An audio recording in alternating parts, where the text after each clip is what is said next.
hopping up is Ye. Be trying to take an aggressive positioning here, but not one that you see all the time from Razes. Usually they're trying to take space ahead, and they're going to let a little bit of a fake TP there. Try to see if they can bait anyone out. That was purely a bait play for Ye. Just looking to see if they could get anyone to overextend to try to catch Scary on that TP. But nobody biting for the side of Talon so far. Crew's just checking. A lot of Guardians, as the money is already pretty weak for Talon, even after a win, because it was so costly. That's exactly why they have to... They can't afford a lot of risks. They have to be careful. But in all of that time, Bleed gets to control that much more of the map. I mean, you can actually draw a line as to how much Bleed are seeing and controlling right now. Look at how they've got these positions up around Rock and Rubble. Nade tossed. Talon has to step back for a second. 40 seconds left now. Think about what Buzz and Bane were able to do from this position yesterday. It's got to be in your mind there as Talon. Like, that's scary. We've already given up so much space on Rubble. Let's maybe think about another site. B's open-ish. Zest watching it. The showstopper. Oh. They got to run. They got to get out. Okay, a great Prowler there to make sure that he cannot chase. And Retla also found one over towards C. It was a bit of a fake with the showstopper into B. They haven't really found all too much because Retla shut down that initial push from Cruz. Now 10 seconds remaining. Governor has the space, but the off angle being held by Zest. He takes down the first hit. Jitboys fires back, but Scary still very much around the corner. Spike has to be stuck through, and Scary capitalizes. 2 kills back to back. Ye coming in for the trade. Bleed hitting double digits. Fantastic work here from Bleed. Their game sense right now is sky high, and Scary as the IGL is 18-8. He's been putting up some huge multi-kill rounds. 2-3 kills, feels like every time he's good for a couple. Retla solid. Zest gets one before he's traded by that Guardian. And then Scary knowing well that the clock is in his favor and the numbers as well. And Ominous and Lagia there pumped up as they're looking to take Talon's map pick away from them. Still some work to be done. The Odin, let's go. Impressive fire. Discourages any sneaky lurks if Ban wants to push up A again. Not much afforded as well. But you're able to get the orb this time on the eco round for Talon, so it's little things. You're you're doing better than the last eco already. Take what you can get. Yeah. I'm a the glass is half full kind of guy. Nice. Looking for the optimistic, the little things. Where are you? I'm going to be a little bit more of a realist for this one. How and dare say you? That it's your prediction, Paper Thin. I know. Look, I'm not saying anything yet. I'm not. Yeah. I don't really care that much either. I agree with Vic. It's just the predictions are kind of whatever. It's fun to talk about, but also who cares who wins? Because right now this game is just incredibly fun to watch. Exactly. To break down all of it too. Again, with the way that Bleed are controlling this, you have this Odin, this sort of mobile turret positioned up around Tree. He's able to cut down so much. Whatever Talon tries to do, it's almost as if you're trying to take a poke, you're going up against this impeccable defense that Bleed has set up. Yep. And again, losing, well not losing, but the round that they won for Talon, it was almost a loss. So the money was just in shambles. Now they had to go on a full eco for the Odin. Fantastic tool to use in Tree, especially against an eco. Easy work for Bleed in that round, and this certainly feels like it kind of has to be the round for Talon because the money is going to be gone after this round if they lose. And then Bleed will be at 12, so it'll be some very weak buys if they can't find the win here. And a good opener for Governor. Catches Scary out towards the orb. That's right. Bleed trying to clip Talon's wings, but Talon now trying to find their freedom. Dropping spike. A good way to start things off. Bring them down. And then they adjust back towards the transition across the map. Bleed have kind of responded in kind to just rotate all the way over onto A, but they haven't really spotted or heard all too much. Maybe trying to make use of the Odin still. Meanwhile, Talon gets a free red carpet into this C site. Governor one away from his showstopper. If he can find another kill, he can really make this retake impossible for Bleed. Bleed right now, all of their members starting to head towards spawn. Now, Ban is aware of it at least, but is he going to be aware enough? Well, that helps when he gets the opener that easy. 2 for him. Oof.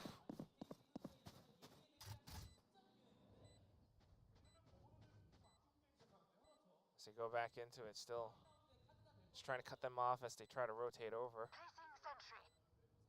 Talon trying to secure as much as possible because they need as much as possible for the next upcoming rounds. Having these ultimates will definitely be a boon for them. Yeah, and I wouldn't mind a push from Darion. There's plenty of money for Bleed, so I wouldn't mind seeing him try to fork one over, get the orb, potentially. He's going to have plenty to buy. But instead, they're going to go for the save. Don't feel like giving any more orbs over. But, I mean, the thing is if you get killed by Governor or Jip Boys, they've already got their ult. Exactly. So. It's not Bleed style to, you know, if we have the advantage, we don't want to give our opponents anything at all. But what a big round for Talon. Certainly. If they lost that round, then yeah. What are you going to do? You're in a world of trouble if you lose that round. So that's huge. And now it's game on. We're back in it. Once again, 4 rounds to equalize. They are working against quite a bit, though, considering Ye and Zest have their ultimates as well. A lot to watch out for. The retake's potential coming in from Bleed is something that Talon has to consider. The Song of the Odin. Singing on the other side of the map. Look at how they're expecting some kind of aggression. They're really worried that with the Showstopper and the Nightfall that maybe there was a combo play and the ult as well. Like, you got to think that Scary has his ult, so they might just try to, you know, take a page out of Talon's book and use that Nightfall to combo into the From the Shadows.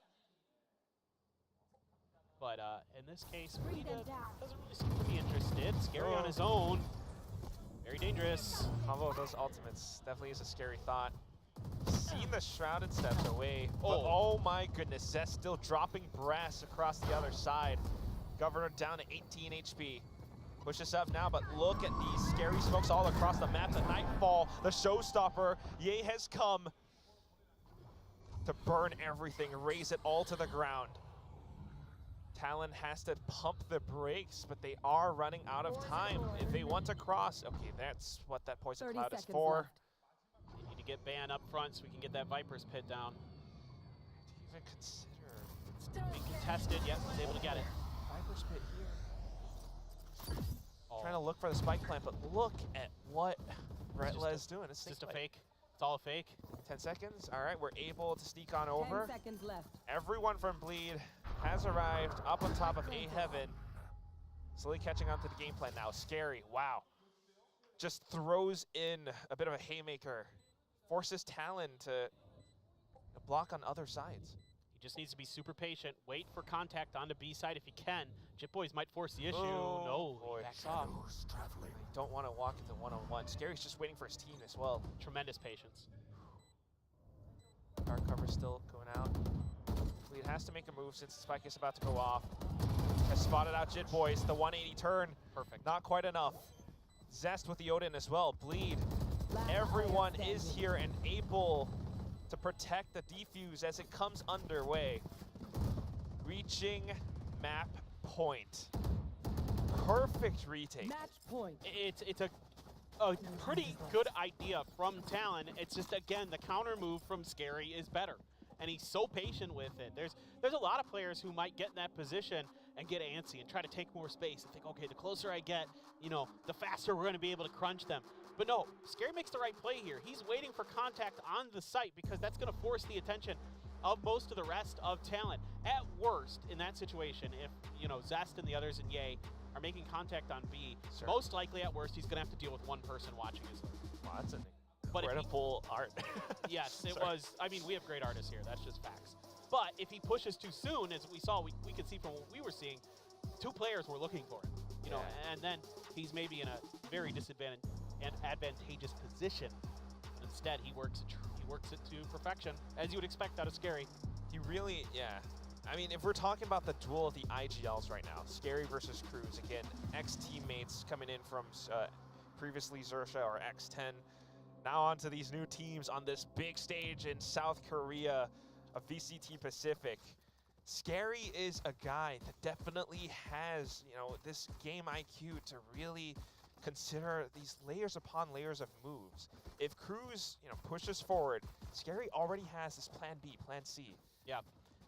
And even though I've been pretty impressed with Talon, Bleed is actually really, really dialed in. I mean, Legia wasn't, you know, No. every coach is going to tell you that their team is playing well, the vibes are good, but he wasn't messing around. It was, in fact, the truth, at least from what we've seen so far.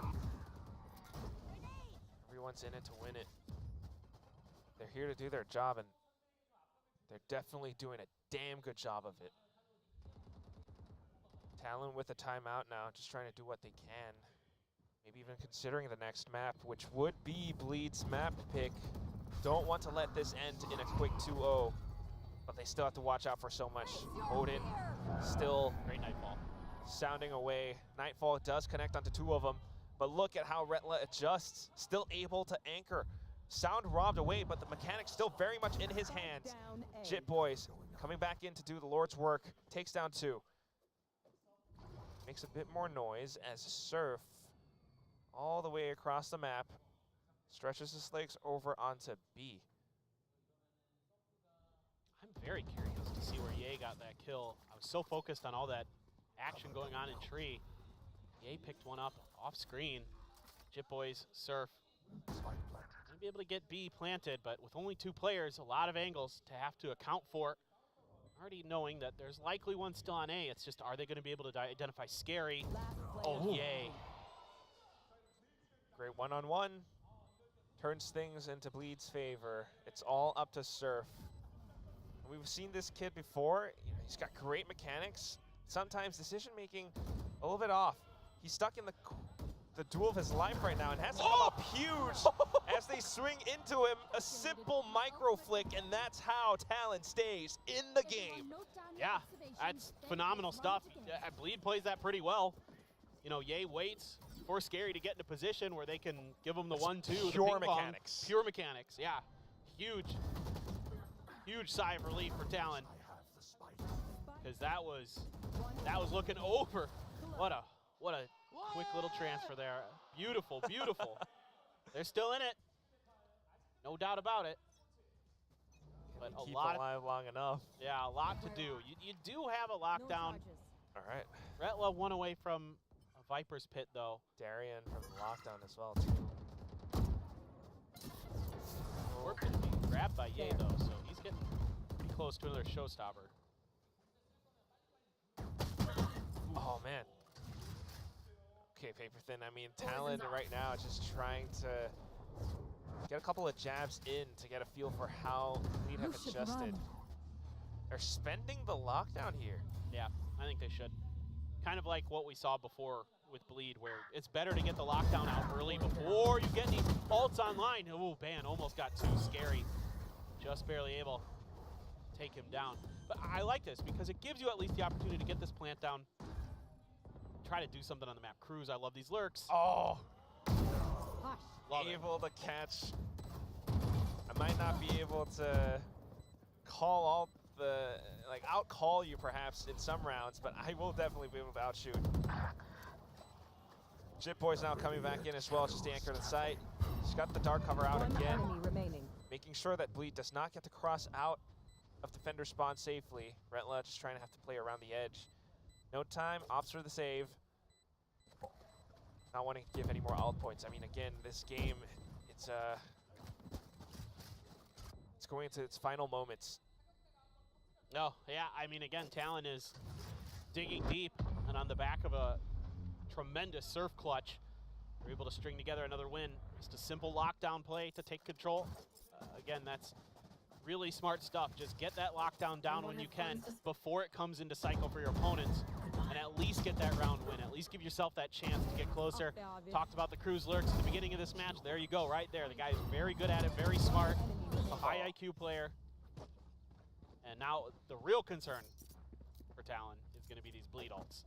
One away from a lockdown, one away from a Viper's Pit, 2 away from a showstopper. Like, this could get scary. I And I don't. God, I hate that. I know sometimes it's his name though. It's such a good name, but Yeah, it really is. I would not be surprised if Lakia calls in a timeout. That's the other thing that I'm scared of. But right now, just a big old skirmish up around Rock and Rubble. Ye commits the showstopper. Gets shot down midair by Cruz though. Down to it again, Surf in a 1-on-2. Scary low HP, but he doesn't really know where he is. He knows he has to pick up the spike, but without the game sense, without the considerations, fortunately gonna lose his life. Scary picks up the win, the IGL and the victor. huge stuff here for Bleed, taking their opponent's map pick away from them. Saw a lot of good things from a lot of players on both sides. Both teams played very well, but Bleed, a little extra oomph here, a little more comfort. Ye on the duelist, looking pretty sharp. Zest there, trading his life to make sure that Bleed can get a couple of those kills, get that showstopper online, basically secure that round. So overall, gotta like what you're seeing. Yeah, I don't know if Talon are gonna like what they have next though, because Sand gets Corf and Rough and gets everywhere. So we're gonna toss it over to our analyst to tell us how Bind will possibly look. As they say in Singapore, Bleed is not here to play. It was 13-9 on map 1 in Bleed's favor, and Legia was not, you know what, he's a very honest coach, I have to say, in interviews, and when he says things are bad, they're bad, and when things are good, you probably need to listen to Legia. This was good. I mean, this was better than I could have expected for the side of Bleed, but also a lot rougher than I could have anticipated for Talon. I mean, it took a while for the gears to start turning for the squad. Jitboy's kind of the one that was present throughout the entirety of this map. This was very much akin to like Envy yesterday, where it felt like there's one guy leading the charge the entire time, and then everybody else was trying to play catch up. Yeah, I think it's just because of the fact that I wanted to talk about this with Talon, that Cruz is such a laid-back player that I think his style doesn't really match the aggression that we see from players like Governor and Ban that just wants to be all up in the face of Bleed here. And maybe there's that disconnect that we saw, but in any case, yeah, it really did fell short there for Talon. Yeah, Talon is really struggling. I mean, I think the stats for this particular map really says it all. Yeah, I mean, just a really big early streak able to be achieved there by Bleed. I mean, that opening clutch from Zest, it basically should have never been possible. But, I mean, good on him. Welcome back to the Pacific stage, because it was a hell of a performance from him.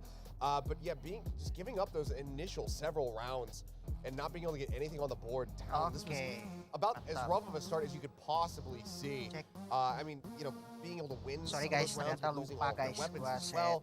Some of those bonuses just were really hurting them across the board. I mean, again, Jitboy's a hell of a performance. He ends up coming out on top, you know, of the lobby as far as the ACS is concerned. It felt like this was, for the most part, a big battle of these high element players between him and Scary to see who was going to be able to assert their dominance. But there's just a bit more surrounding Scary. And I mean, Ye had an ace coming back into this one, playing Raze, mind you, for the first time in his career.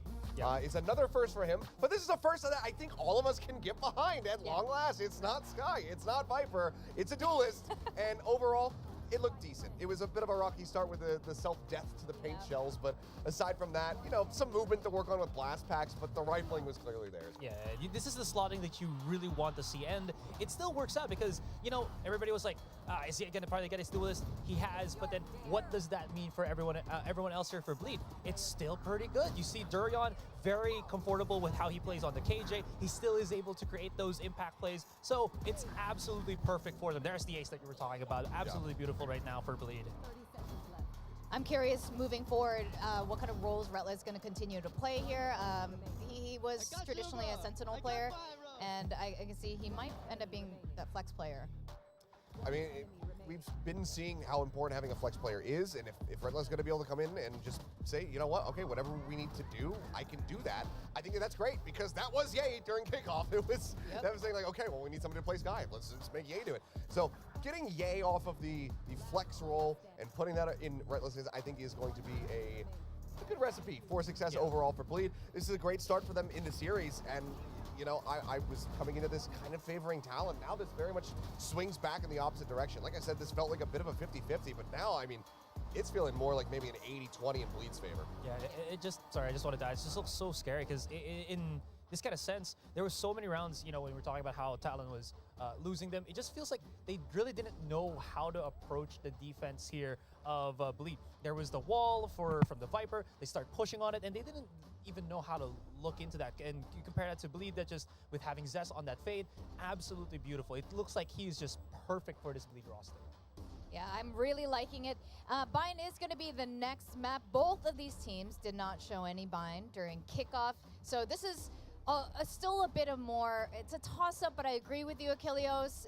It's still maybe more in Bleed's favor at the moment. They're looking incredible right now. I mean, straight up, I just don't think that we're going to see that many overarching changes to the compositions. I think that we could go straight into Bind and basically see the same exact duelist setups for both of these teams. And, I mean, Governor is a player who has, I mean, just, you know, effectively infinitely more playtime on Raze, given that this is just the first game ever for Ye on that pick.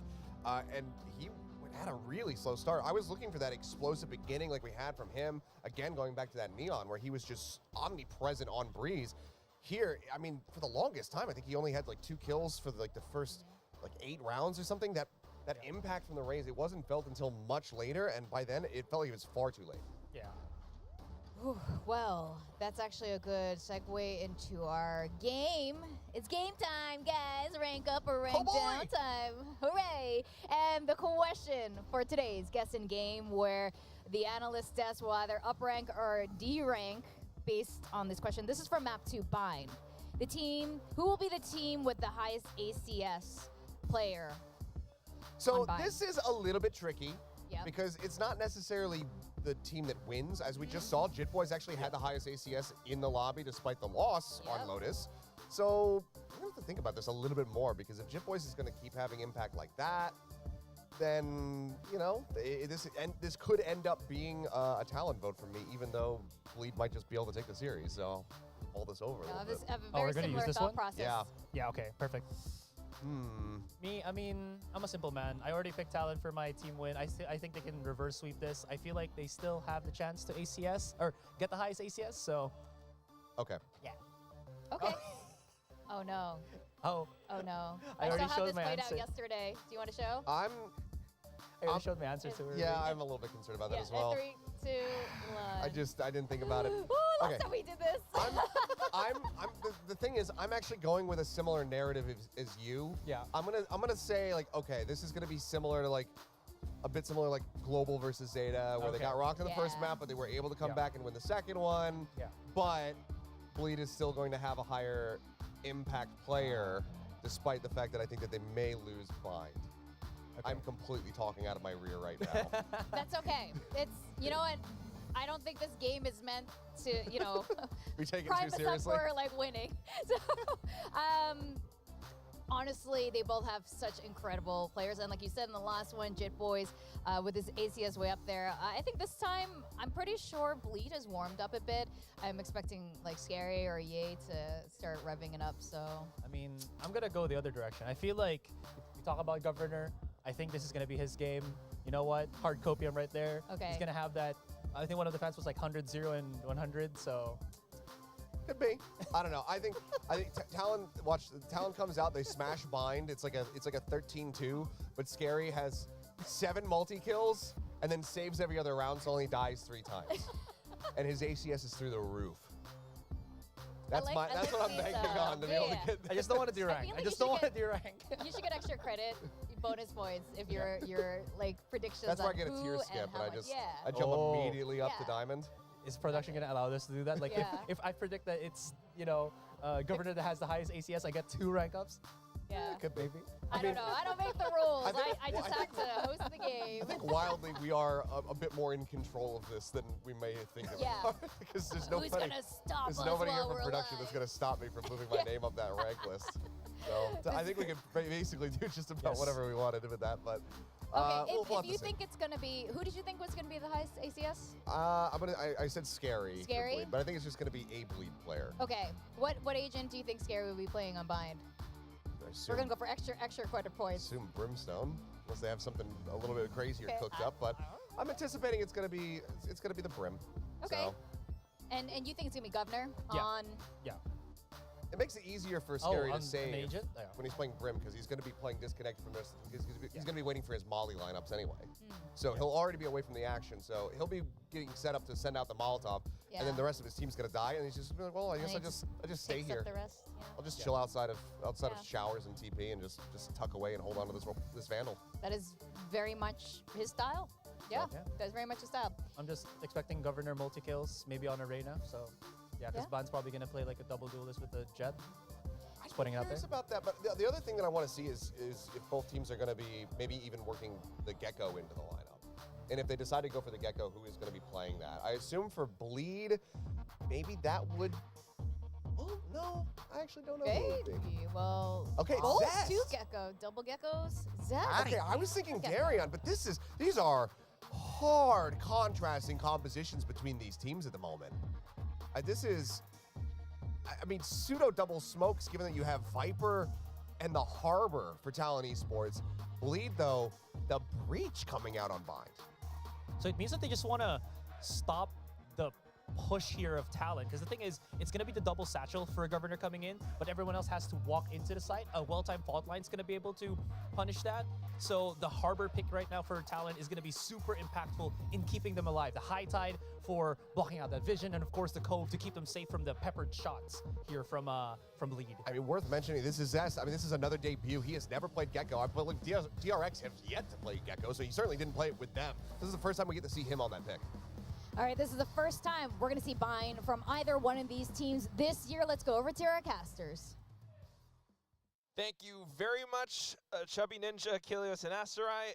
They're absolutely right. I mean, we've got these new looks on some of these teams, as well as, you know, old compositions, but just some new improvements. So how will they look, the new sort of Bleed 2.0 or Talon 2.0 on Bind? Hold me. There's like so Hold me. There's so much going on here. I mean, It really is. Ye in his first game on Raze ever. Now he's playing his second game. Darion, his second game ever on Breach. First game for Zest on Gecko, I think. I mean, this is very, very intriguing. You could convince me of a lot of things. Now, Retla is a pretty experienced Cypher player, shifting between that and the Viper as his main agents. So he's probably going to be pretty comfortable, kind of setting up across the map. And Scary taking a chunk of damage. Able to just barely get out of there, but Governor gets traded. Always going fast. He will be able to trade though. Zest just steps through the teleporter, although it doesn't really quite work out. I think he did throw out a bit of utility, but with the shots going through, Talon just easily dismisses him. Yeah, it was a contest by both teams for showers, and Zest tried to, I think he threw the Dizzy through the teleporter, try to get ahead of it, but Bleed was, or excuse me, Talon was already falling back, so Retla's gonna have to go pretty huge with his classic. Pertham, unfortunately, whiffs the first few shots. Cruz with the frenzy will be able to make quick work of him. Back onto Ye. Able to find the first one. Paint shells refreshed. Not quite in the prime spot to pull out utility though, so falls over to Jit Boys. Now down to the 1-on-2. Darion climbing up the hill off of B-Long. Has to think about where they could be positioned. You always want to check these corners. They could be inside tube. Of course, anticipating hookah or elbow as well. Such a nasty crossfire that Talon has set up. So difficult to deal with here. And they're not going to show anything either. Yep. They have to wait for the tap, right? Goes in for the fault line just for a bit of security. Running out of time. Talon playing everything to their advantage. Good spray from Cruz at the end with the frenzy, and they will be able to pick up their first pistol today. That's great stuff from Talon. Managing some kind of tricky situations that Bleed is throwing at them at showers, you know, trying to use the teleporters to get behind them, but everything's well accounted for. Ye in a tough spot there, not expecting someone to get up over tube that quickly, and then that brilliant post plant defense they set up to really hold that down. Just making sure the aim is good here for Bleed. It's all classics for them. As it's a bunch of Bulldogs and a Ghost for Talon here in their anti-eco. Yeah, they're just playing up close. They're trying to hope that they come through this short A angle, and then they can just launch some of their utility and get these classics, get these right clicks to pop. But right now, Talon is nervous, and rightly so after that first round. Pretty aggressive stuff we saw from Bleed, and so they're being very wise to make sure that there is not going to be anything like that again. Not seeing too much, though. All right, sir. Able to get the information. I think he spotted enough players for the call for Talon Right there. to head on over onto B. They have to be very careful about Redla inside of Hookah, though, especially with the camera as well. So Sky will be sent out along with the guiding light. Doesn't quite catch all too much. Surf spots out the whole lot of them, able to take down the first hit. Easy trade for Ye. Now it's just a bit of that retake. And all you give up there is the yeah, ghost. So exactly. that's really not a big deal here for Talon at all. It might just be like one of these rounds where we die to the spike. Talon rightfully pushing all the way down halls. You've got that high tide just to block off Hookah. Governor able to spot out so many of them. If he has to, he can always go to the teleporter. A little bit too greedy for my taste. Darren will be able to take him down. Bulldog afforded over onto Bleed. Ban will be able to cut them down at their torso. Retla, yeah, why not? Let's just make use of the gun that they gave us. I mean, you can consider. Yeah, I was thinking about it, but Yeah, just go down. There's, yeah, might as well go for the upgrade on the rifle anyway. But 3 Bulldogs carried over perfectly fine. Nothing wrong with that at all. 4 Talon, and yeah, well handled there. Just sort of saying, okay, well, Surf, we're going to leave you on your own. You've got the weaker gun. The rest of us are going to go explore B. One enemy remaining. Wide open. Good job. As of course, when Let's go. you're on all classics, you're kind of expecting your opponent to overstack one side over another. Now Ye going to be going for the early operator. No armor, though. glass cannon. He's going to have to glass cannon it, but it is Ye, so, you know, if anybody in the world you're going to feel comfortable with this, it's certainly him. It is Ye. Trying to get him a little bit of help with that Cypher utility to set him up if there's any showers pushed. A hard hit through short A. The Dizzy's going to catch. Now Talon just going to be able to brute force their way through, try to get the plant down. Cove up. Wow. Spike planted. Tried to push right into it. Retla will be able to shut down the initial push. Spike has been planted, but oh, Surf. How did, on the other side of the map, as they tried to rotate, the Lurk's actually working out great for him as a bit of a solo player.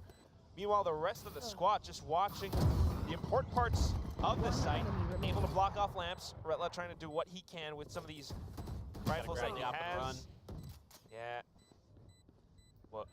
I think he didn't pick it up. Oh no. So he's only got the classic now, and Oh no. had the idea for it, but unfortunately comes up empty-handed. It's gonna be Talon with the bonus win now. What a way to start out on your opponent's map pick. That's brutal. Yeah, no, I mean, just doing what Bleed did to them on Lotus, you know, he's coming through and, oh, insane. He got that dink on that last bullet before he had to readjust for that second spray. Bulldog, too. Yeah. Awesome. I love it. Fired up. And the fact that you're not able to carry the op there is horrific for Bleed. Little mistakes like that tend to snowball because of the way the economy works, because of how expensive that operator is. Now it's just Sheriffs trying to see if they can get the job done. Finished. All right. Van able to start things off. Couple coming in. Scary with the trade. Now the rest of Talon, you know, they haven't spotted out too many players around Fountain, so it has to be an 8-hit. Retla is prepared. Governor with a bit of a flight path over onto a cubby of boxes. Spike planted. Just playing it safe for now. I mean, I really kind of like Surf being on this Viper Lurk stuff. Yeah, he's doing great with it. I mean, Surf is a phenomenal player. No doubt in my mind that he's always been one of my favorites to watch from the APAC region back in the day. So exciting to see him on the stage. Retla trying to catch the jiggle out of the cove, not able to do so. Bleed was never able to pick up that Vandal on the other side of the map either, so they're just looking to probably die to the spike is what it looks like. I mean, this has been such a chess match here. Retla's got to be so careful. Oh, he gets Governor. He's dropping down. All right. Still a good little pickup nonetheless. Goes towards his alt counter. The rest of them, though, will have to die to the spike. Talon Now onward with the 4th. Let's see what Bleed has in store for us on the next. 1 point away from some of these ultimates for Ye and Retla. Yeah, not enough money available for Ye to go for an operator, so gonna have to go into that Vandal full armor buy, and then one away from the showstopper for him. There is the Thrash available already for Cruz, one away from a Seekers for Ban, so a lot of ults coming into cycle for Talon pretty quickly. It's just can Bleed get a win here and make it less painful when that does occur. Cypher setup mostly going to be on to B, but a trip always placed at the front of A. They're going to use the Thrash, clear some space on the B, use that Cove, really cover it up, the Dog as well, to really make sure that front end of B is open. All right, Governor. There is that alt orb picked up, so Bleed definitely aware of this. You've got players kind of transitioning over, but take a look at what's happening on the other side of the map again. I talked about this, it's gonna be Surf. If he can lurk, if he can catch at least one, that would be a huge thing for Talent, but wow, Scary kicks off his head instead. Now Zest initiating a fight of his own. Darren here in to support. Wingman just to push them back as well. The spike carrier dropped and Talon has to step on the brakes. They've lost way too much in this little skirmish. Yeah, nice hold there. Zest gets caught by the Dizzy and still able to find one and get out. That's impressive. That is no easy feat. And as Governor and Ban, you'd like to try to take as much away from Bleed as you can here. You don't want to give them that flawless because their economy very, very weak. So if you could do some extra damage, get those alt orbs online, even if you die, it's totally fine. Yeah, keep that economy weak, keep that river dry. Make them go into the next round with Spectres, Bulldogs, or anything worse. Still though, making a bit of noise running in. Darren's just completely prepared for it. Ye as well inside his showers. They've got the positions under lock and key. Bleed up on with the first. What a nice round. What a much needed round there for Bleed to get themselves back in this one. A flawless was just what the doctor ordered. They're able to keep all those guns, keep that economy safe. And, as great as this start was for Talon this time around, that early aggression that Talon showed with just their utility, just trying to fish out for a pick at the front of B, whether it be in the Octagon or in Hookah, doesn't come through. And Bleed just kind of sits back and lets all that utility be used, and then Talon's in a spot where they have to wait for some of those cooldowns to come back up, maybe get that high tide back going, and none of that's available in time before Zest decides to take matters into his own hands there at the front of B, and then kills all over the map. Scary able to outduel Surf. Finally, somebody's able to shut these lurks down. Ye is so deep. He's got a showstopper. He's crazy. Oh my God.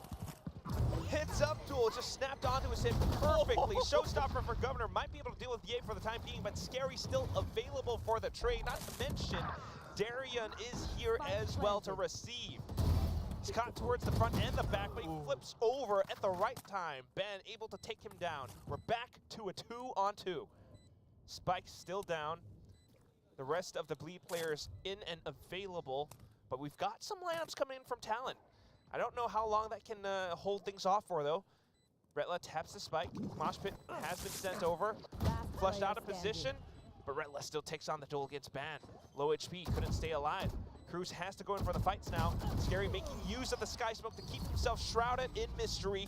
And Retla just protects his teammate with his gun. It's gonna be Bleed back in 4-on-2. That's an excellent round for Retla. And now it's every ult, literally every ult for Bleed, because Ye died with the showstopper. So I don't know how in the world Ye just flicks over to that angle like that. That's just years of playing Valorant, great game sense coming through for Ye. But Retla, the way he handled that box was perfect. The way that he jumped up, got the spot, jiggled that angle. The smoke was down for Scary to start the defuse, and then he's able to just kind of keep backing away, make it so that Cruz can't just spray the spike carrier down comfortably. Really nicely handled by him. I love that you point out some of these micro movements. And it really shows how Bleed, some of these players individually are able to create so much impact. Talon now with a quick and fast and furious hit onto the site, though. It's something that perhaps Scary was not able to expect, not able to anticipate. With the Stinger of all things, they gunned down the first one. Now, along with the high tide, they've got a lot more cover. Spike trying to go down. Darren sends out the Rolling Thunder just to toss in a bit of a wrench to their plan. Still, the rest of them, though, able to turn around and protect all these angles. Talent players able to turn the site into a firing range. That just felt like Bleed never could get their comms in a place where they could really use those ults the way they wanted. It was too fast for Scary to hold on his own. He did get the orbital strike off, but by that point he was dead right after it came out. So what does it matter? It didn't do anything really other than buy a few extra seconds. Ye's kind of stuck in the garden with an op and trying to do something. Never felt, again, comfortable enough. I thought when the Rolling Thunder come out, that might be the time for Ye to satchel and go for that showstopper. But instead, it was just nobody on Bleed really able to coordinate, really to play together. And Talon's able to isolate a lot of those fights really nicely. Very well done. Similar plan on a different site this time around. It's going to be Governor with a judge. But guess what? It's a bit of a fake as well. The rest of the squad headed towards Hookah. Retla still on the B site with his spy camera, though, so he might be able to get a snuff of this. But with the Viper's Pit now, everything has just been bought over. The attention coming in from Surf. And then the teleport. It was all a ruse, Bleed. What you going to do now? Talon's just working this map so nicely right now. Just selling that fake. And not much that Bleed can really do about this. I mean, it's going to take some just absolutely masterful play, but with the economy the way it is, it really should be a save that you're considering. I mean, okay, Retla gets one, he goes down. It's Scary, starts to push. Still doable. Timer working against them, though, just for a little bit. But they're still trying to go in for that fight. I don't know about this. Corner, elbow, shoulder exposed. Easy shot for Governor. Scary down to 9 HP. That ult was wasted. This, as much as we were crediting Bleed for their well thought out play on Lotus, their map pick a bind, it is looking like a different story. I think that should have been a save. In my mind, that was like, you know, GTA when you die and wasted that sound play. But you're absolutely right, Paperton. I mean, it just reminds me of you know, what Jesco used to say back on the VCT desk when she was an analyst, talking about how if you are going to be a great team, you have to beat your opponents on their map picks. And that's exactly what Talon is doing right now. If they can keep this up, they will be able to push over into a third map, and they really could challenge Bleed. Yeah. No, I no doubt about it. They're light years ahead of Bleed on this map so far.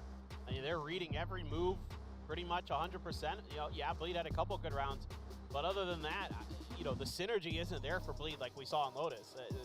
The ult combos were, I think, actually, Ye did pull off the showstopper in that round when the Rolling Thunder came through. I just never saw it. It didn't hit anything.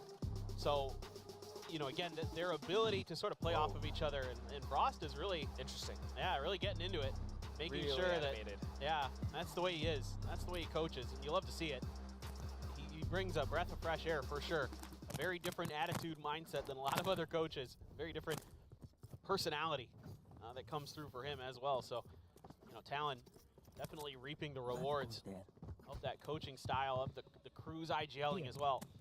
So far here on Bind, and no doubt about it, they have put themselves in a great position to take this map away from Bleed. Trying to stay on top of things, I think, is really what it is. It was a Bleed timeout. They're just trying to get an idea of how Bleed might want to turn things around. Actually going in for a game plan of their own. You've got the High Tides, you've got the Trailblazer. They're creating a lot of space towards this B site. Surf once more on the lurk, and just making sure that he doesn't overstay his welcome all too much. Ye still kind of watching the angle, though. And look how Retla repositioned his trap wire there. Interesting, but Jitboy's not going to be fooled by this push out. Retla jiggles it. Yeah. Retla knows not to try too much. He might just lose his head.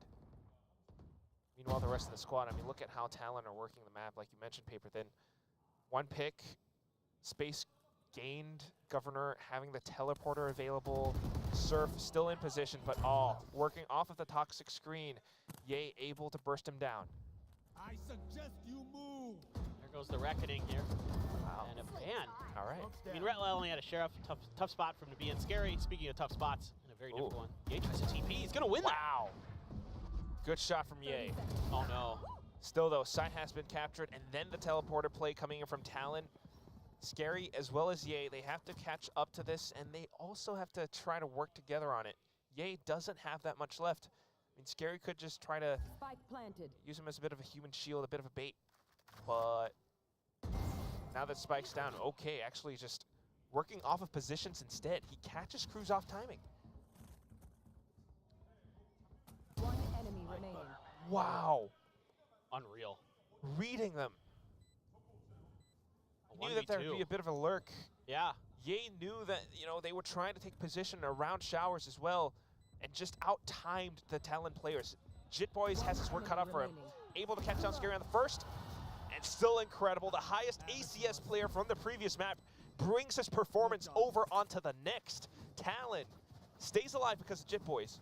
As good as that was, in a way, for Bleed, they were in a weaker economic situation for sure. The end here, Scary has to come full stomping, and that just allows Jitboys to isolate these fights. He just waits. He hears those foot stomping up that ramp, can hold the angle, and that's not really the spot where you want to get caught as Scary. Of course, I mean, you don't want to get caught anywhere, but in that position, that means that Ye can't get there in time to help back you up, to make it a trade potentially, and it gives time for Jitboys to reset. So some of those little things make big differences. You could kind of already tell at the beginning when they weren't able to recover that op. Ooh. Governor diving in with that showstopper, and yeah, wisely, Bleed is just out. Timer running out on that fuse. It's okay. Maximum effect. Even spots out the initial tripwire from Retla as well, so that gave him his flight path. Bleed now in for the big retake. And we've got every position covered. High Tide blocks off Market. Got the positions being helped. Oh, spotted Governor through with High Tide. Zest takes him down. Now Darren pushing along with him. The shorty will not be able to connect. It's only a good bit of damage. Back to a 2-on-3 as they try to hold down Shower. Surf doing what he can.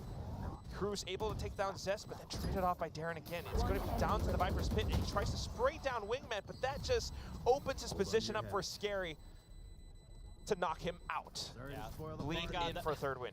Thank God that was at half. They were able to get that there. Good trades all around. Everybody kind of doing some really smart stuff. Scary hits an absolutely nasty shot over that box. That's, like you mentioned, just barely able to get Good job, guys. pixel out of place next to that cascade. And that's probably the real kill that kind of broke things open for Bleed, that allowed them to start flooding onto that retake. Crisscross for the tripwires. Camera, everything at A for the Cypher this time around is they're going to 3-stack over towards B. Zest going to try to control this B long. This has been a kind of a point of contention, I think, for Bleed with this comp. With no Sky, it's a lot harder to deal with this long position. You don't have the Trailblazer, you don't have these deep flashes. Kind of have to rely on using some up-close and personal utility to try to get advantages, and we've seen that with Zest, a little bit of success, but mostly it's been a very difficult position for them to control. He's got the Gecko with the Dizzy, though, in place of the Sky, trying to make use of it. But at the very least, I mean, Talon just getting a lot of information off of it. Now Governor getting peeked out. He's going to have to try to back off. The rest of the team knows that they are trying to push up towards A, though. So Bleed going to have to readjust to this. The High Tide comes out, and Talon's pretty much looking for the spike plant. Surf watching the back corners as well. Governor still up around Hookah, being a bit of a menace. Spike planted. Cruz able to gun down Ye. Oh, there's that lurk. Now, going to push up from the back. The rest of the Bleed squad gonna have to go up the front as quick as they can. They do have quite a bit of utility to get a bit more space. Zest still with a wingman available. As long as they can get a little bit more, there it is. Spike defuse should be underway. The rest of Talon gonna have to fight for this now. A big encounter. Cruz trying to stay on top of things, but Scary's sticking it through. Halfway now. Viper's Pit, no, excuse me, Toxic Screen. It goes through, but unfortunately, not on time. Scary has stuck the defuse. Last round before the switch. Unbelievable. I cannot believe that they were able to stick that defuse. There was all kinds of mollies flying there. They're able to just barely find that timing. Love what Governor's doing in this round, having a much better map so far, 11 and 7. And that neural theft is really nice. Look at that. He's just Scary's just knows. He just knows. He's got the mental. He's got that calculator in his head going, yeah, I can stick this defuse. I can eat through this molly. Truly. As long as no bullets hit me, it's fine. I mean, he's managed to kind of stick it close to halfway, and someone already had Surf's attention. So, a little bit tougher. Talon, you know, although they still have the lead, Bleed can definitely come back from this. 4-7 right now, and it's a very tricky game to be in. Like we mentioned, I mean, the way the Talon are working the map has been working out really well so far, but Bleed are definitely starting to adjust. I mean, in these retakes games, starting to find their way across, especially with Zeth saving that Dizzy, making use of the mosh pit to get more space. Yeah, they're starting to get their coordination there, and they're waiting for each other a bit more. The patience is a little bit better. Still, though, from the very outset, that rough start might have been too much for them to overcome. We'll see, but you have a lot of ults to play with, and certainly that's what Talon wanted to talk about. Probably how to see if they can find ways to make sure that they're not going to be putting themselves in bad spots with that orbital strike. You know, how are you gonna use your wingman as Cruz to try to bait out potentially an orbital strike or something like that? How are you gonna be just a little bit more patient? Darion just waiting. Try to set up a combo play with Zest. Trailblazer comes through. That's a pretty good indicator. There could be some contact on the way, but so smokes in, yay. Wow. I think he knows Surf is there. Yeah, something gave it away. We're not sure what. We didn't get to see it on screen, but a bit of a starter step, perhaps. Yep. You did good. Oh wow, that's, you know, that's all Bleed needs. A single peep. There's the pickup. Zest now able to support, goes in for the thrash, big connect. Darian takes down Ben. Cruz has to tuck tail and turn away. Oh, even with the smokes though, although Jitboys is able to sneak on the site, does he have the angles? Catches the first onto Darian. One enemy remaining. Guess what? Scary's right around the corner. Down B. Spots the heads. Quick work for Bleed as they bring us to a 5-7 at the end of the first half. Switching sides. yeah, didn't even have to use the orbital strike there either. It was just very well handled, particularly at that long B angle. So something we mentioned as a point of interest for Bleed on their defender side there was eventually kind of solved. They were able to find that good combo. Yeah, it took a while, but we got there. I mean, that's the big thing about Bind. You always want to work around the teleporters, and it was clear towards the end that that's Talon's game plan. You know, with the high tide, the Trailblazer, Zest started to adjust to it, knowing to save his utility, use it for the right times, and even keep it for the refresh if he needs it for the retake. So very good job for Bleed. But as we head over onto the next round, how does this composition work for the attack? You've got Gecko, you've got Breach, Ray, yay on the Rays. Yeah, so-so. It needs a little work. That early op drop really hurt them. That really set them back a couple rounds. There were a lot of just, again, the little things can snowball out of control in Valorant. Your economy can go sideways real fast when things like that start to happen, and then kind of gets in your head a little bit, and you start making some little mistakes with your utility and things like that, and all of a sudden, you know, it's off the rails. And fortunately for Bleed, they're able to recover a little bit, but Talon's still a very, very good attacker side on Bind. Not bad, yeah. I think the attention kind of shifts towards Ye for now, for me at least, on Bleed's side. If he's able to find some of these entries, because we know, we've seen in the past that Bleed often goes in for these post-plant setups, Scary with the lineups for sure. The main thing is they have to make their way onto site. So Ye has to be the one to do that, alongside the initiators, Darian and Zest. Talon, of course, looking to shut that down. Yeah, this is where I think this comp should really shine. I think with the Breach and Gecko combo, this is where you're hoping to really bully some of these tight angle entries to sites, whether it be long B. Oh my God, Talon. Oh, and look at their aware. Wow. They're so aware. That's what Bleed does. Hanging back, playing it safe. Great nade. Big impact. Ye down to 13 HP. Governor sustaining a bit of damage as well. But at least for now, just playing out that time and getting a feel for things. Again, this is what Bleed does. You've got that lurk on Rentla towards A. Love the protocol from Governor there to respond to that fault line. with his paint shells perfectly placed. He's going to go crazy. Does pick up the first hit. Tosses out the paint shells. Here's a player rushing forward. Sometimes Surf just runs into his opponent's crosshairs. But at the same time, you've got the trades coming through. Cruz coming in to support the team. Retla 1 surviving. 1. But nonetheless, Bleed has beaten out Talon in that encounter. They have numbers advantage. And now sticking the spike plant along with Wingman. Jitboy's not quite able to center his crosshair. It's all down to Cruz. And that starts off, mind you, because of Ye playing it safe and patient. And Ye with 13 HP when he got those 2 kills. Absolutely ridiculous. Just the little things. Oh, man. Okay, you've got the Wingman, Cruz. My buddy's defusing. You should Bait try. out some picks. He thinks that someone Okay. is inside the lamps, but they're not Hello. there at My all. wingman. It's shot down now. He's running out of time, has to go in, but pretty soon it's going to be a big old peek against him. Way too many players to deal with. And just like that, it's going to be Bleed picking up the pistol now. Talon so far today only able to pick up 1 pistol with. Yeah, it's been very good on the pistols for Bleed. Definitely can swing the momentum. That's a great shot. And Surf just not expecting him to be tucked into that corner still. There was some cover fire as well. Nice. Let's go. Coming from Fountain for Bleed, and yeah, that's what they needed. A little bit of smiles coming in, and see if they can do some more damage, or if the ecos, those classics, thinking about another teleport here. Yeah, they're just gonna bully you their way through. And they're watching it. Was that a tag onto Scary? Look at that toxic screen. Interesting. Yeah, exactly. It's that we've seen this toxic screen before, but the way that they're using it to go through the teleport all the way across the map, back So onto. funny. Wow. Around the world in what, 30 seconds. Yeah, it's just great. I like what they try. I mean, this is the round where you can kind of mess around with some goofy ideas like that, you know, just see if it works. Who cares? Scary's Probably- just like getting hit by a toothpick. It's like, what? Yeah. who flung that at me? Doesn't flash. matter. Bleed goes in for the execute. Jitboys, though, with a double classic. Not too bad. Good bit of damage against Bleed.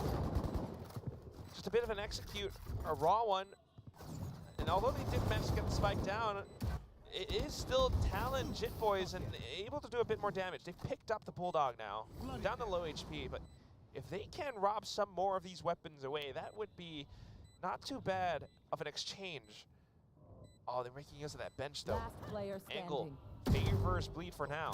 Jitboy still able to snap onto Ye. Tries to go back in. He knows that they're stacked up on top of each other. A little bit too blind fire, so it's easy for Retla just to cut him down. Ties up the score for Bleed 7-7. Yeah. Not bad, though, really, for Talon. The kind of kooky ideas, you know, sort of pay off. Not in the way you would expect. You know, you're hoping to maybe catch them coming out of that TP or catching them trying to go for the A site. And instead, they're able to just kind of set themselves up into you all Bleed, contest it, makes a go of it. Jitboys found those 2 big classic kills. That's where most of the damage is done. Now Bleed, 1 Vandal, couple other guns, a real mixed bag in terms of the arsenal that Bleed is going to be wielding this round. Flash, Blinded. gonna get some information, but you don't really know. Now with all that utility, you know there's at least 3. That's the go signal. Just getting a bit more information, dives in, picks up the alt orb. He's now 1 away from his showstopper. 1 kill, and that could be the round for Bleed, even though it is a mixed bag. Talon, on the other hand, though, just trying to adjust around this. I'm a little bit curious about the off angle that Surf is playing. He does have support from his teammates. The angles are pretty good for now. 1 teleporter. A bit risky from Darion. I think they're trying to sell a fake. An attempt. Governor takes out the 1 player. Now they're going in for it along with the wingman. Surf still alive, but it's going to be Cruz who comes up huge with a quick double. Zest able to trade him out, picks up the rifle. Surf still undetected. Fires off a bit of a blind shot and then goes back into tap. Teammates coming out of hookah. They've got each other's back, and Zest caught unaware. Yeah, so Talon wise to the teleporter plays. Not fooling them in the least. And Darion trying to see if he could make some noise, try to draw some attention over to the other side of the map, I suspect, but with Governor just holding that angle at that toxic screen in that same spot where it was on the eco round. Sigh of relief for sure. That could have gotten a little more dicey than it did. Some good plays, especially by Cruz there. That double kill, huge. Great anchor. Yep. Good protocols coming in for the retake as well, and especially Surf. I mean, still, that was a corner left unchecked. Now you got both showstoppers. Got the Thrash for Zest, but you have the Reckoning as well for Jitboy. So a lot of good retake options for Talon, a lot of good entry options for Bleed. So sort of a tic-tac-toe game here, it feels like, where, you know, who's going to be able to catch who? If Bleed can catch some of the Talon players with their execute potentially, they could really break this round open. Talon, if they're able to dodge it, they could play for a really nice setup on their retake. You know, use that Reckoning into the showstopper to get that info, get a good placement on it. Oh, here we go. Wow, Governor's going in for it. That's the first piece, the first tick. And then Ye comes back in for the attack. Thrash being sent out to get a little bit more space. Governor very aware, but he spotted out Scary. Able to swing out wide. Knocks out Scary's head with the left hook, and it's going to be now Ye spotting him, while Governor has his option to route back towards a short. The rest of Bleed stuck inside of the lamps and just trying to hold off some of these angles. Wingman goes back into showers. But the timing on the peak. Ye still able to hold down his angle. Now back in to support the rest of the team. Talon has to push up together. Timing has to work out in tandem. Oh, it's gonna be the Harbor Cove, along with a bit of a dizzy toss from Cruz. Bit of a blind, and it helps out the rest of Talon as they pick up all these kills. Defuse now coming in. Talon with a 9-7. I think Jitboys was flashed up, and that Cove came down just in time. But the thing that changed the dynamic of this round was this crunch play with the showstopper from Ye. It's a great start for Governor. Yeah, you lose Retla, not the end of the world. But what hurts is that you've got this crunch play with the showstopper from Ye. You got Scary on the other side, outside of showers. It's Scary in a rare moment of whiffing. Yeah. You do not see that very often. That cost them that round. Not when they know that Governor's on the other side too, especially, yeah. But, I mean, credit to Governor for the mechanics and pacing at which he makes these plays happen, especially on the defensive side. I think Bleed starting to anticipate some of these now. They're playing that slow game. Darion holds the angle, catches the first player. Shitboys comes back in to do the same thing. There we go. That's Right Pacific Valorant right there. Getting aggressive and playing off angles where your opponents might not expect it. My goodness. So good. If anyone's Love watching that. for the first time, that's what we do. That's what we do here. We are, although I will say, Lotus looked a little more Yeah. normal. No. A little. Just a But bit. it's been a little bit wild. It is a smaller map, so teams definitely wanting to get ahead of things. Ye making use of whatever he has to pick up the alt orb, just whatever little wins that we can pick up. Zest able to retrieve a weapon now. And a Thrash to deal with Holy potentially, smoke. even if Out you're of able to turn. get this 30 plant down. seconds left. Yeah, you do have an orbital strike. Oh, I'm worried about time. Yeah. I mean, I think yep, I was going to say, I'm pretty sure that Mosh is in a good spot to stop it. So now you got to get a player there, get it down. Zest, going to be Johnny on the spot to make the That's go the of it. thing. Yeah. You got Mosh, you got Orbital Strike, you got Incendiary, the Molly from Scary, and you know he has his lineups. So Talon wanting to get ahead of it, they're pushing up front. Surf with a heads-up duel, able to take down the first, onto the next. Zest with that rifle is gone now, and Jitboy just sticks to defuse, actually able to make it all the way. Scary wasn't in position to pull any of these off, and just wanting to save the utility for a further round. Retla goes further in just to rob some guns away even more, but regardless, a pickup for Talon. Yeah, it's pretty easy when you've got good mosh pit placements to make sure that the plant isn't comfortable and that you're able to get ahead of what you're talking about. Those post-plant setups that likely Bleed is thinking about in that scenario. No real hope to even find a good opportunity for an orbital strike. You don't want to commit it if the round's already not in your favor in terms of numbers advantage. Definitely would prefer to save it. Operator for Governor, though. That's right. Wow, peeking down B long. Does not want to give Bleed any legs in this race. No, absolutely not. And now you've really got to suspect that they're going to be somewhere pretty quickly. They're going to figure it out. They're over on A. Well, Ban ate a lot of that flash, but it's okay. No one was there to punish it. Yes, So, you know, we didn't see that. yeah, no harm, no foul. None of us saw it. Get it? Because it's a bird, a foul? Oh, wow. Good job, favorite. Yeah, that was a good one. Dang. And I can hear Achilleos groaning from the other. All right. High Tide was sent out. Jit Boys, unfortunately, off timing. Retla finds the opening pick. Surf comes back in for a bit of a trade. Oh, they're trying to run over. There was that flashlight coming out from Darien, but just a little bit off timing. Now Zest with a bit of positioning, able to catch down onto Surf. Re-peeks and catches Cruz. As a thrash. One-on-one.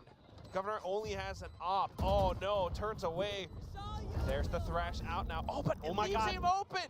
Governor's going in for the knife. Oh, swaps over the shorty. Zest realizes it a little bit too late. Like you could stop me. And just punched and punctured through by the sawed-off shotgun. It's gonna be Talon now, 11-7, 1 point away from map point. Yeah, and that's, I think, the inexperience on this agent showing for Zest, where he thinks he has the time to get away with the thrash, and he actually does not. if you're... He left. Yeah, he should. I mean, again, as soon as that thrash came out, like, because my first thought was, he has the thrash, but then he pushed the angle, and then he saw the player, and I'm like, now you can't thrash. Unless you go to short. Unless you go towards the teleporter or something where you give yourself the space to really do that. But in that corner, because it's so fast to rotate through U-Haul. Just run out with the knife. Yeah. No, I mean, Governor. You can't cancel your thrash mid-ender. You have to commit to it. Yeah, exactly. And that's why. Well, and you got to do it from a safer spot. Like, and again, that's kind of the newness to that agent, I believe, that costs us there. Where he just doesn't really understand the timings. Exactly. You know, you don't have that internal clock quite built yet. But otherwise, I mean, again, you know, I want to say it's just Talon also doing a really good job at making Bleed work for their spike plants. Every time that, you know, Bleed tries to go in to capture a bit more space, Talon has these positions, Talon has these utilities where they're able to take down at least one player in that process. Yeah, they're able to disrupt the wingman, they're able to get a player. It's all of these protocols that they have built into place that are making it very difficult for Bleed. And that round, I thought Bleed had a really good opportunity because even though the Talon was so far pushed out of long B, they should have a ton of info. They should be able to realize that it's A. They gave up a lot of space. They gave up showers control. They gave up the crossfires. There were a couple early kills for Bleed. It looked like they might be able to get it done, but it's the post plants and the, like you're talking about, the disrupting of the plants that are costing Bleed dearly in this half.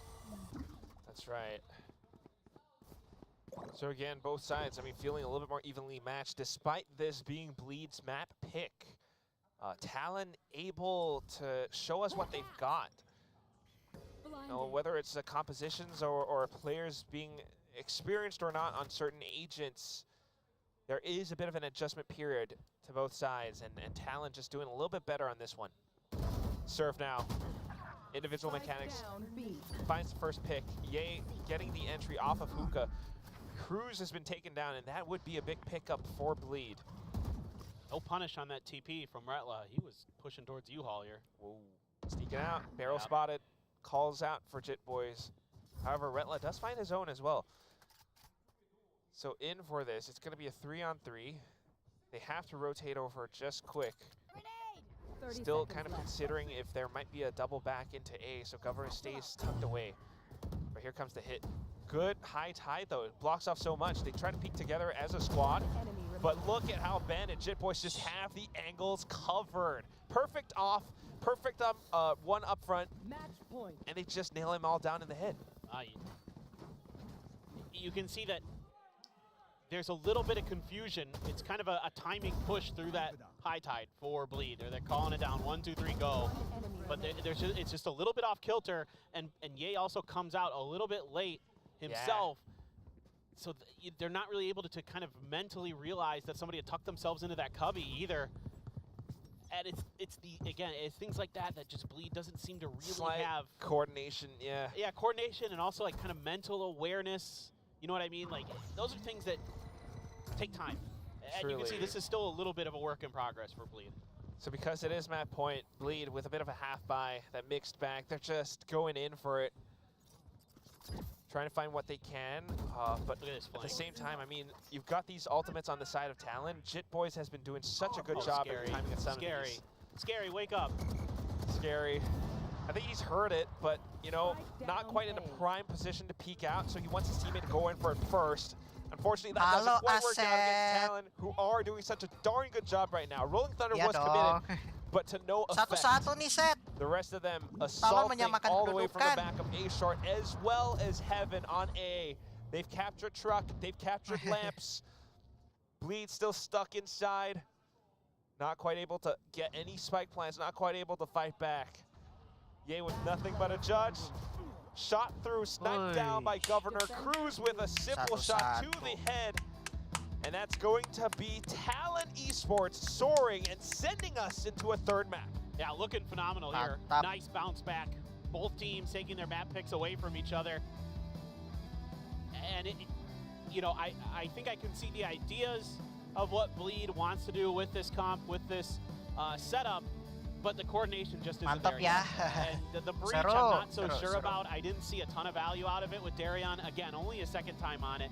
You have a lot of new Abis new ini, agents for these players, right? Tes satu Hey, lawan second time Paper ever Rex. on stage with a raise.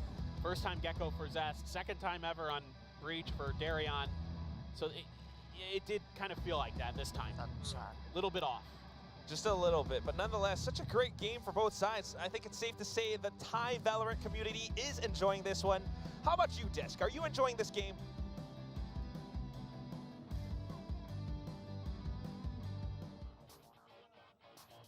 Oh, we are. I didn't want this happened earlier. This happened earlier. It's all good. It's been Yeah. exciting times. Perfectly I'm fine. just reeling a little bit because we have our guessing game thing reveal, and I'm a little upset that Achilles and I are deranking yet again. But on the flip side, Talon has been showing up. Both of these teams now are just taking the other team's map pick. It's just another one of those days where teams can't win on their own map picks. They just end up losing as soon as they have that advantage. But I mean, this is a very good bounce back for the side of Talon. This is what we were kind of expecting to see from them, more so on Lotus. Governor, way more proactive, way more involved in these rounds, Selamat in this map datang, Sen. comparatively. That's the kind of impact that you want to be seeing from them. Yeah, and I gotta say, I feel like Cruz has also kind of stepped into this one because it feels like there's a lot more cohesion with the executes that they've been doing. You see Jit Boys has a lot more intent on that harbor walls of his, and then the follow-up is just much cleaner from what we saw on Lotus. Yeah, I mean, one of the biggest things here lacking for Bleed clearly is the post plans. I mean, this is not a good look. Only 6 post plans that they get themselves into, but only 2 wins is fairly abysmal for the squad. So very rough tidings for them coming out here onto Bind, and kind of have to question some of the compositional decisions that they decide to go with here. Another thing, it looks like maybe Zest coming down and playing that Gecko for the very first time. It feels a bit similar to Hiroron yesterday on the KO. It's going to be something that needs a lot more reps, I feel, to really get comfortable with on stage. Yeah, there was that timing, that one play where he threw out the trash and then Governor just went around him. Yeah, just ring around the rose. I mean, that was cue the circus music and all, like some pretty wild scenes out there, but a huge play from Governor to really just be able to shut it down. But I mean, across the board, this was just big performances from everybody. Everybody stepping up here for the side of Talon. The Jit Boys continues to be out in front. Yeah, Jit Boys is definitely out in front with the highest ACS. Okay, so I made a mistake. So there. I thought it was Governor. We thought it was going to be Governor. He was definitely on track towards that. We thought it was going to be Bleed. Yeah, some of us thought it was going to be Bleed, which I guess we'll talk about shortly.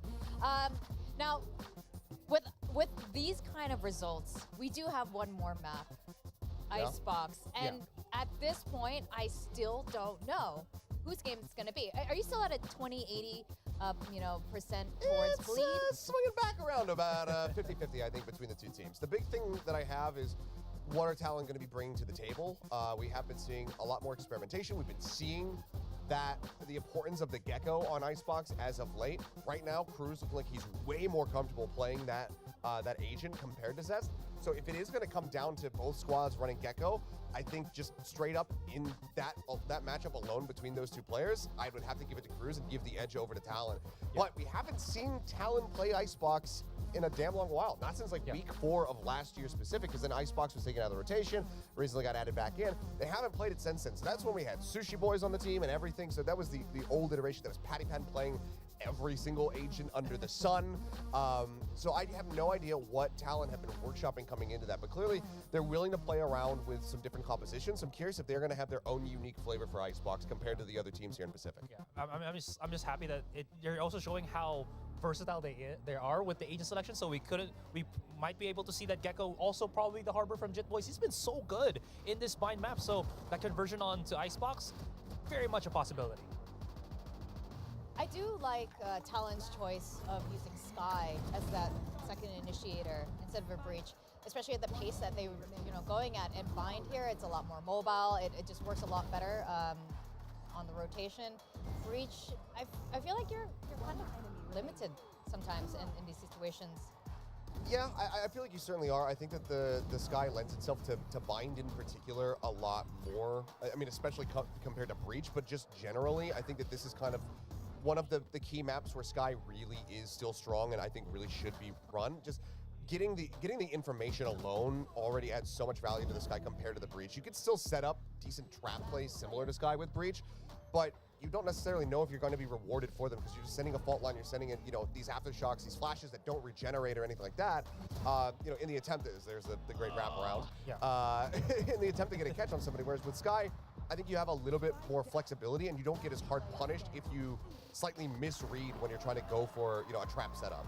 Yeah, and I mean, it's the Animal Kingdom comp. You throw out both the Zoo comp, as Ben Kai called it. Oh, sorry, Zoo comp. There you go. I completely forgot that Kingdom, though. Okay, It's thank nice. you. But yeah, as long as you are able to throw out those two particular abilities, you clear out more of the angles, keeping it easier for Governor to, do his own thing. So it really works out in favor here for Talon.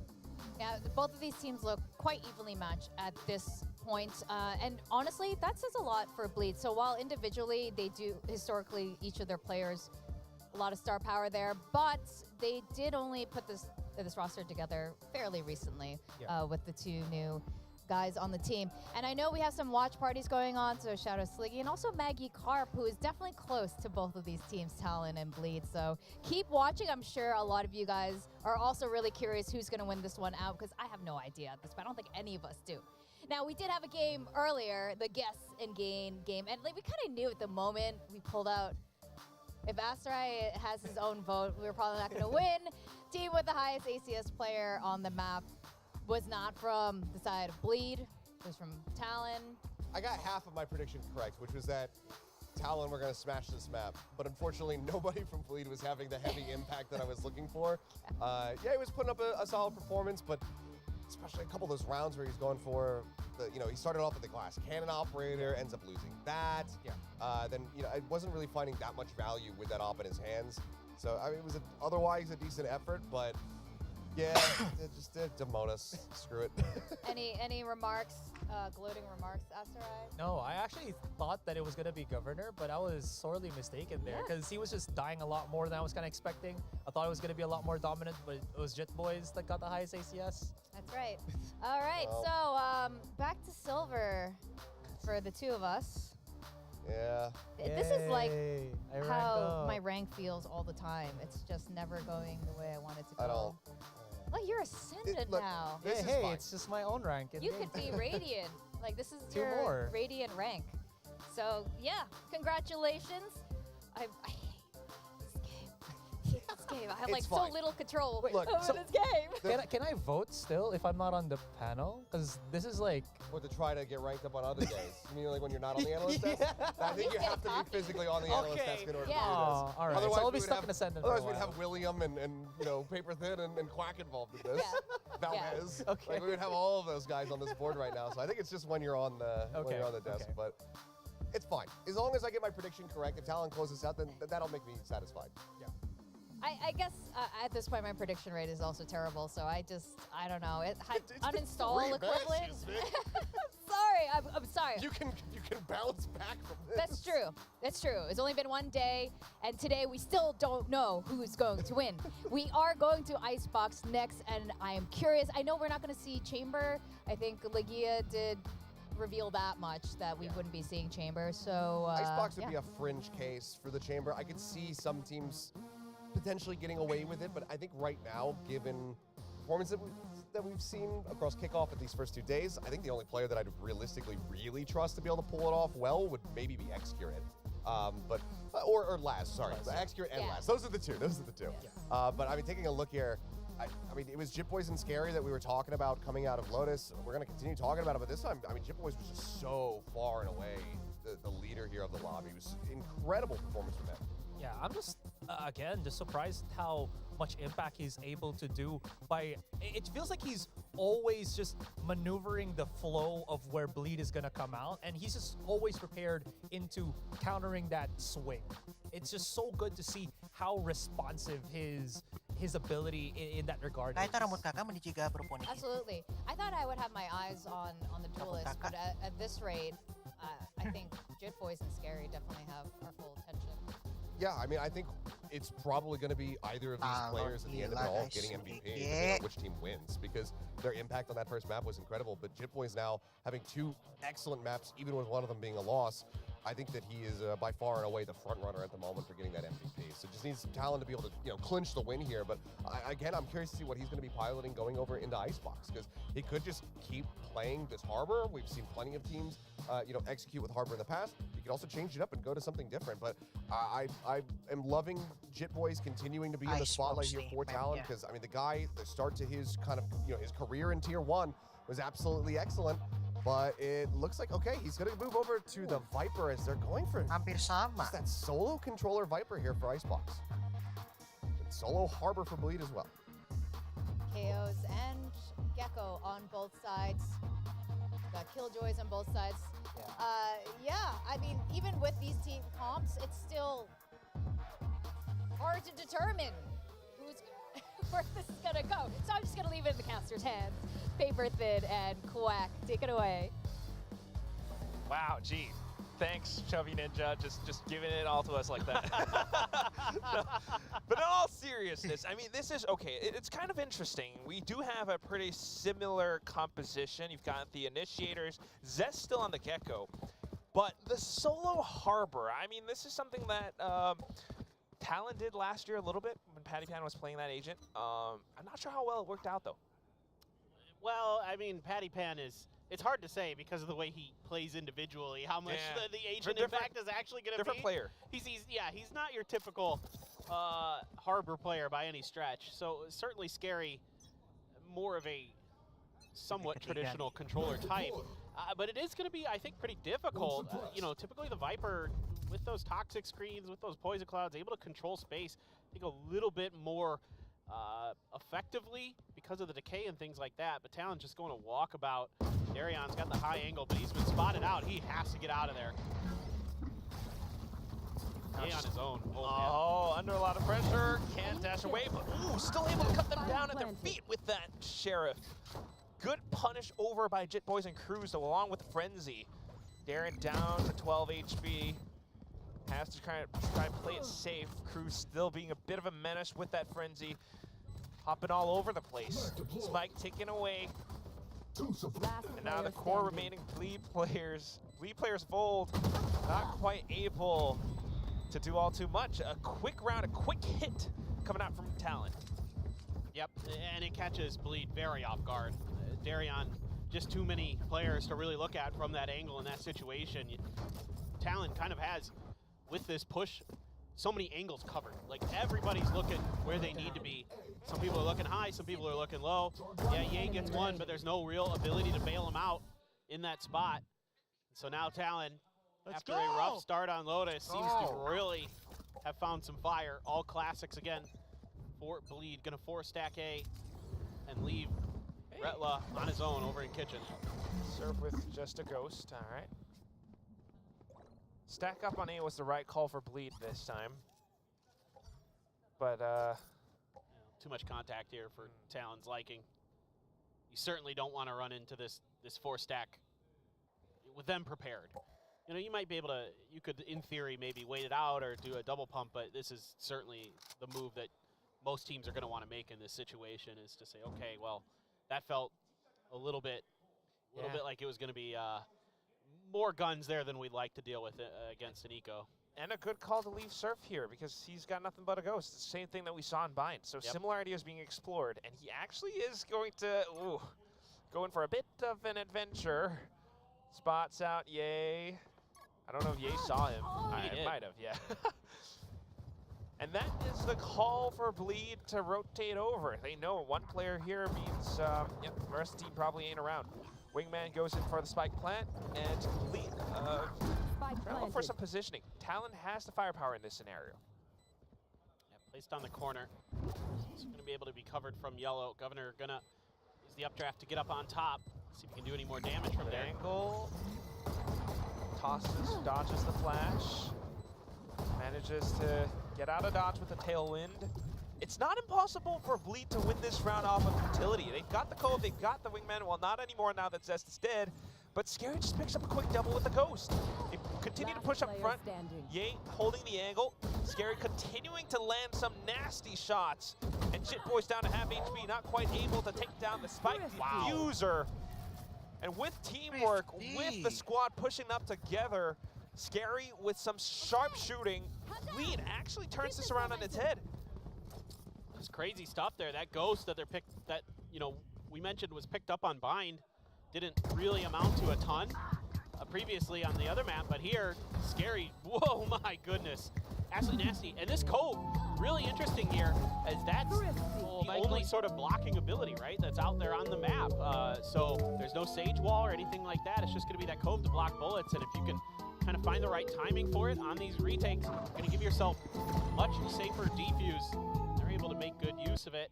Now, Ye, that outlaw. Ooh, missed the first, finds the second. Darren here to back him up as well. Talon knows that they can't quite challenge this. Have to back down, but look at the angles that the Bleed players are holding. I mean, what are you gonna do with pistols? Here. Serve does have a Guardian. Well, now you're really afraid because there was that kill through mid from Zest, and you got to be cognizant. You can see they're looking in this direction because they're really afraid that somebody's going to keep pushing this angle. Trying to see if they can find a punish onto that, but there will be no such push just yet. Now, finally, Zest making his way over. I think he saw him. Yep. And Dizzy out. Retla can peek off of it as well. Governor able to shoot down the Dizzy in time. But, all right, we're just going to set up camp. Look at this. Look at this, the skin. I love this. Showing off the Talon skin. But you got the opportunity. He knows the observers. Oh, that was nasty. That was flick. Woo. He's very talented player. I love it. He just keeps showing the skin. Do it again. Do it again. He knows the observers are watching him. You guys want to buy some skins? That's so great. That's it. Still, look, that just won me over. That just won my heart over right there. You're gonna buy a bundle now? I might have to buy the Talon capsule now. That Governor just made me a big time fan. Do it more. Do it more. I mean, why not, right? It's just you're down the last player. Yeah, the fact that he managed to get that flick was still pretty darn impressive. Yeah. I'm not blind.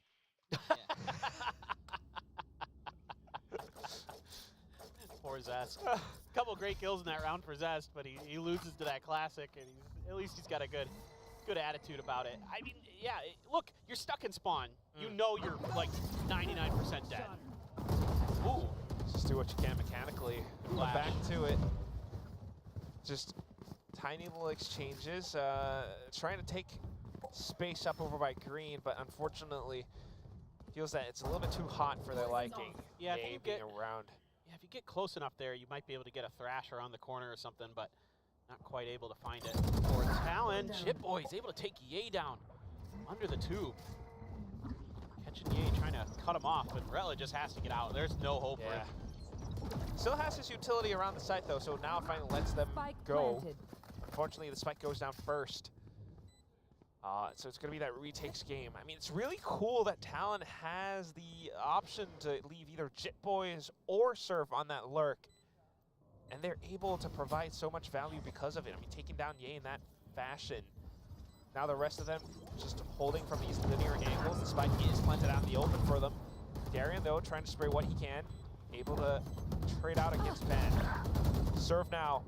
Up in an elevated position, up on pipes. Comes back in. Jit Boys with that lurk finally showing its effect. Just Talon again, once more, like we saw in Bind, working the map. Yeah, really nicely done. And good post-plant protocols here. The Mosh is going to be used to make sure that the wingman can't get the defuse. So even if the Cove was available, it really wouldn't matter. And there was also the Thrash that Cruz never had to invest, so he's going to be able to hang on to that. Zest is going to have his online as well. Scary has the Reckoning. So some big tools. Ye with the op. That's kind of something you always got to be thinking about. No doubt that is a very, very dangerous weapon in his hands historically. Since he's come over to Pacific, it hasn't been as kind of destructive as you would think. But he's gotten a lot of information here. The only thing he's got to worry about is a player coming from Belt, because Darian just left. They're expecting this B hit, and it looks like Bleed has read this quite well. Yeah, off of the timings, not seeing too much around A. Ye is still just able to post up. The rest of the team trying to find and extend their control of the map towards this B site, but Bleed are pretty much in position. I mean, it's good anticipation coming out from this team. High Tide at the right time as well. There's a bit of a flash, but Talon are at the ready. I mean, Thrash getting connected as well. Scary has to do it all on his own. He wants to do it all on his own. Able to push up front now, still has the Cove, but not quite able to take that duel up against Ben. It's gonna be Ye with the operator left. Might not be aware that Surf is right around the corner. He has no idea. He has zero idea. Oh, but they've kind of wrapped around each other. That's, yeah, Ye getting a little bit lucky that there was kind of a misguess by Surf as to where he had gone. They were kind of expecting him to head towards Snowman, but instead it's actually just a full-on hold back towards the A site. But what a setup here from Ban. That flash for Governor was absolutely brilliant. Caught 2 players with it, got 2 assists, and then got another kill as well from Yellow. That is a phenomenal round here from Ban. Like, really, really, really made this round go. That kill right there on the Scary to secure it. Fantastic work from him. I mean, it really shows, like, both teams, you know, with these new rosters, just trying to adjust things, they've managed to, you know, right a lot of wrongs. And coming into this series, this matchup, Talon has shown that they can always adjust and adapt, even when they are working against, you know, tougher rounds. Although they did lose Lotus, they managed to come back towards it a little bit at the end. And now on towards Icebox, not backing down from a fight. They're in for this. Yeah, and look at this. Governor has an op with the Blade Storms in the back pocket. You got KO ult for Darian. Jit Boys with a Viper's Pit. Zest never able to use that Thrash in the previous round, so still could be quite a back and forth with some of these ultimates. Flash to get some players off an angle, give themselves a little bit potentially more information there. As they heard some of those footsteps, they were pinging out Darian's position there. They're going to readjust. Didn't like what they saw onto A, and they're going to be walking in to Ye's op. Let's see how they handle it. Oh, Ye's backed off. He's expecting that Dizzy. He knows he doesn't have much help. Heard it, all right. Anticipating someone perhaps coming out on top. This has to be a one and done. He's got no help. No, I mean, it is Ye, but either. His angle's a little bit too open for my liking. Boy. Oh, flicks over. He just scoped out at the wrong time. A little bit unfortunate. 30 seconds left. But very lucky for Talon as they push out. Viper's Pit deployed. I got the spike. And domain expanded. I don't know how Bleed is going to try to retake this. Just some blind sprays, but look at how Talon are evading every single one of these bullets. You got the Thrash to try to push through and just capture a little bit more space on it. But Talon are very aware of this, and look at how Jit Boys just instantly peeks off at the off angle to cover his teammate. Bit of an off shot, but nothing all too much apart from that. Bleed save. has to, yes, exactly. I'm a bit concerned now for Bleed because that Dizzy should have at least caught the attention of one more player from Bleed to slide over to try to help Ye. And then Ye gets caught by the 0 point, and he's in a world of trouble even if he had the dash. Just a really difficult position for Ye to be in on his own. And the flood take for Talon, you know, able to punish that situation. So I think if I'm Bleed, if I'm scary, you know, you got to be a little bit more on the ball. The comms have got to be a little bit better. If you see that Gecko utility, that should be one of those key indicators that there's a good chance that there's an execute coming. That Gecko utility is often, just like Sky, going to be kind of that leading utility that you have to be aware of to make your rotations off of. A little bit odd sometimes. Placing alarm bot. And just to recall, I mean, really quickly, Icebox was also one of the maps that Bleed played towards kickoffs. They had some good performances on it, but it was also on this map that they kind of dropped to global esports. So some questions in my mind right now. They were the ones that left this map open, though. Talon picked the attack. So it's up to Bleed to really adjust around this. They have to show us that they have a strong enough defense. Yay, back on the operator. But look at how Talon just surprises and bursts through. Governor with the blades now at the ready, hops on over through the cascade, punished by Scary. Good job as Scary tries to backpedal, but unfortunately Kiting will not work out today. Surf able to pepper him down. The rest of the squad now trying to come back in, but working against the numbers, perhaps just looking for some exit frags, unless they can find an opener. It's going to have to be really quick couple kills if Bleed is going to be able to press this. Good positions. Oh, look at Cruz. There's nothing you can really do here as Bleed. You can already see Ye is basically in an angle where he's going to be saving, so. Gonna want to back out. These pushes are not being accounted for by Bleed. You know, there was an early 0 point to check at the tube angle right as Retlo was placing his alarm bot. Then they're able to kind of push through there, get some big picks, and open up some space. And again, Bleed just isn't able to react in time. So I would like to see a timeout right now from Bleed. You need to start getting this team on the same page in terms of where they're going to be shifting their weight on the map, how they're going to be controlling some of this space. The fact that round timer is not ticking down leads me to believe Governor, a great opener. Yeah. Enemy down. I mean, we've seen Governor, still very impressive stuff. You're absolutely right, Paper Thin, timeout being called. Lost 3 rounds in a row, now trying to find that lead right back in their hands. Frost still as animated as ever. I Certainly. do wonder what the mood is like on the Bleed comms right now, because at times, it's the way that this team operates, everyone has their role, and you expect them to kind of deliver and perform. If someone's not able to, how do the rest of them feel? How do the rest of them kind of work their way around that? I mean, you cannot let your mentality just, you know, fall apart and crumble, especially when it's the third map. Right. And I mean, some of those things that were going well for you on Lotus, look at Lagia, he is in pain. It's what's going on? It's falling apart pretty quickly. You can see the pain on his face. Probably isn't real thrilled with what's going on in the comms or in anything. You know, Ye still with that operator, still able to carry it over, but you got one Vandal otherwise on Zest still, and then it's a Guardian, a Bulldog, and a Stinger for Darion. But I want to give Ban a ton of credit. I think he's doing a great job on this KO so far, setting up some of these plays for Governor. So some good synergy with your KO and your Jet, something you really like to see.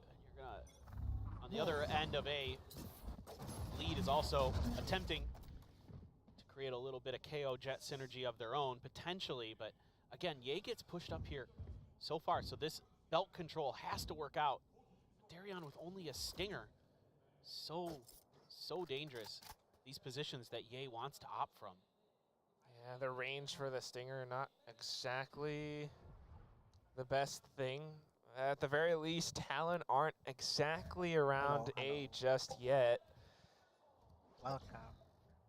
now the alarm bot's been placed quite a bit further forward for Bleed on B. So I think trying to give themselves opportunities to make those rotations a little bit quicker, but Talon's been pretty good about when they want to pull the trigger, there's not much hesitation. Very interesting. That's a voice line cover. There it is. Good call on the null command as well, so teammates can pick him up.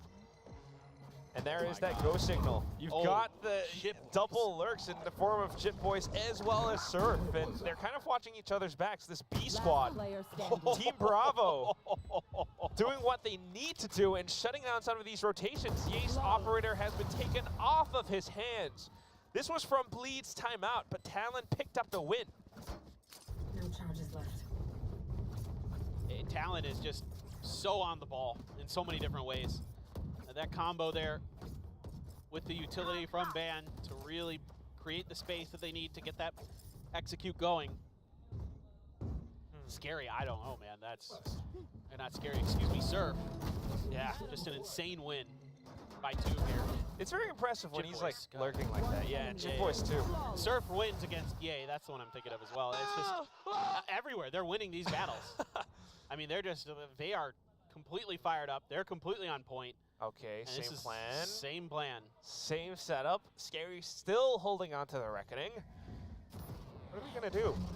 Talon, on the other hand, is still pumping on these brakes, holding a bit of defaults, at least for the first 10 or so seconds.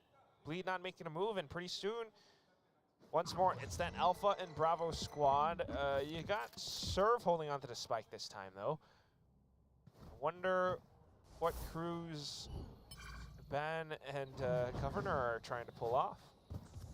Trying to sell a bit of fake perhaps? Picked up the Alt Orb? If they can get around Yay. But the funny thing is somehow this has never been revealed that he's been doing this, this aggressive position on the A. Chip Boy's just very cautious. Might be his time to shine. Gets up the first one, reloads, pulls out. Spots Surf out up by the top of Belt. Now Governor creating a little bit of presence up around the B site. Reckoning has been sent 30 and spent. seconds left.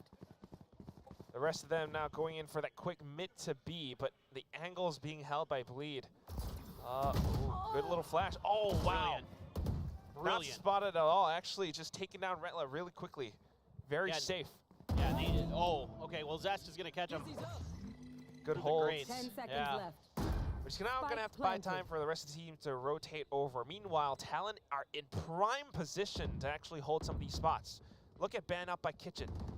As soon as he spots the barrel, Ye tries to peek out, but unfortunately nothing doing. Ban with the double kill to put Talon on top of the board. Ban is playing so well right now. I love what we're seeing. That flash, perfect on top of Retla. Tried to turn it, couldn't. Get a free kill onto him. Then he's able to hold that Kitchen angle. Governor been playing great. Seems much more comfortable on that jet. Awesome. And he's so ready. He's so ready for it. And yet Bleed just, after that timeout, still not able to find anything. You know, Scary there panicking with that Reckoning, expecting some of these fast hits, but Talon's doing a great job baiting out these ultimates, baiting out this utility. Ye does have the Blade Storm. It is shocking after how good that Lotus was for Bleed to see them just kind of collapse this much. I'm really wondering what do the comms sound like for Bleed right now. Talon, on the other hand, I mean, you're absolutely right. Dictating the pace with all of these little movements, little plays, tricking Bleed into biting the bait. So there has to be some adjustment now, because after this, you're starting to wonder, are they going to go into B again? I mean, that's what we've seen for the past 2 rounds. Scary goes into investigate with a cascade. Ye with the blades up onto the A site. Able to take down his counterpart. They know the hit is coming towards the spot right now, but they don't quite have the firepower. Jit Boys very sharp with it. Darren coming in for a bit of trade. The Thrash able to connect and land as well. No mercy against Bleed. You love it. I mean, you absolutely love to see it. Talon is a runaway freight train. 7 rounds in a row that they've strung together. All lockdown as well to play with. 1 away from a couple ults of their own as Bleed. Oh boy. But man, oh man, there is just no stopping them. Yeah, Blade got, Ye got 1 with the blades. that was it. We just haven't seen that same level of explosiveness. Yeah, the reads for Bleed. Now. Although we have some kills, no explosiveness, no like adjustments. The reads against whatever Talon's trying to pull off, not quite there, Paperton. I agree. I agree. And you're not seeing those incredible multi-kills, that display of technical prowess that you're used to with these Bleed players. It is really disjointed, and it's still sensing some uncomfortableness out of players like Zest on this Gecko. Although, okay, there you go. You should run. Now going in with the 8 defaults. Got the tailwind and updraft up onto the top of Generator. Spike planted. High Tide blocking everything off. Oh, look at Governor. Lockdown just blocking it. Are they going to expect this? Surely they have to, but if not, at least a couple of players going down. Oh, there it is. Such a big burst. Two players just eating it. Now Ban chiming in as well. Talon. Uneasy lies the head that wears the crown, but Cruz with the calling. Reading and playing the map. The rest of his team executing his plans to perfection. It's just wonderful what they're doing.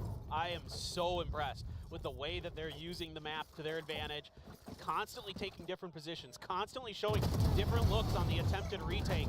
And there was some awareness of Bleed that position could be where Governor was, but he's just better. He's just better right now. And now you're going to double op. Shot, yeah. You're going to double op as Talon. Why not? Last round of the first half, let's go. Yeah, Ban one away from another null command. So he just gets that one pick, and then you can potentially shut down any of those big ults that are sitting in Bleed's hands, because they've got 3. The mental damage. Jay wants to pick it, but unfortunately he's the one who's getting picked instead. Governor gets the Blade Storm off of that. They have the option to swap back to the rifles. And Talon just absolutely read and anticipated that. Perfect. Every time, every step since Lotus has been Talon ahead. They've been 2 steps forward after going 1 step back. Zest, you insane person. Oh my god. Just an absolute mad lad. Walks forward by himself, finds a couple, evens out the numbers a little bit. That's not too bad for Bleed right now, if Scary can pull out the clutch. Talon feels the pressure, they feel the heat, so back on towards A. Surf has called it clear. I'm pretty sure that Scary is right around the corner, might have heard a little something, so coming back in to investigate with that Guardian, but playing it safe enough to rendezvous with Darian before he goes in for the hit. These lurks pay off so well for Talon. In terms of information on the map, great Dizzy there. Right. Lets them know they need to give up a little bit more space, try to make this retake a little bit easier. A little KO, pushes to clear the high tide. Absolute. Oh yeah, I love it. Genius. But here we go. Fragment and Bleed are trying to do what they can, able to deal with the front side. Now watching over onto the next. Scary sticks the defuse all the way, almost through, but Ben just gunning things down at the right time, cracking the shields, making him go prone, and that's gonna be just the end of the first half. Talon, very dominant start. Felt like the end of the map. I mean, it's 10-2, a must-win pistol coming up, and the only rounds that Bleed is able to win in that first half were an eco and the follow-up after that. It's just, it's incredible. And the one thing that really impressed me these last couple maps is the way that Talon is able to use the information. The comms are good, right? Like, Surf is all over the place. He's going around the world, and he's still got the connection with Cruz. He's still got that signal. And he's got help from like Jip Boys as well. Yeah, exactly. They've got multiple players who are really, really able. Cruz himself, from time to time, will go on lurks. So very versatile. There's so much that's going on in their heads, and they're able to keep track of so much. They're able to make these rotations back away from B after Zets gets that double. You know, they explore it a little bit, and then Surf's like, nah, I'm already on A nest. Like, come on over. Site's clear. Water's fine. Even though it's icebox, it's not frozen over yet. So. Come on over, man. Brilliant stuff we're seeing from them. It's like as this match has gone on, Talon has gotten better and better and better. That's right. Coordination, cohesion, it's all working out for them. The protocols are pristine. Even in that previous round, you saw Governor up on top of screens. Even if he does take a bit of contact, Cruz was right underneath him to support with that off angle. Yeah. There's so much going right for Talon right now that unless Bleed are able to pick up this pistol right now, it might just be game over. Yeah, I agree. Has to be. And you can see that even investing in 2 sheriffs and 3 ghosts to try to get this done for Bleed. I mean, they're going big or going home, and you have to. Absolutely right play, I think. Already across over to the pipes, but it's going to be backed off by the utility. 0 point going to connect. Jip Boys not going to feel comfortable.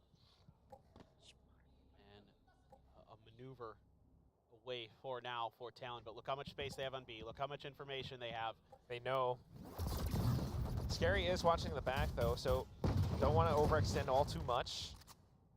Taking the bigger, wider angles. Oh, but just sniped down with the sheriff from Governor. There's a new sheriff in town, and his name is Talon Governor. The rest of them now, after getting that bit of contact, want to come back in for a bit of trade. Cruz just jump peeks it, gets all of the information. Talon are in control. I mean, you would think it'd be a bit of a downgrade to go to a sheriff from being a governor, but in this case, I think they'll take it. I think it's totally fine. He's incredible. Like, remembering that VCT Pacific video where they're talking about the outlaw. Yeah. 30 seconds That was left. a great video, by the way. I loved the way they put that together.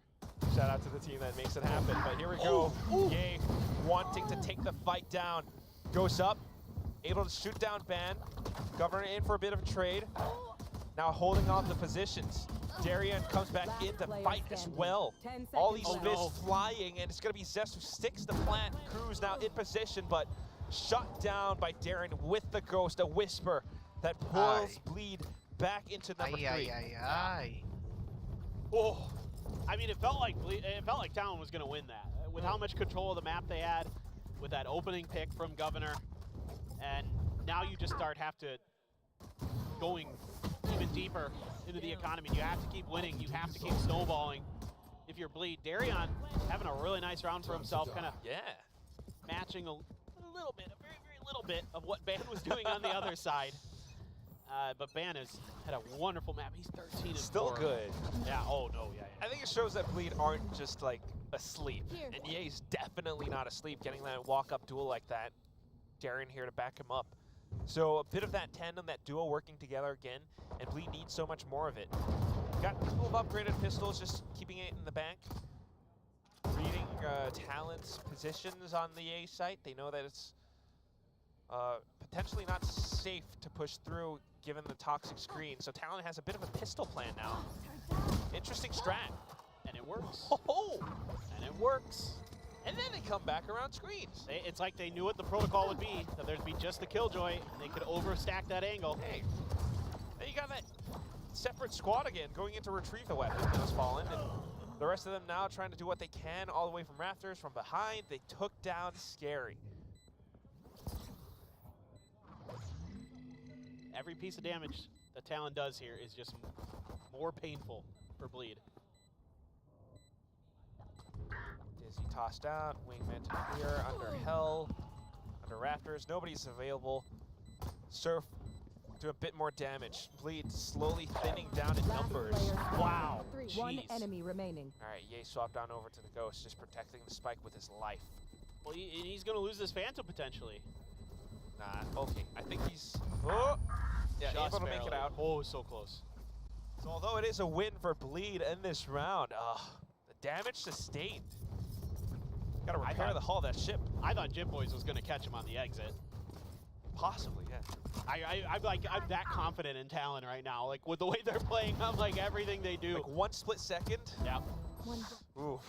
That's why I thought he might lose it, but yay, that's very fortunate he's able to hang on to that Phantom. And I mean, he's still focused. He's still dialed in. Stay in the moment. But look, Governor's already one away from a Blade Storm. So even if they go on an eco, they lose this round. Could have a game-changing ult. And what happened to that glass half full paper thin? It's gone. It's gone. Well, it's now it's Talon's glass. It's not Bleed's glass anymore. Talon glass from the Talon team capsule. That's right. All it took was that moment.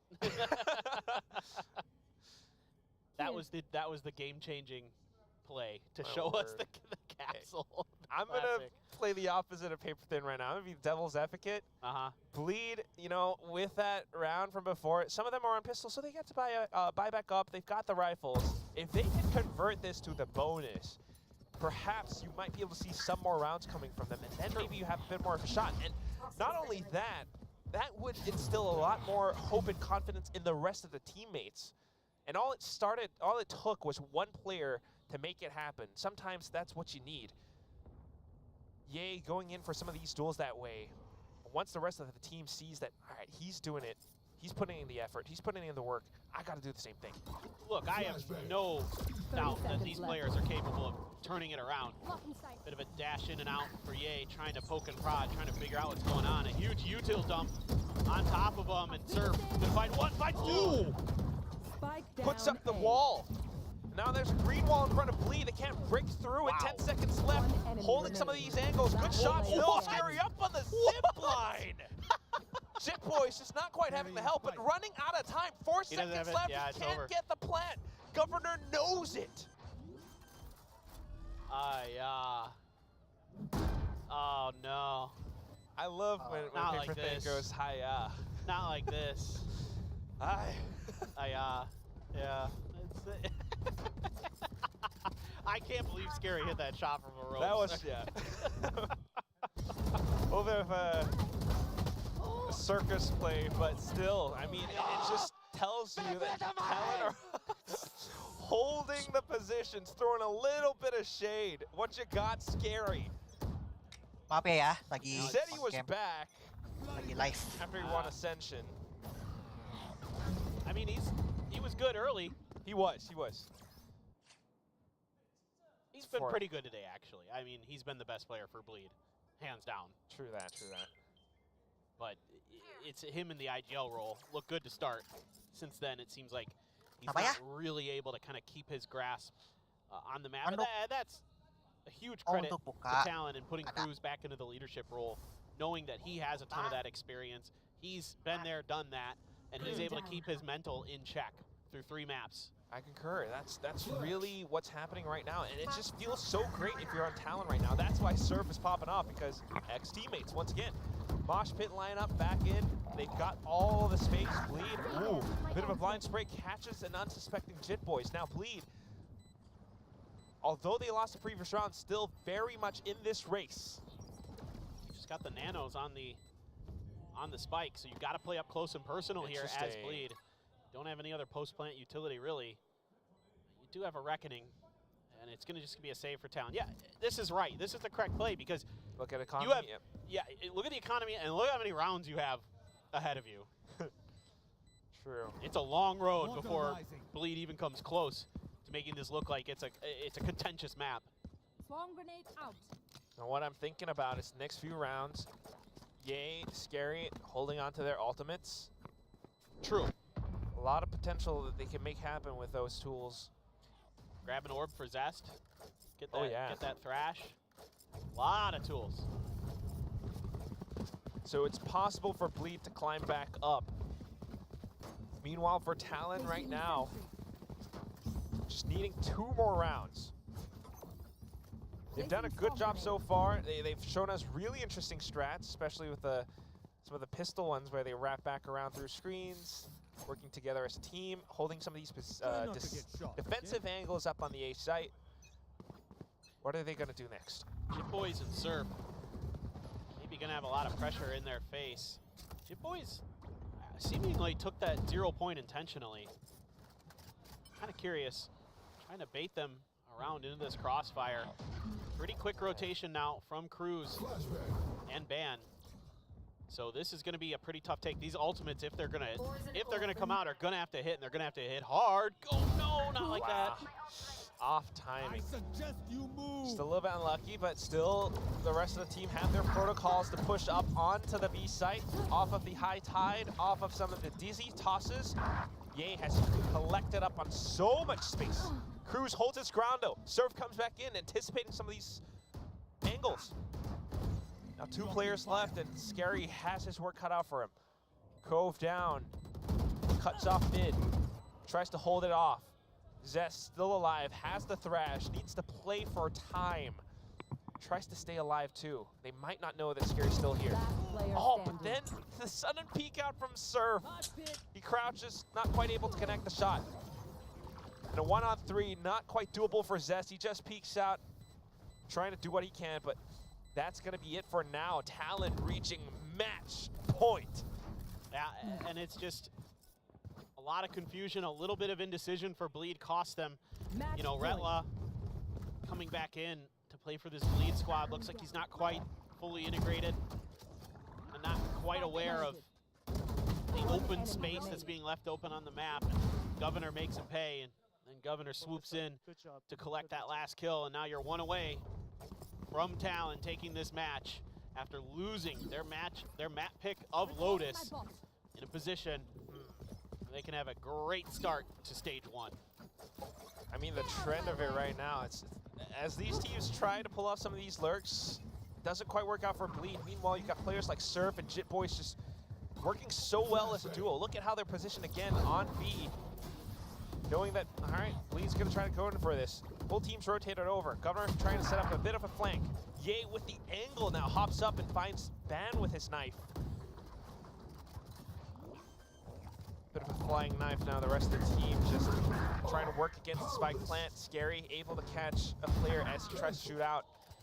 Darian holding the angle, turning this firefight into an advantageous one for Bleed. Surf wanting to fight back. Governor no longer going in for the flank. Too many players ahead of them. So it's going to be back to a save. We have the advantage. No need to do all too Comeback much. nih cuy, Talon. I love that they're very aware. Comeback nih guys. They don't need to give any extra to Bleed. A great execute here.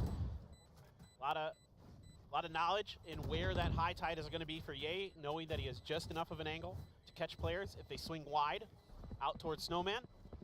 And then Scary getting a big pick onto Jit Boys. That's basically the round done. Not able to stop the defuse were Talon. They tried to commit to it, they tried to, but they just came up short of being able to clear the wingman. Because Cove wasn't invested there, right? The Cove was saved for that res onto Darian. So, not really too big of a deal in terms of the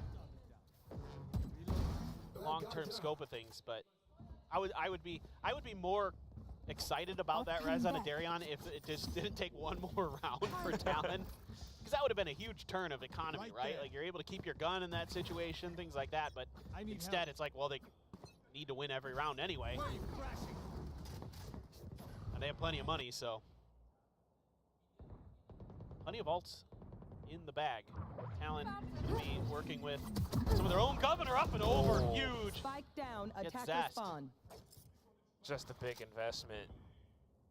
I mean, while Bleed are able to pull off some surprises like the previous round, Are they going to read this? when it goes back into it, Ye heard that rope. now making use of mid, exactly. They knew Governor did something, now trying to look for him. Spotted him out. There's the site captured. Gonna have to make use of some of these positions though. Retla now dipping back and forth. It's a good read. He didn't see anyone though. No. Talon putting themselves in position. Just setting up for it. Kind of revealed his position here. Cove going to be used this time to make sure the plant goes Spike down. planted. But I like what Bleed does here. They recognize the open space in the kitchen quickly. Take advantage of it. Give themselves a chance here in this round. Alright. 0 point to ensure that the side is clear. They know they are all around yellow and green. They've got the thrash, sends it out.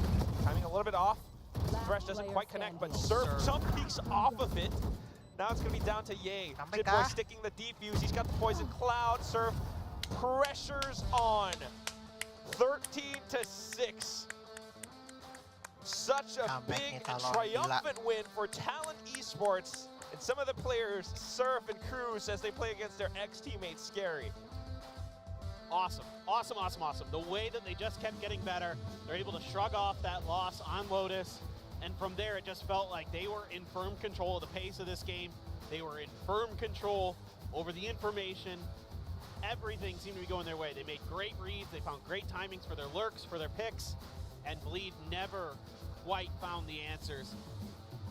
Some cool stuff. Lotus was great for Bleed. I love the way they played that map. After that, it seemed like they just weren't quite all there. It didn't seem like they had that same synergy. It didn't seem like they had that same ability to kind of control the map, to kind of read the way that their opponents were using their utility and things like that. I don't think you should be super discouraged as a Bleed fan, but yeah, it's still taking some time with these new players on their new agents. Zest didn't look super comfortable on the get-go, if I'm being completely honest. I feel like he's obviously been well known for his Sova play in particular. Yeah. You know, he is a good Fade player. We saw that on Lotus. The get-go on Bind and Icebox was not quite what I expected. I think that's one of the things. They've got the players, they've got the experience, but it just takes a little bit more time. The rest of it will be broken down by our analyst desk. Congratulations, Talon Esports. Talon wins their first championship points in this full best of 3. Their groove just got stronger and stronger with every round that passed, especially on Icebox. Yeah, I mean, this was pretty damn concise. I mean, it was a little bit of a rocky start, as you saw there at the beginning. They were able to start things off nicely, but then immediately drop the follow-up on the anti-eco. But they were able to right the ship and basically knock it out of the driver's seat the whole rest of this map. Talon just with a very strong read. Governor with, you know, continued pop-off performances. Saw that starting on that last map, and that very much carried over for him going back over onto this jet on Icebox, where he was just having a whale of a time. I mean, just mowing people down left, right, and center. So something I forgot to, mention when we come back to Icebox, it feels like there was a curse on the KO, but that didn't seem the case here for Talon. We saw how well they kind of adapted to it, and the way that they approached it was so well done. You'd see that it wasn't really Ban that was starting up the initiations on that KO. He wasn't really throwing the flashes for the most part. He was actually waiting for Cruz to get things started with that Gecko first. Then he supplemented things as the follow-up, and that made it, in your point, easier for Governor to start doing those entry frags into the site. Now, Bleed did try their darndest in the second half. They climbed back a bit, but it just wasn't enough. No, I think it was just a little bit too far gone. As soon as Talon got up to 12, it felt like, I mean, it always feels that way in those kind of moments where it just feels like this is impossible. Being able to claw back, 6 consecutive rounds to force out an overtime and then be able to get the win, it just seems so unlikely. And that's the problem, is that, you yourself, when you're playing the game, when you're in that position, you will feel defeated already, even though the game is not necessarily over. Paper Thin was talking about it. We had mentioned it. I do think that this Gecko coming out here from Zest, this is something that very much needs to be workshopped a little bit more. It didn't really look comfortable at really any given point there. So I think that that's going to take some more time to workshop. But maybe just the comps in general maybe need a little bit of a reassessment here from the side of Bleed. Saw them doing something, very different on Bind, something that we haven't seen in a while with that breach coming through. Then they also move over. They have Scary not playing on, that more lurk controller role like we're used to seeing him when it comes down to, playing Omen or even playing Viper. They try to change it up. They don't go for the Viper, which has kind of been the mainstay on Icebox. They go for this Harbor, and it just didn't really find as much value as they would have liked. Yeah. Speaking of lurk, Surf was doing a good job at just kind of being on the other side of the map. Sure, he was gonna get picked off sometimes by Ye, but when he's not, he's like, guys, I've already cleared the site. Come back here. You've already done what you could on the other part. I've already gotten this one. Come here. So we'll do that. I think these are really good signs for Talon moving forward. It's going to be a bit rough, though. Their next matchup is supposed to be Gen G. Yeah, I mean, no matter who is going to be going up against Gen G, that's going to be a rough match for you. There's just no other way to cut it. They just look absolutely incredible at the moment. But, I mean, this is a good first step here for Talon, of course. This is about maybe, I think, even better than I had anticipated coming into today. I was expecting to see 3 maps. I thought it was going to be a lot closer across all of them. So for them to kind of break away and have a relatively clean run here on Icebox, I think is a good sign for Talon. Are they going to be ready to take down Gen G?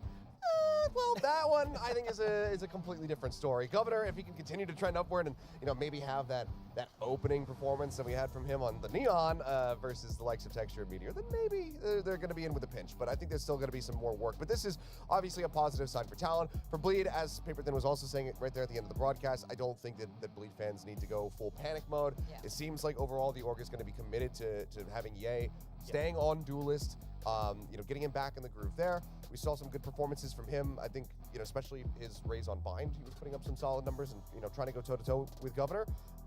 So I think that this is just one of those things where it's like, yeah, you just had some really overarching changes. You've changed your IGL. You have a new initiator coming in.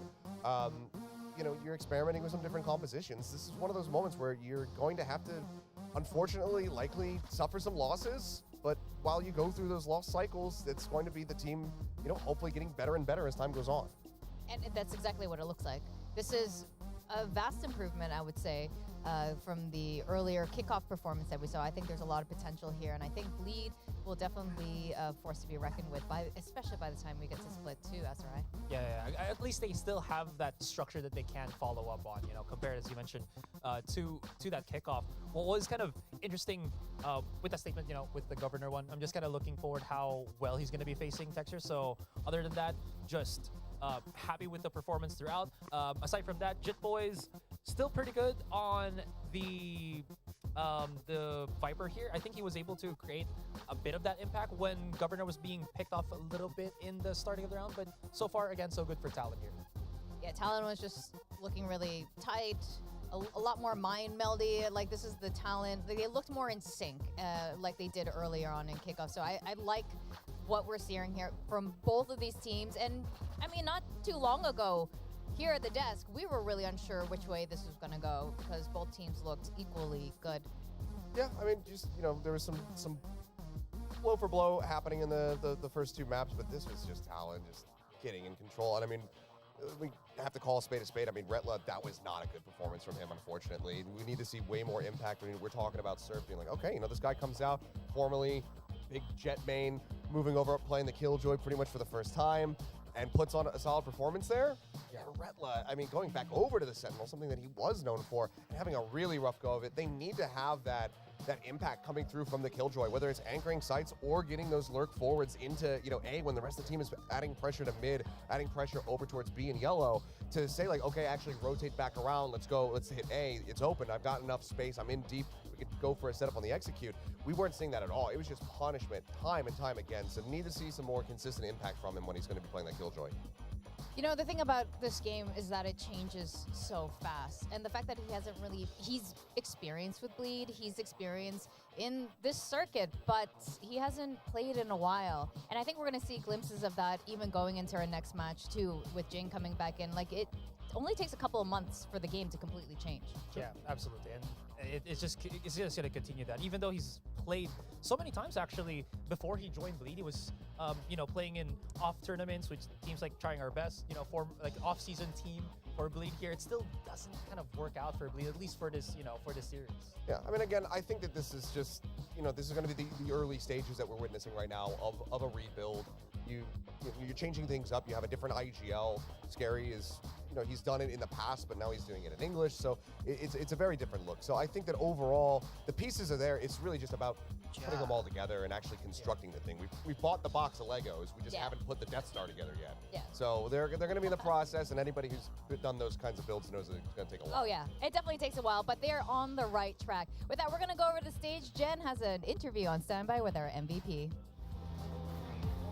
Thank you, guys. And losing's not on the table for sure for Talon today as they take down Bleed 2-1.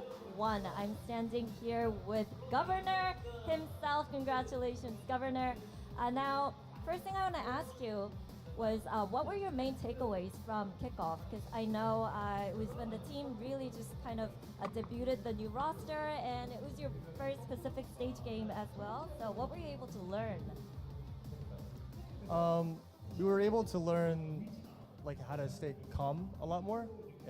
I think there's a lot of times, maybe like the DRX match especially, where we just made a lot of mistakes under the pressure. But I think going into this match, we emphasized the importance of like staying calm and limiting mistakes, because I think on Lotus we kind of failed to do that, but we bounced back for the next two maps. I'm really happy about that. But yeah, that's it. Okay, cool, calm, collected is what you learned. Yep. Also, you guys incorporated so many changes, right? Cruz on that IGLing role, but also Surf on the non-duelist role as well. So talk to me about these changes, why they came through, and also how you guys came to figure out that these were the changes that the team needed. So I think a lot of people expected that when we play Surf, we would put him on duelist, but I think a lot of duelists nowadays are transitioning to like a sentinel role, especially in like other regions. You have like like Lead, for example. I don't know anymore off the top of my head, but you know, it's in my opinion a role that a duelist can play because it's a lot of like 1v1ing, and Surf's aim is just it's incredible. That guy I can't curse. I won't curse, but you know, it was like a really good fit. It definitely was a really good fit. Now, when it comes to Bleed Esports today, they were, you know, kind of rolling in with their new iteration, probably not enough time to get enough reps in with their new roster. So what did it feel like going up against today? Did you see like many weaknesses that maybe you can exploit? So going to the match, you know, Bleed obviously made 2 roster changes. So a lot of the data that we had from kickoff, like a lot of it didn't really matter. We did expect Ye would go back to Duelist. The most we could do to prepare was, you know, just see how he plays, how to avoid him. He's obviously their star player. But for the most part, we were going into a blind, and it was just up to our IGL, Cruz, and everyone else to just make adjustments as we play. And lastly, you guys are going up against Gen.G in your next match. Anything you want to say to Gen.G players? We are playing with nothing to lose. I do not care, so good luck. All right. And I realize, you know, I noticed you're holding something right now, so I'm going to give you a chance to have a shout out. Buy the Talon capsule, please. Buy the Talon capsule. This man has been holding this forever. It's literally like it has your Raise sweat raise high. on it. All right. Yay. All right, Governor, thank you so much and best of luck. And get some rest today. I'll see you again next week. Thank you so much. And that was Governor, everybody. We are going to take a short break, but don't go anywhere because T1 will be taking on DRX, and that's the one you don't want to mix.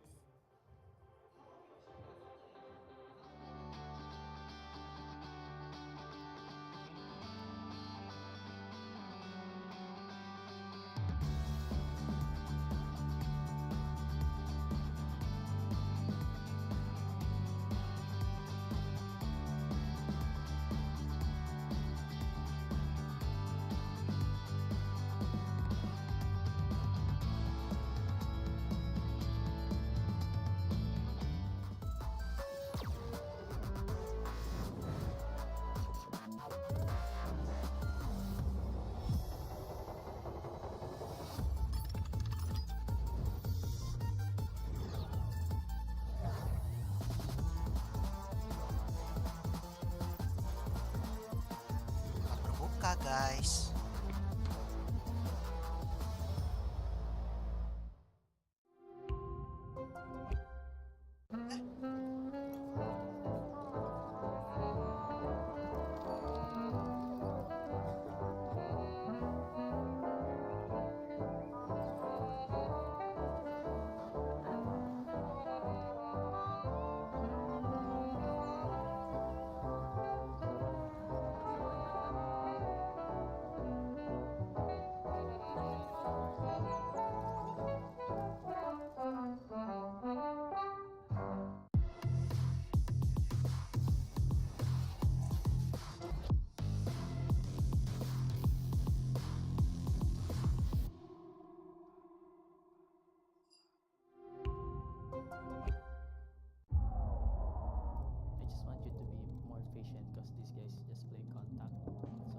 Okay, Team Supreme, we need you guys on the stage now. Come on, let's go. Let's go. Let's go. Let's go.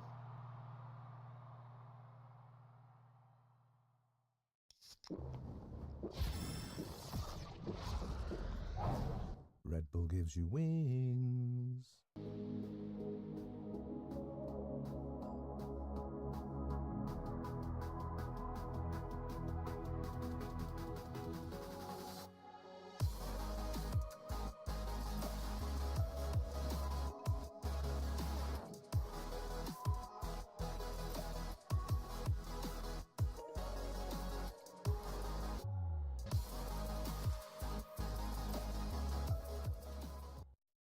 立ちグループ100周年。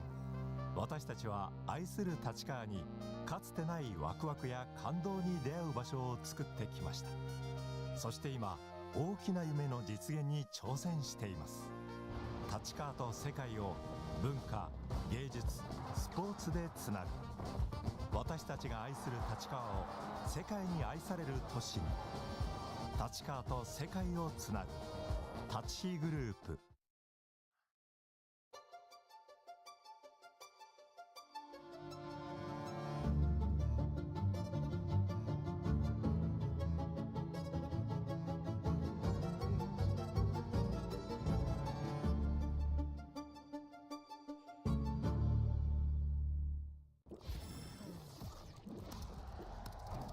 Red Bull gives you wings.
Welcome back to VCT Pacific. We got to see a new slick kind of bleed and Talon winning the first championship point as they found their groove. But now it's going to be a family affair for the next matchup, T1 and Paper X.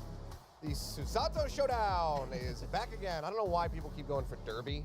I think alliteration is always better, so I think Susanto Showdown is a bit better. But with T1 arriving, looks like we'll get to hear from X here.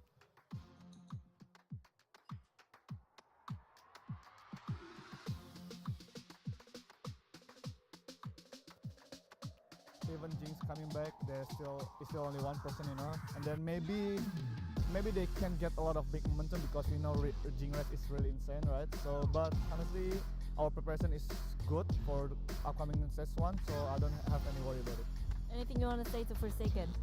Yeah, let's just have fun and then do our best, and then my Dongxing is like kind of sick these days, so I hope he recovers well and then can give their best for the next match. All right, thank you so much for the interview, and I'll see you soon. Oh, what a nice older brother. He knows that Jason Forsaken is a little bit under the weather. There's no, smack talk in this family, which is definitely not like my family. But I don't think that we'll be seeing any mercy in the game. So that's probably about the only reprieve that he'll get, and Xcurit's still just going to give him everything he's got. Oh, absolutely. Now, T1 was definitely a force to be reckoned with during kickoff, and I think this is going to be a crazy matchup. Everyone is always looking forward to the Susanto Showdown, but I think there's a lot more going on here for T1. I'm just gonna say it. I actually am gonna throw shooting with the Susantos in that one, just because I'm also looking forward to Xcurit maybe bringing out the chamber once again. It was pretty sick once we saw it. It felt like it was more hyperactive compared to like Laz's chamber. So definitely something to just kind of watch out for if they do bring that out. Yeah, he plays it very aggressively. He very much has confidence in his ability to be able to get value with those Tour de Forces. So especially when he has that one available, or even if it's just a standard op in his hands, you can fully expect that Xcure is going to be going on a bit of a mission to try to hunt somebody down. So, I mean, it widely has lent itself to being map dependent, so I'm curious to see what the pool ends up looking for once we go through the pick and ban, and see if they do land on some of those maps that are going to enable him to really play the chamber. But aside from Xcure, I mean, everybody realistically, as we're talking about on this squad, I mean, Carpe has been, ever since the ABL, really been picking up the IGL role, ever since we had Zeta stepping back. But one of the big ones, I think, what we'll talk about later is Izza, but for now, it looks like we're ready to hear from PaperX as well. Okay. Welcome back to Pacific. We missed you so much. How much did you miss playing on the stage? Definitely missed it a lot. It's been like 5 months since I played, so very excited. Alright, we are all excited to see you play once again. Good luck and thank you. 5 months is a long time in Valorant time. The game's only been out for like, 3 years? But he's It's like dog back. years. Yeah, it's like dog years. Exactly. Oh, man, because his name is Jing, too. I mean, this would have been Jing, his dog. Bahasa, Indonesia. Anyway, we're excited to see Jing back. We are. I was going to say, this would have been the cruelest April Fool's joke that they could have done, is if they were actually lying the entire time and to release that just a couple days later. But super crazy. I think that this is the thing that caught everybody by surprise around the world, was the news that Jing was going to be stepping back into this roster. Talked about it ad nauseum in other places. Really unfortunate for Moniette, but I mean, overall, when you just get the opportunity to bring Jing back into the fold, I don't think that you can fault PaperX at all for making that decision. Just given the highs that they were able to hit last year, being in that second place position, being in that grand final versus EG, they get the opportunity, they absolutely lunge at it. Now Jing is back in, but as we're talking about, is that 5-month break going to hurt them, or does he have a bit of an explosive return to the stage? I mean, he is known as one of, if not the best Rays in the world. I think this may still hold true, but I would say PaperX is now officially the only team with 0 changes to the roster since last year. Yeah, pretty much. I'm trying to think of some of the other ones, but I'm pretty sure we have had changes pretty much across the board. A lot of teams, obviously, with overarching changes. But so, yeah, this does kind of leave them out there by themselves, make them a little bit more unique, I suppose. But, I mean, preferred agents, we already know. It's the Rays, it's the Phoenix, pretty much only on Pearl. Maybe they'll decide to run it elsewhere. I mean, we've been seeing it sometimes on Sunset. So, I mean, they could try to do that. But that is also a big question, is if Sunset comes in, do they still stick to the same duelistless comp? Because I think with Jing in, you can't actually do that anymore. So I think that you would have to play a duelist there. So maybe Phoenix could come in, but I have to point out, he has played the stage in the past. Yeah. On Fracture. So maybe this could be, he switches it up with Dubai. I don't know. But we're looking at the Susanto Derby, Susanto Showdown. We're going to change this. But I like this, bro. Some things are just not meant to be. Even if Forsaken's a little under the weather right now, this is always a highly anticipated matchup. I mean, their whole family, these two, plus their younger brother, I think he's 10 or 11, also a superstar in this game. But here are some highlights from kickoff between these two teams. I mean, it was incredible to watch when they squared off before. I mean, just, going into overtime and everything, that series was one that just absolutely delivered on all fronts. But it is now a heads up where Forsaken has the lead. He hasn't lost yet to Xcure. Xcure's going to say, okay, maybe third time is the charm. Especially with you being under the weather. I wish you the best, but I'm still going to be looking for that win. Yeah, I just wanted to add as well with Forsaken that he's the player that has played the most agents, I believe, in Madrid, and he's been kind of showing how proficient he has been. 7 agents overall in the span of like 4 different roles on the controller, duelist, initiator, you just name it, he's done it. And he's probably the player that's played the most in the world. Like, even outside of Madrid, I think just last season, he had to have been like the most flexible player up there along the likes of, RB, Ethan is another one that really comes to mind as far as hyperflex players out there. But Forsaken, I think by far and away was the most valuable of all of them. And just the amount of just roles that he is able to fill. I mean, hell, even in Madrid, just saying like, okay, I'm just going to play Raze now on Split and I'm just going to crush people. Like, it's just nutty what this guy is able to do. And on top of all of that, I know everyone talks about the no IGL thing at PaperX, but honestly speaking, we are seeing more and more coming from him on top of playing pretty much every agent except ISO. Now we're looking at historically T1 and PaperX's map data here, and Sunset's obviously really good for PaperX, but it's good for T1 too. And Icebox, they both don't like Icebox. Look at that. Yeah. But things have changed for PaperX. Jing's back. Actually, I don't think Jing likes Icebox either. I don't think. Something tells me that Icebox is not going to be coming up in the series. I'd be very shocked to see if that one does come into play. But there is a lot of overlap here as far as where I think these teams would like to go. Lotus is one that very much juts out of my mind, even though that's a 50% for the side of PRX. But looks like we're about to find out as the map draft is ready. And T1 is tails the number.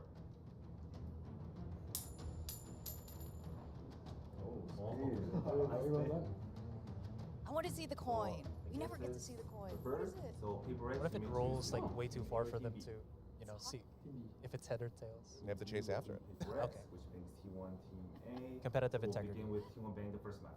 Got an Icebox. First ban for T1. Drum roll. Okay, yep. Unsurprising. Yeah. T1, you may not pick the first map. Lotus. And then, Also PaperX. unsurprising. Yeah, not having any wins there, not getting any success. And with the 100% win rate over PRX's 50%, they are going to be going for Lotus, so that does lean towards Xgrid bringing out the chamber once more. And T1 and PaperX, even last year, Lotus has always been, an interesting map between these two teams, and definitely one of the stronger ones for T1 when they're facing against PaperX. Yeah. Liking the PaperX on bind though, that means that we could be looking at the double duelist once again. Jinx come back onto this, the just aggressive have that satchels. Yoru with I'm it? already looking for the Yoru as well from Forsaken. I love it. Something like that could definitely come into play. I'd be curious. I'm really curious to see what they do on bind because, I mean, even if they do go for the Yoru, that could just be something going over to, the Gecko on that map, something that he's very proficient at playing with. Sunset as the decider. I mean, I absolutely love this draft because I think if T1 come out and they can maintain a win rate on Lotus, this seems like this could very much be slated to go all the way to 3. Oh, absolutely. This is actually the same map draft as the previous match, but I feel like we're going to see, or similar until sunset. But I think we're going to see a very different style of gameplay. We have two incredible teams who have definitely, proven and how strong they are. And, I mean, I don't know if it's too early for predictions, but how are you guys feeling about this with the addition of Jing? I know it's very exciting, and a.k.a, you've spoken about, on numerous platforms. Your opinion about this swap out? Look, I mean, I for one, I'm excited to see Jing back. He's just so fun to watch. He is just Ray's incarnate. He has kind of taken that away. It used to be Bunny was like the guy who's got the best movement out there. Jing has overtaken. He is just so damn good. He's so much fun to watch when it comes down to playing this. And I think that even with Forsaken maybe feeling a little bit under the weather, even with Jing not playing on stage for about 5 months, I think that first run back, that first time back out on stage in front of the audience here, brother v brother, I actually very much favor PaperX. I think that this is going to be an explosive return for Jing, and then maybe they hit a couple roadblocks down the line, but I think that this is going to be a nice little return to form. It's just going to be really fun to see them back on stage, and then maybe they suffer a little bit down the line. That would be classic PaperX. Oh, sorry. How are you feeling, Asura, about Monyet or Jing? I mean, I definitely agree. I'm definitely missing Monyet because I feel like he was such a awesome player that came out from PaperX. He had so many highlights. He also had that play where he was just trying to stab someone on Lotus. But I feel like, again, Jing coming back into this, it's not like, he's a new player. He has been playing with PaperX for such a long time, so the synergy's already there. So I feel like, again, like a.k.a. said, it's just him trying to reacclimate to this newer iteration of Valorant. And we were just looking at the last time they faced off on Lotus during kickoff, and of course Monyet wasn't there, and it seems almost easy to slip Jing back in there. It's Raze. Anyway, with that, I would like to invite the coach who has definitely changed the game for coach cams. We got Coach Alex from PaperX here. Welcome. I know this guy. Welcome, welcome. Hello. Hello, welcome. Did you know the reason why Pacific doesn't have a desk at the desk anymore is because of you? We knew you were gonna be here. But how are you feeling since Madrid? And I'm gonna jump straight into it because we don't have that much time. Do you think the teams here in Pacific have an advantage because they had more time to prepare for stage 1? I mean, yes and no. Yeah, you have more time to prepare, but I think what we get from Madrid is match practice, and you can't replace that. I think between the two, I honestly, I think I'd rather be here. You know, because I think match practice is, yeah, sure, it's nice, but like, you know, I want more time with my team to be able to like flesh things out. But yeah, so yes and no. And I have to ask about Jing. We all want to know about Jing. I think the obvious thing is everyone thinks, you know, you just reintegrate him, easy peasy, everything's all the same. Is it really that simple? No. Okay. No, I mean, he Well, missed there you have it. he missed 5 months of competitive play. You know, like it's he's gonna have to catch up. I think a few scrims, he's seen some stuff, new stuff. You know, he goes like, oh, I've never seen that before. I mean, and everyone else is already like used to this kind of thing. And Asarai, he's a big Monyet fan. He has a question. All right, just again, you know, with Jing coming in and Monyet not being able to play for Paper X anymore, how is he doing? I mean, he's gonna come back to Korea very soon. The thing is, he's staying a bit longer. He took the opportunity to finish his studies, so Okay. he would have had to miss a week regardless. I think he had some papers that he wanted to complete, but now he's just taking the chance to like really study for it. You know. That's good. Best use of the time.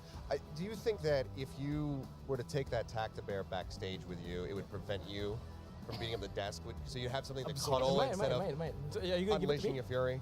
The cuddle. I mean, I think the angry cuddle. production might allow you to take the bid. We haven't I'm let the Carlisle or any of the other coaches, but I've seen that tweet. if it saves the desk, then they might actually allow you Maybe to take I it just this won't slam it today. So I've already I'm calm now. time. Oh, yeah. Nice at Tactibear home. does it. You're finding your peace. That's good. Okay, I have to ask you about T1 too. Obviously, you know Kevin Excurate quite well. What are your thoughts on going against T1 today? I mean, I don't know what to expect. I don't know. I mean, they have a whole month to do like whatever they want to do. So honestly, I think this feels like the first match of kickoff. You know, like everyone's just retooling. I think it's nice that we had a bit of match practice in Madrid. You know, the travel time sucked, but I hope that we can give them a good game because for us, you know, we have a new roster again, right? So we have to feel it out. You know what I mean? I think normally this would be a really stupid question for me to ask, but given that you've just slotted Jing back in, I think that there's actually an application for this. Do you have any? Should we expect anything new today? Because you guys have been delivering some crazy comps. So do you think that we're probably going to be seeing a lot more of the old comforts? I mean, we've had 5 or 6 days of practice in here, so I don't know. So 5 duelists. We can try. I'll float the idea. Okay, I wanted to ask the question because I've been asking all the coaches here. Yes. You know, with Laz bringing out the chamber, is someone here from Paper X gonna bring out the chamber maybe Forsaken because he's done it in the past? I mean, Just as a, we have a chamber comp, but it didn't look very good in practice. It depends, you know. It depends. Sad. We might. It's got some use cases. Okay, It's got some looking use forward to it. And to close it off, before you go into your match, any shout outs to your fan or to your family who's watching? Hi. Short and simple. I love that. Thinking 2 carrots, 3. Well, oh, sorry. All right, I think we're out of time. I was like, what, vegetables? All right, we'll talk about this backstage. Oh my goodness, Achilles. Anyway, thank you so much, Alex. You're Of course, welcome. all the best to you and the Bye. boys. See you guys. Thank you. Oh my I can't believe that. I'm sorry. Best of luck. I was really thinking vegetables. I was like, carrots? Like, yeah, he needs to eat more veggies. Yeah, but- that's what it's talking. They improve your eyesight, right? Yeah, They exactly. allow you to see targets The across game better. screen. Yeah. That's what I was talking about. Of course. Oh, you guys are all weird over there. Whew, need to catch my breath on that one. But I'm really excited for this matchup right now. God, Achilles, you got me like freaking blushing I'm right sorry. I said that I wasn't going to do that, and then Yeah. I just sent it. So. But anyway, let's cover predictions really quickly. We already know that Paper X for you, Paper X. Paper X, Yeah. and this is just because they've been together for so long. Yeah. William here, this being William. I will say though, this is way more one-sided than I would have anticipated. Yeah. I thought that a lot more people were going to be leaning in towards T1 here comparatively. So I'm really curious to see if we're actually going to be rewarded for this confidence, or if William's going to get a little bit of an edge up on us. Yeah. Well, with that, I think we are ready to watch the players walk onto stage, get ready into this matchup. We're going to go over to casters, Paper Thin and Quack. Thank you very much, Chubby Ninja, Kilios, and Asser, and of course, our awesome coach, Alex. That was a really fun interview. I agree. I love his answers. They're really to the point. He doesn't waste any time.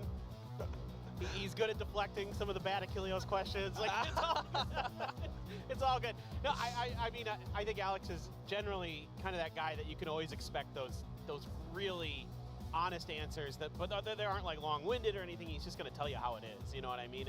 And certainly, obviously, you know, as Mika so aptly put it, the return of the Jing is the kind of big story of the day. But still, T1, man. I mean, yeah, I didn't pick them in my Preds, but I fully agree that with Achilles that I could totally see them winning this. Now, that being said, I got to stick with Paper Rex. Because T1's never even taken a map off of them. So until they can prove to me that they can do that, how am I supposed to go against that unless I'm like gambling that, you know. Unless you're William, I guess. Well, he's a gambler, so yeah, certainly. He's our Maverick. I mean, I gambled on the last game and lost, so it's his turn.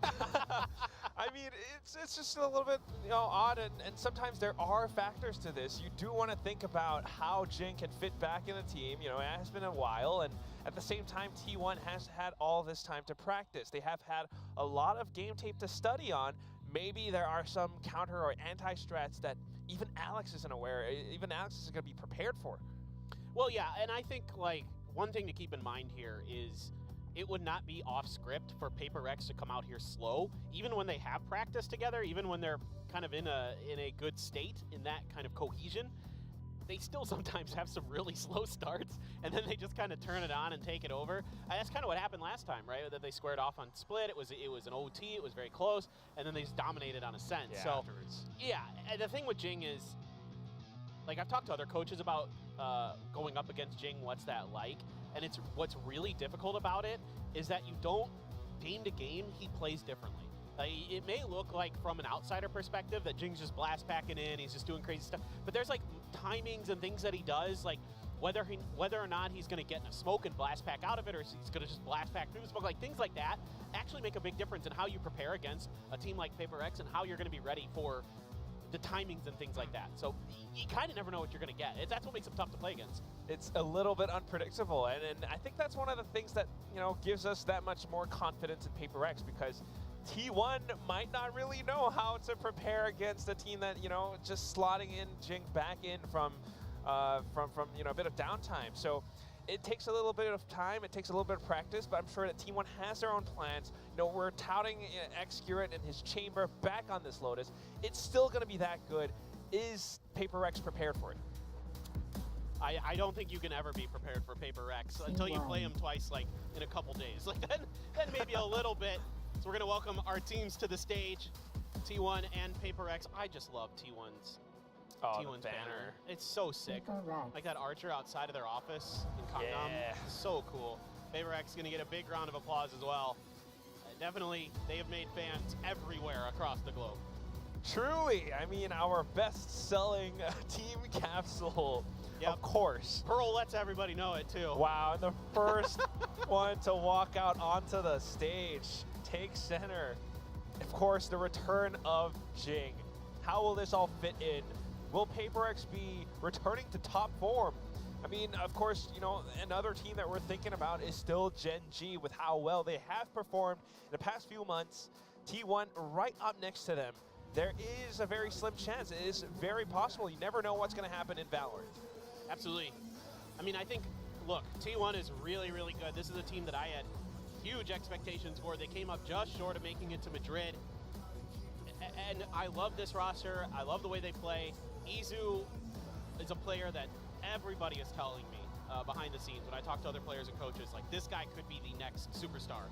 Like, he could be the guy that you really need to keep your eyes on as a player that could kind of take over this league and be the guy that we're talking about day in and day out.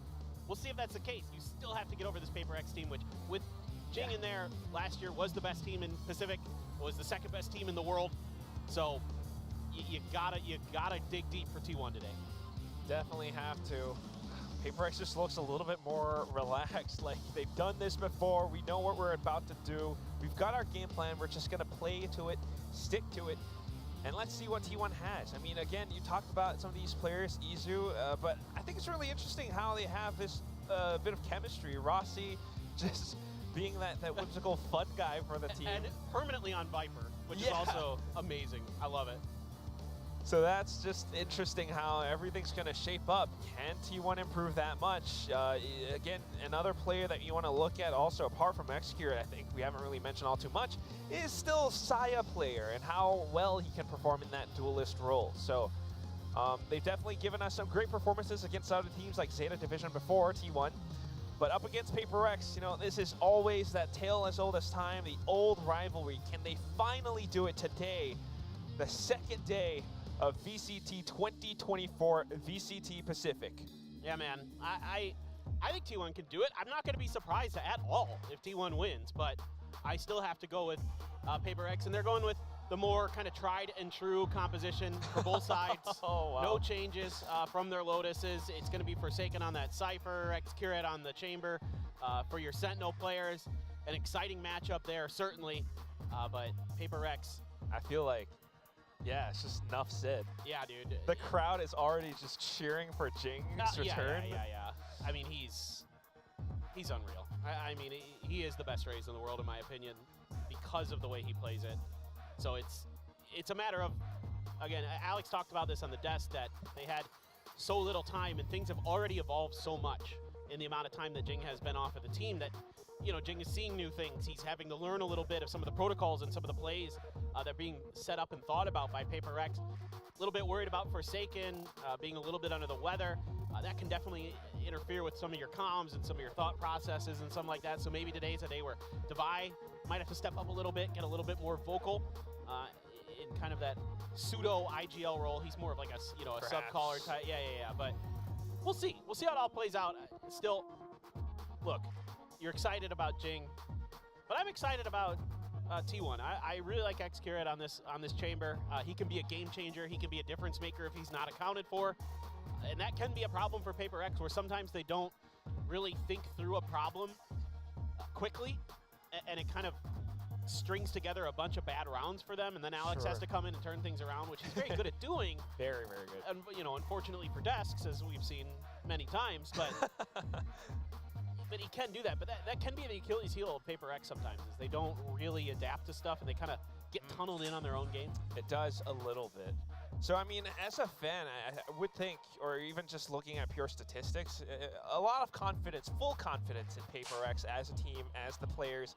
But as a caster, you know, I gotta say, T1, you really want to see if they can make that improvement, if they can cause a bit of damage, if they can create a bit of that dent in Paper X. Just take one map off of today. They are the ones who picked Lotus this time. They have played this map before against Paper X and AVL. They lost 5-13. Yeah. Will today be a different story? To be fair to them, that was Monyet playing the Rays, so that's even scarier, maybe. Yeah, a little bit. But this has been T1's map, right? This has been their home. This is where you have, you know, really good plays. You know, Izu can be really tricky with that Omen.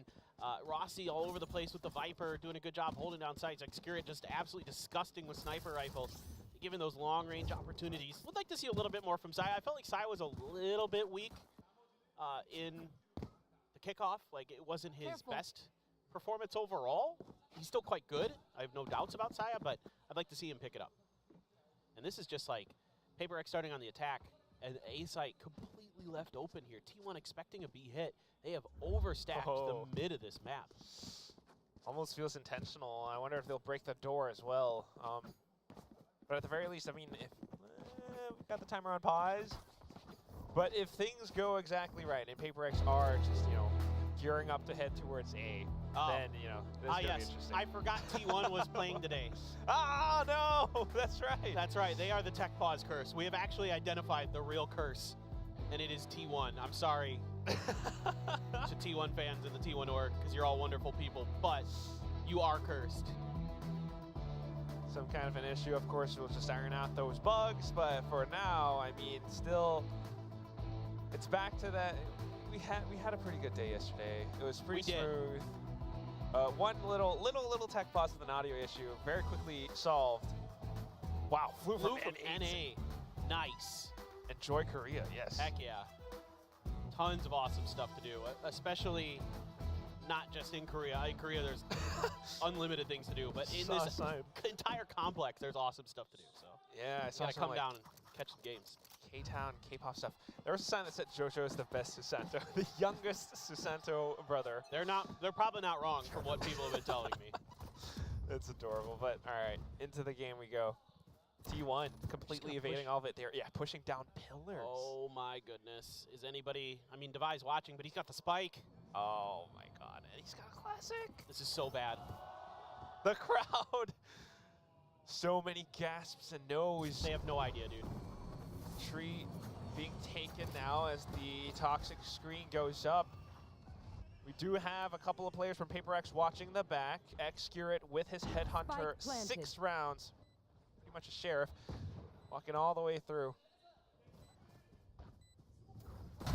Setting up the positions.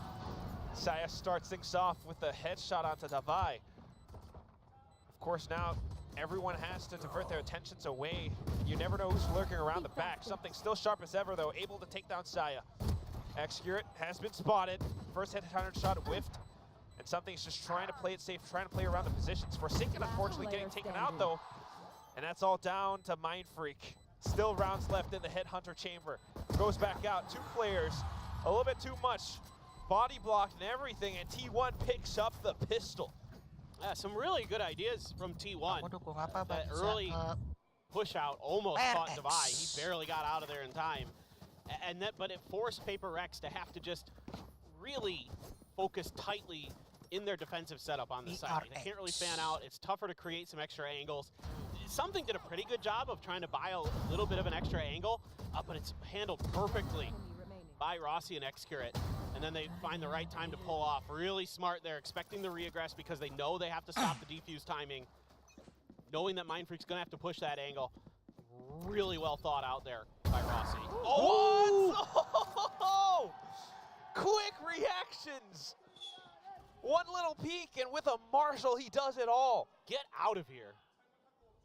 I was just gonna say, I mean, T1 was doing a great job. Rossi exceptionally with that Sheriff.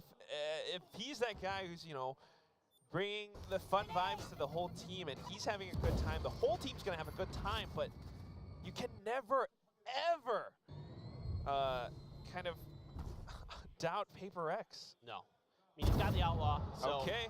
Makes it easy. Take down his brother. Sagan goes down, but still, you get an upgrade in a Spectre. Ooh. Oh, something.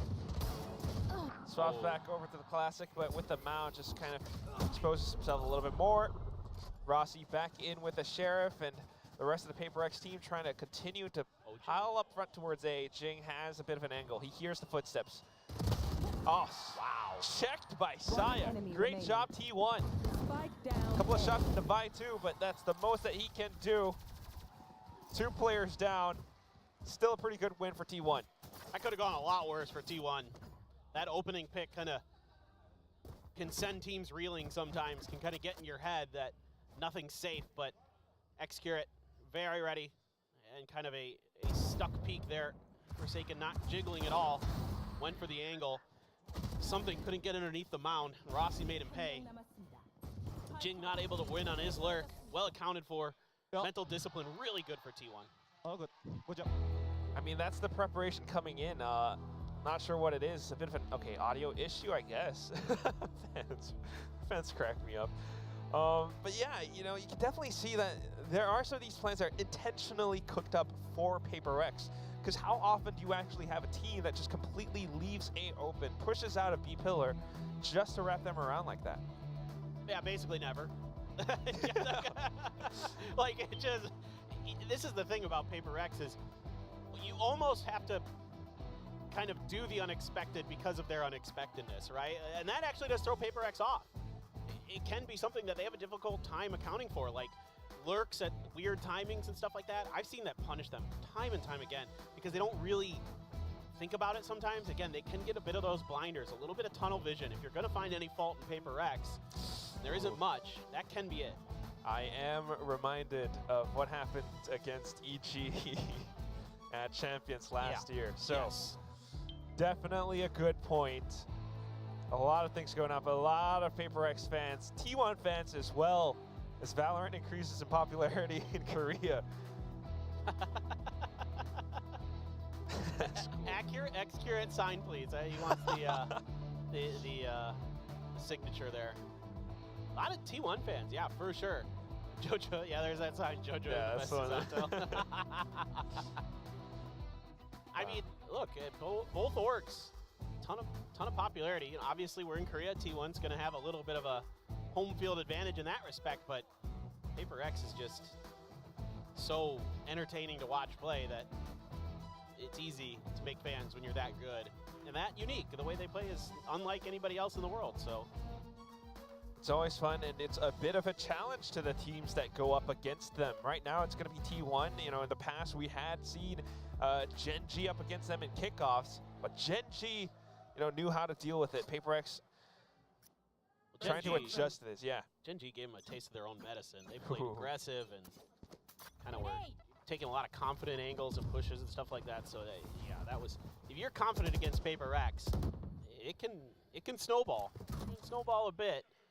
Cam check, that was fast. Okay. Just starting things off with a bit of that lurk, a bit of a re-peek and 2 kills. So quick, collected. The rest of the team now pushing up. A little bit of mind presence to know that there could be more players trying to make this B play happen. It happened on the pistol round. Maybe T1's going to do it again. A is completely open after all. Yeah, something already getting up towards heaven. Good smoke, though. Very good. Allows for something to play around the positions. You got Jing ready with the paint shells as well. This is a good setup. It could be red. I mean, this is kind of what Paper X likes to do. Yeah, I know what you meant. All right, Forsaken. He's on for the ace. Okay. He's got the quad. This is round 3. T1's trying to play it safe, trying to do what they can do. But then Forsaken just comes up from behind. This is the same-ish debut that we saw from Paper X last year in the regular season of VCT Pacific. Yeah, and that's kind of what you expect out of a player like Forsaken, even if he's a bit under the weather. Not too shabby. Almost gets the ace here. Man, oh man, he is darn close. Amazing. He looks good. Yeah, he looks fine. Apart from the fact that Jing is returning, another thing I think we haven't really quite spoken about is the friendship between Forsaken and the bromance. Yes. Yeah, dude. Oh, that spot. Great fade. I mean, that's going to be now T1 trying to fight in for this, but Mindfreak is not going to let them go down without a swing. Shrouded steps away, and they are definitely aware of it, but look at what's happening across the map, too. Forsaken through the link, catches Execute from behind. Now so much more space being gathered. You've got the trip wire in front of Rossi. He can't go through for free. Neural Theft just reveals. And that's the go signal for Paper X to get the spike over on A. Well, he's at least able to grab an orb. Yeah, why not? Yeah, I mean, that's going to give him the Viper's Pit next round. One way or another, he's only got a judge. He's not going to go for this. Forsaken's getting an orb too. We're all playing Pac-Man over here. Great game. I think Forsaken is already showing off why I love to see him on this map on Cypher, because he's so tricky to deal with. The mindfulness, yeah. He's all over the place. He's really good at holding the C site sometimes. It can be broken open, of course, but I really like the way he plays the Cypher. And Rossi, see if we can find any value out of this. I mean, the economy is weak for these 2 surviving players of Paper X, but the other 3 have quite a bit of money. Waiting for exits. He's got the judge. There goes the first. Fires off a second shot even before he sees Mindfreak, and it does connect. T1, although Paper X picks up the round win, Rossi walks away with a bag full of gold. That's huge. That's a lot. He's able to recover the op. Gets the Viper's Pit online. Didn't even have to die. That's a massive, massive play for Rossi. Yeah, they don't get the round win, but it almost feels like a loss for Paper X. Like, almost. We'll see. Okay, so Mindfreak has From the Shadows available. Jing's 1 point away from the Showstopper. Something 2 points away from his Blade Storm. But on the other hand, T1 already has 2 ultimates at the ready. Economy maybe not the greatest, but they have a lot of tools at their disposal. That could really change the dynamic. Here we go. Whoa!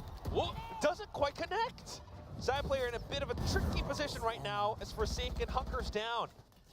Watches out over onto Pillar and catches onto 2 more players. B-side is open. Knew there would be the reload, and he knew he could push through. Really smart play from Forsaken.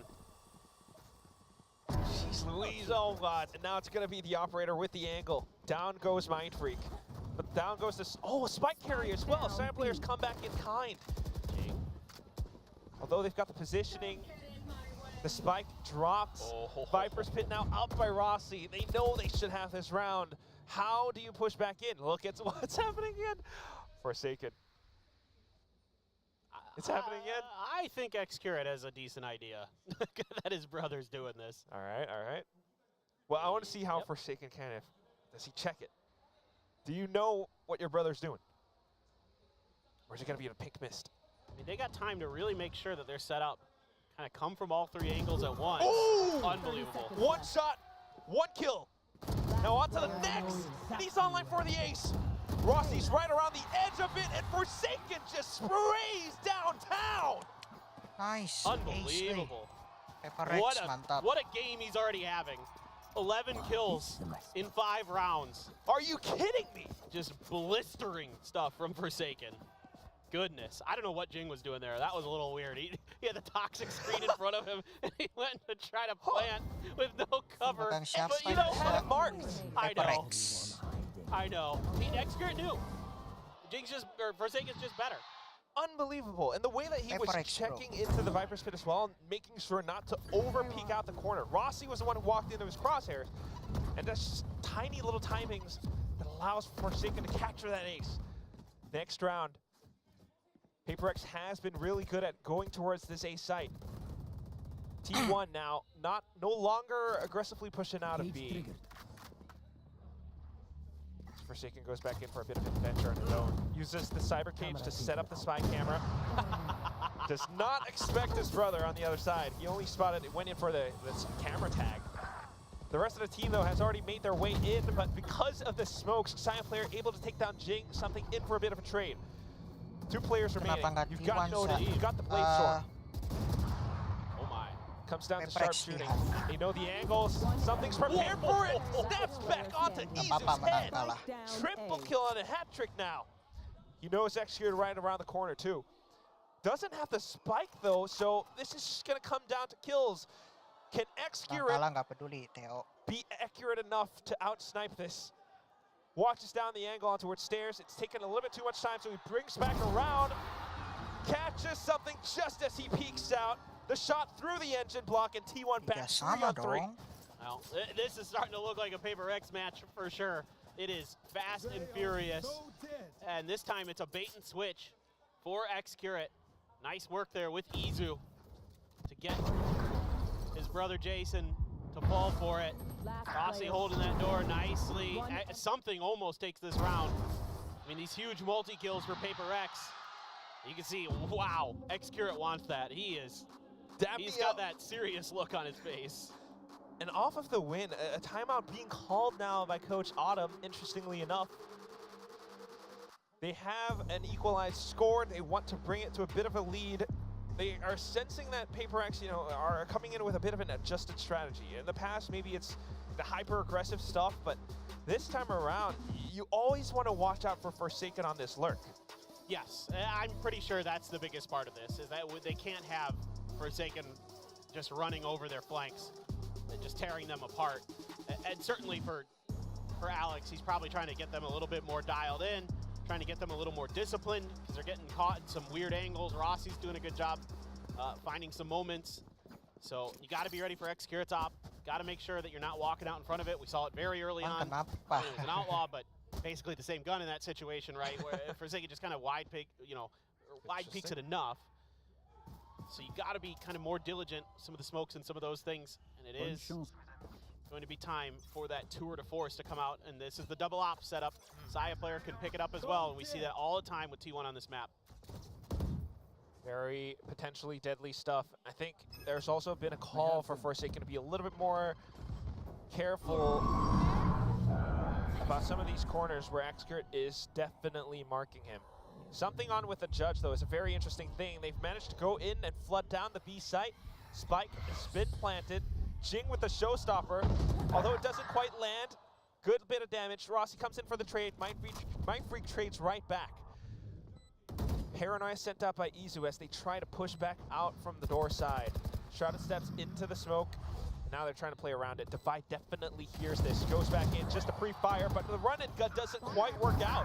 Something comes back in off of the information just to try to collect on these kills. But point blank range, Saya player connects the shot, swaps over the classic, and lands a great old one onto Mindfreak. Is that a no-scope? X. Just point blank off. Absolutely bonkers stuff. The pace of play is insane. Planted. I mean, this is just, oh no, the one-way Forsaken there. Just walking right underneath it. Yep. Yep. Unbelievable. Disgusting. Disgusting. That's why, I mean, Saya player still is that duelist that can always step up if needed. He wasn't maybe as loud during kickoffs, but he definitely still had great performances, especially against Zeta. Up against Paper X, it might be a little bit different, but right now, today, this is shaping up to be a bit of a challenge for Paper X too. We know how good he can be. And there's just no breaks on this game. I mean, this is just a full-on C-hit. There is no hesitation with the Blade Storm to lead the way, trying to play off the back of these Seekers. And T1 are just trying to respect Paper X as well. Walking through, did not check the corner where Izu is. Right up around the side, Jinx tried to go in for the trade, but unfortunately shut down as well. T1 now having the numbers advantage, gonna press on with the pressure. You got the showstopper, the rocket at the ready, and it does land. Forsaken right underneath, not able to deal with the close quarter duel. Now X-Grid coming up from the door, they swung out, they captured Mindfreak, and we've gotten the round, gotten the lead. T1 moves forward. Yep, flawless for T1. Flawless. Handling the pressure very nicely, not giving any opportunities for this aggressive style of Paper X. Just having a good read on when they can strike, when they can get in some angles. Paper X isn't expecting it. And that's always, again, a problem that you see sometimes with Paper X. I mean, Jing was trying to do something about it, but shot out of the air by Izu. Absolutely insane stuff for T1. They are already forcing that timeout. I don't blame Alex here. He needs to right the ship and right it fast. Definitely see if he can maybe get him to work the map a little bit more. Maybe see if they can put the tempo down a little bit. Yeah. Get Forsaken to not walk in front of his brother's op. What are you gonna do? I mean, they're brothers. It is, yes. It is hard when you like know each other so well like that. Like day to day, you're just like, who's gonna have the better read on the other? But I think it's also, I mean, they do have these strategies, they do have the set plans, but sometimes perhaps Paper X things, you know, you mentioned the tunnel vision overheating a little bit. They had the spike down on C. No real reason for something to continue pushing out all that far. You can admire the idea for Jing to try to go in for a trade, but after that, you know, without the numbers and the showstopper coming in from Saya player, it was just a bit of a tough round. I mean, I'm sure in his mind, he's like, well, if I can just get towards their spawn and get to that raise before the raise gets the showstopper out, then I'll look like a genius. But that's Paper X, right? Like, this is the way they play. It is high-octane gameplay, to say the least. And I don't mind the idea. I do a little bit want to see Jing pull back there and then play a little bit further back, but it's going to be tough, no matter what, with that showstopper in play. That's why it's a little bit of a tough position to be in, but at the very least, you can say that they have forced the hand of T1. Yeah, economy's not great for Paper X. They had to invest just about everything they had into this round, and it still came up short. It's still a Guardian and a Bulldog. Okay. Forsaken still lurking. Not really finding all too much. This time the protocol's in towards C. Playing together, not extending too much right now. They've got Waterfall, they've got the door marked. They knew where that plant was coming down, and Rossi tried to punish it. Execute waiting for the door to tap. Waiting for the team too. Forsaken should be able to hear most of this. You can see that he's communicating it to his team right now. But unfortunately blinded, not quite able to do all too much. Devi on the other side, a bit of a tap with the Phantom, but instantly traded. Spotted Execute through Waterfall now, something. Wanting to take the duel, they know they have to watch out for Mound.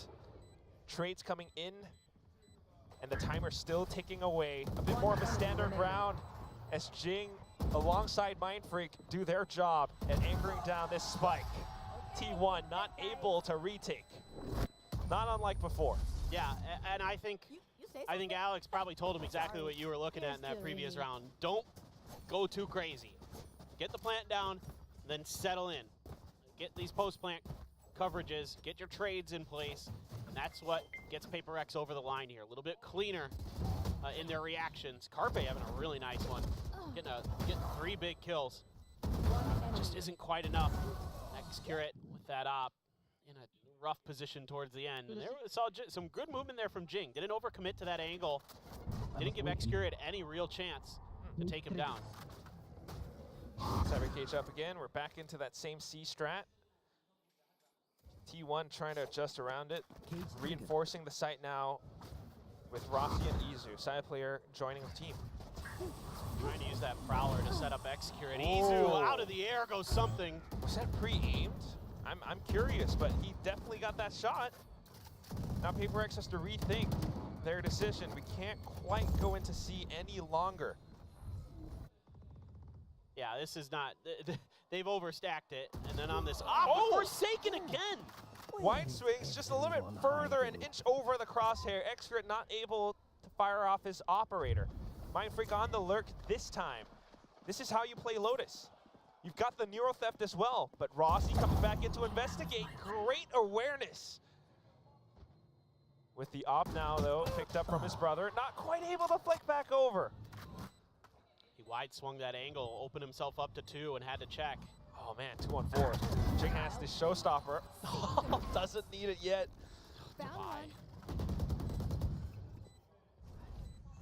Both players able to do so much. Now just pulls out the showstopper for a bit of security. Tries to blast pack away into safety or hop away into safety, but Izu, playing off of his teammate, gets the information and plays the position to perfection. 6-4, T1.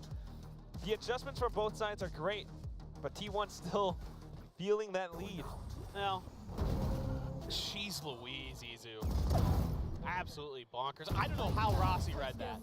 That's insanity. I don't know if there was an accidental footstep or sound given over by Mind Freak, but that's just tremendous awareness there. And Forsaken, again, we're seeing these problems where Paper X just starts to push more and more and more space on the map, but it gets to be too much too far. If Forsaken just kind of pulls back and holds a different angle, he doesn't offer himself to 2 potential angles that he has to worry about. And that's what ends up costing him. The timing, just too much. T1 exercising that patience. We're now adjusting to another site. C has been blocked off by the Viper's Pit of Rossi. So in towards A. Trying to play around the door. You've got that Prowler being sent out, something, just trying to land a shot, holds the position. Good swing now coming through. But at what cost? You still got stairs to worry about. And Izu doing a good job at anchoring. Despite, you know, still calling him a bit of a rookie, he is providing that impact. X here now landing these shots. Down A. And Mind Freak trying to buy all the time he can. Forsaken got one. Forsaken's got to watch out for Rossi. Oh, good dink. But X with the shorty jumping over. Oh, he knows. Wow. He knows. He knows. He's been pretty good at reading. Just because he's losing to his brother sometimes in the duels doesn't mean he hasn't read it pretty damn well. Good grasp coming in from T1. I love it. I mean, but one of the concerns I have, and this is something I mentioned at the beginning, is that if you leave these sight lines open for X-Curate to pop off with the op, he's gonna knock you down. And they're not smoking off that stairs angle, or at least, you know, they're not finding the right timings after smoking it off, that X-Curate isn't allowed to punish it. And they are on a buy, and they are on B. Okay. Oh, it's that Nightfall from Carpe now. Vision. Oh my god. Sound completely robbed, low health, and it's just, it stills the rest of the T1 squad with so much confidence that they just push out and decimate Paper X. And it's this toxic screen that cuts off the frontline players of Paper X again, and they don't have any ability to help off the back of it quick enough, and so you lose your 2 duelists. The squad's been, split in half because of this. We saw it earlier. Jing died trying to plant the spike, but they still able to recover the round. But this time, it's going to take some heroics from Divide and Mindfreak. Last player standing. Not today, not for now, as we near the end of the first half. And 8-4 shaping up for T1. And I mean, just think about how it happens again. You've got all of these players from the side of T1, and they are just prepared to toss all of these haymakers against Paper X. That Nightfall, the Toxic Screen that you were mentioning, Paper Thin, and now the rest of them just collecting on these kills. Look how fast Oh boy. they start swarming. Poor Divide. All right, able to get the first. He knew that one was coming in from defender spawn, and that's why he turned around, but yeah, 3 players coming out from Mound. 8-4 at the end of the first half. Yeah, this is great stuff from T1. All it took was that one time out. They were pretty well on track after that.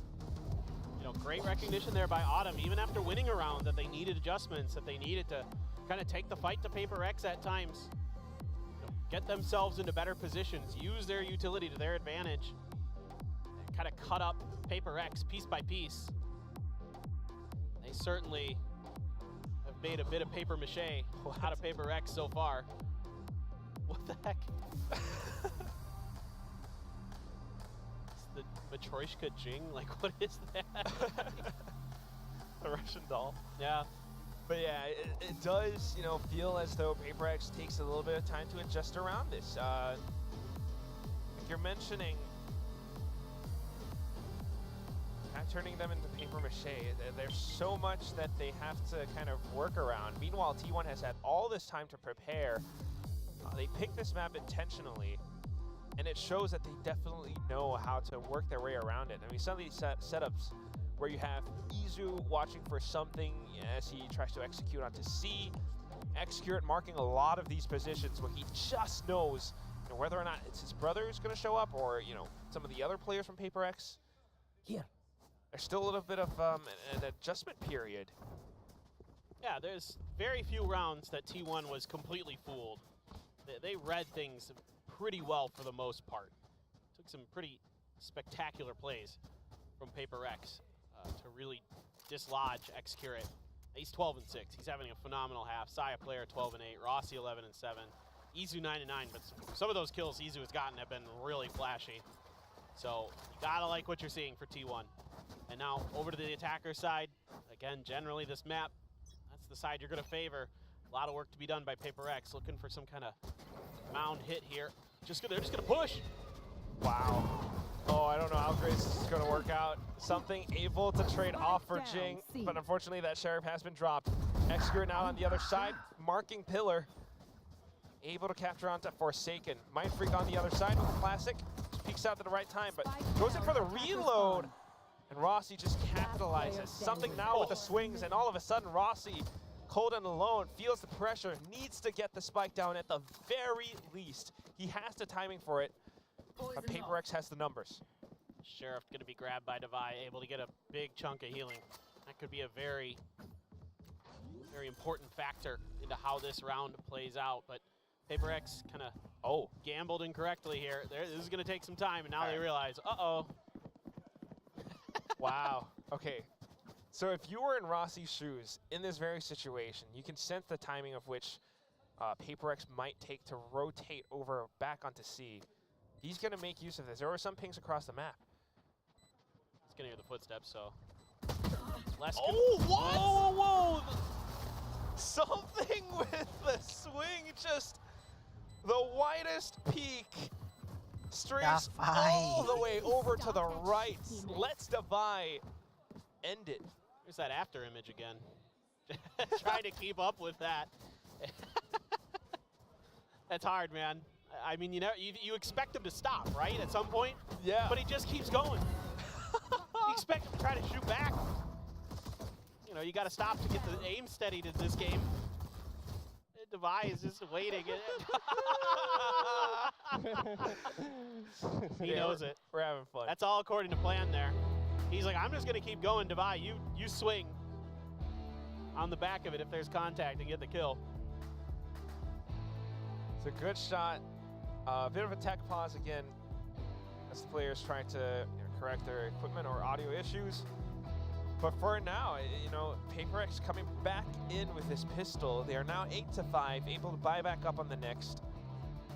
That's right, on the defending side, I think it's that Pacific thing.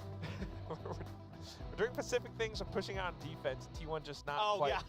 Yeah. No, you're absolutely right. These are only things that happen in Pacific, it feels like sometimes. I mean, this is what makes Pacific so fun, is we're a little off the rails. And that's a good thing. I mean, come on. Two out of the top 3 teams in Madrid were Pacific. Yeah. I mean, it works for us, all right? Still waiting for the one team to, possibly Shanghai or Champions Korea, maybe. It's happening this year. It has to. Look, this is all right. I'm just coming out there, going with the big prediction. Technical post Either Shanghai or in Seoul, there will be a Pacific team that lifts a trophy this year. Has to be. Just saying. That's a guarantee. Yeah. Yeah. That won't come back to bite me at all. Well, I guess we'll find out. But nothing could go wrong. Yeah, I mean, apart from that, I think it's also just really lovely to see how, PaperX, although it's taken a bit of time and they haven't had that much time to adjust, they're still able to just plug and play, go into the game, and you have some of these ideas where Forsaken peeks out of pillars, Mindfreak tucks and hides underneath that box where he actually is able to peek out and collect on a few more kills. Yeah, there's these extra layers to what PaperX does that makes them so tricky, right? Because it feels like they're kind of just W keying at you. Like, obviously that's their motto, but they actually kind of don't at the same time. Do you know what I mean? Like, somebody's going to W key at you, but there's plans behind it. Like, you can see in that pistol round, right? Something's pushing way out there, but he's quick to react to be like, oops, I overdid it. And he still has the dash, so he can piece out. But then there's the other side of it coming, and then there's another layer to it. Because like you said, there's the Forsaken there and then Mindfreak as well, and they hide it. So there's actually a lot of strategy that goes into what PaperX does. People kind of meme on this team, and it kind of makes me a little bit upset in a way, because there's actually quite a bit going on underneath the surface. There's sort of like, I don't know, I'm trying to think of a good analogy. Maybe like, that's not good. I was going to say a duck. You know how ducks are like really smooth on top of the water, and it looks like they're just, and then underneath, just floating. But underneath, it's like they're actually paddling a lot. Yeah, but it's not quite right. That's not good enough. I'll take it, actually. Right. Or there's that picture of the iceberg where, like, underneath. Yes. Yeah, there's actually a lot more. It looks shallow, but it's actually quite deep. I think that's better. I like yours better. No, I like the duck because ham quack. That's fair. It didn't even occur to me until just now. But yeah, I mean, that's exactly what PaperX has, but whether or not they can actually convert that pistol win into even more rounds, that's still something that we have yet to see, because another thing that they're always known to do is to sometimes overheat a little bit too much. T1 definitely shows that, today they have a lot of these set plans. They have a lot of counter strategies and prepared against PaperX. Yeah, and T1 is happy to brawl too. Like, if that's what it comes down to, then T1's got the players to do it, no doubt, that they are just as capable mechanically. So it's just a matter of getting yourself in the right places at the right time, reading things correctly. So the first half, absolutely they had a good read on it. Absolutely, this is a map that T1 has always been favoring since this new roster was put together. You can see why. And I mean, obviously X-Curate's a big part of it on that chamber. He has so many sightlines and options to really utilize that agent to its fullest. And I'm thinking maybe some other teams should look into it. Yeah. I mean, you can really see how they make use of that operator a lot, chamber especially. And, we're always talking about how we want to see more teams pick up the chamber, maybe Ye back on it. We haven't seen it so far, but X-Curate is one of these players, alongside Laz, who have definitely shown us how to make use of this, how to use that rendezvous with a trademark, and he really puts himself in these positions where he marks a lot of these angles, and it makes it a little bit oppressing for some of the PaperX players to peek out of, unless they kind of have an idea that he's around the corner. Yeah, but again, PaperX doesn't account for it enough, right? To be fair, Forsaken did the one round with the It's hard. Yeah. It's hard. Like, because eventually you're going to run out of utility. You know what I mean? If X-Curate is disciplined enough, there just isn't enough utility available and around to deal with him. That being said, I still felt like there were a few opportunities for PaperX to do a little bit more to try to make him uncomfortable. whatever, that's neither here nor there. But I think a lot of teams can run chamber on this map. I mean, obviously, yeah, Laz is the first one that comes to mind. You can still kind of do the same kind of things that T1 does. Throw the double operator, throw it over to depth. Look, I think chamber's just fine on most maps. I think Ascent is about the only map where I'm just like, well, I think you're mostly better off playing a Killjoy no matter who you are. But, you know, it is what it is. I'll be curious to see. I mean, Alex did hint during the desk that they do have a chamber comp somewhere. Who's trying to think what map it could be Bind maybe, but who's going to be the one playing the chamber? I think Forsaken. And, you know, I kind of wish I had a Chef Toke here next to us so that I can, you know, I'm cooking. Well, Forsaken chamber versus Execute chamber. I mean, that would be, that's just a dream. I mean, that's everybody in the world will lose their mind. And that's okay. That's a good thing. I mean, because then I think, you know, well, Something plays a lot of Gecko, so you can do that on Bind. So you can play Chamber, you can play Jing on the Rays, Something on the Gecko, Divide on the Sky, and then Forsaken on the Chamber. Yeah, Mind Freak, yeah, and then Mind Freak on like Brimstone or whatever you want to do. I think that could be their Bind comp. I don't know. You never quite know, but the fact that there is that possibility is always a lot of fun. And it just makes you think, you know, how much Paper Rex has prepared for this, how they're going to get Jing back into, you know, peak form for this roster to take on the whole of VCT Pacific. And it hasn't, and I can tell that Jing is uncomfortable. Like, you can tell that Alex wasn't just messing around during during the interview. It does take a little bit of time. I mean, I'm sure Jing is just, you know, still reacclimating back to being in a different country, being back with the team. It's a bit of a reunion, but at the same time, there is work to be done. There's that rendezvous. What a peak. Well, it is going to be Jing with the Outlaw here. You kind of expect the Vandal and the Outlaw to be swapped between those two players, so kind of an interesting idea coming through. T1's going to try to flood. Only one. Just in terms of preference of players and the positioning that they have, Paper Rex has the right setup as T1 tries to barrel through, but Divide shovels them down. It's going to be Paper Rex, of course, coming back in. Now Mind Freak, a little bit more money. Is this the glass cannon? We saw this earlier not go so hot for Bleed. And yeah, X-Curate's going to stick with it, it looks like. Jing there, just a little bit off, and that second shot does kick. Outlaw can be a bit of a mule. In we go. So, decent weaponry available for Paper X, but this might catch him a little off guard. Oh my god, that util. Okay. Oh, managed scary. to evade all of it. But it's still enough information to know that primary forces of Paper X are around the A site, so the go signal towards C. Forsaken has to stay tucked away. He's got some of these cages, he's got some trips, but is it going to be enough to deal with the full forces of T1? Saya with the blast pack peak, able to take him down. Oh, what? Something through the smoke. A bit of a skewer and two heads just get pierced. Now the three of them, remaining T1 players, pushing down into defender spawn. Exger's got the operator, able to make use of it. Trying to be vocal about what he needs. The rest of the team trying to come back into support, but Jing just with the patience to tap on the brakes a little bit. Hide inside of this dark cover provided by Mind Freak, and sticking the defuse all the way through. Exgert has to peek out, but that's just a punishment that you're afforded when Paper Rex takes you to school. Bonus round collected. I mean, I'm speechless. Sometimes I feel, after I feel like I've seen it all with Paper Rex, something does this. That was like... Please explain. Please explain. Nice! It's unreal. A great post plant there from Mind Freak, holding in that smoke. And then I think when X-Curate switched back over to the op, it might have given his position away just a little bit. The barrel on that thing's so long. Yeah. And it does cost them going into that early op. I mean, he found a good kill, but the rest of the team not really able to adjust. I mean, again, it's frankly kind of unfair what something did to them in that round.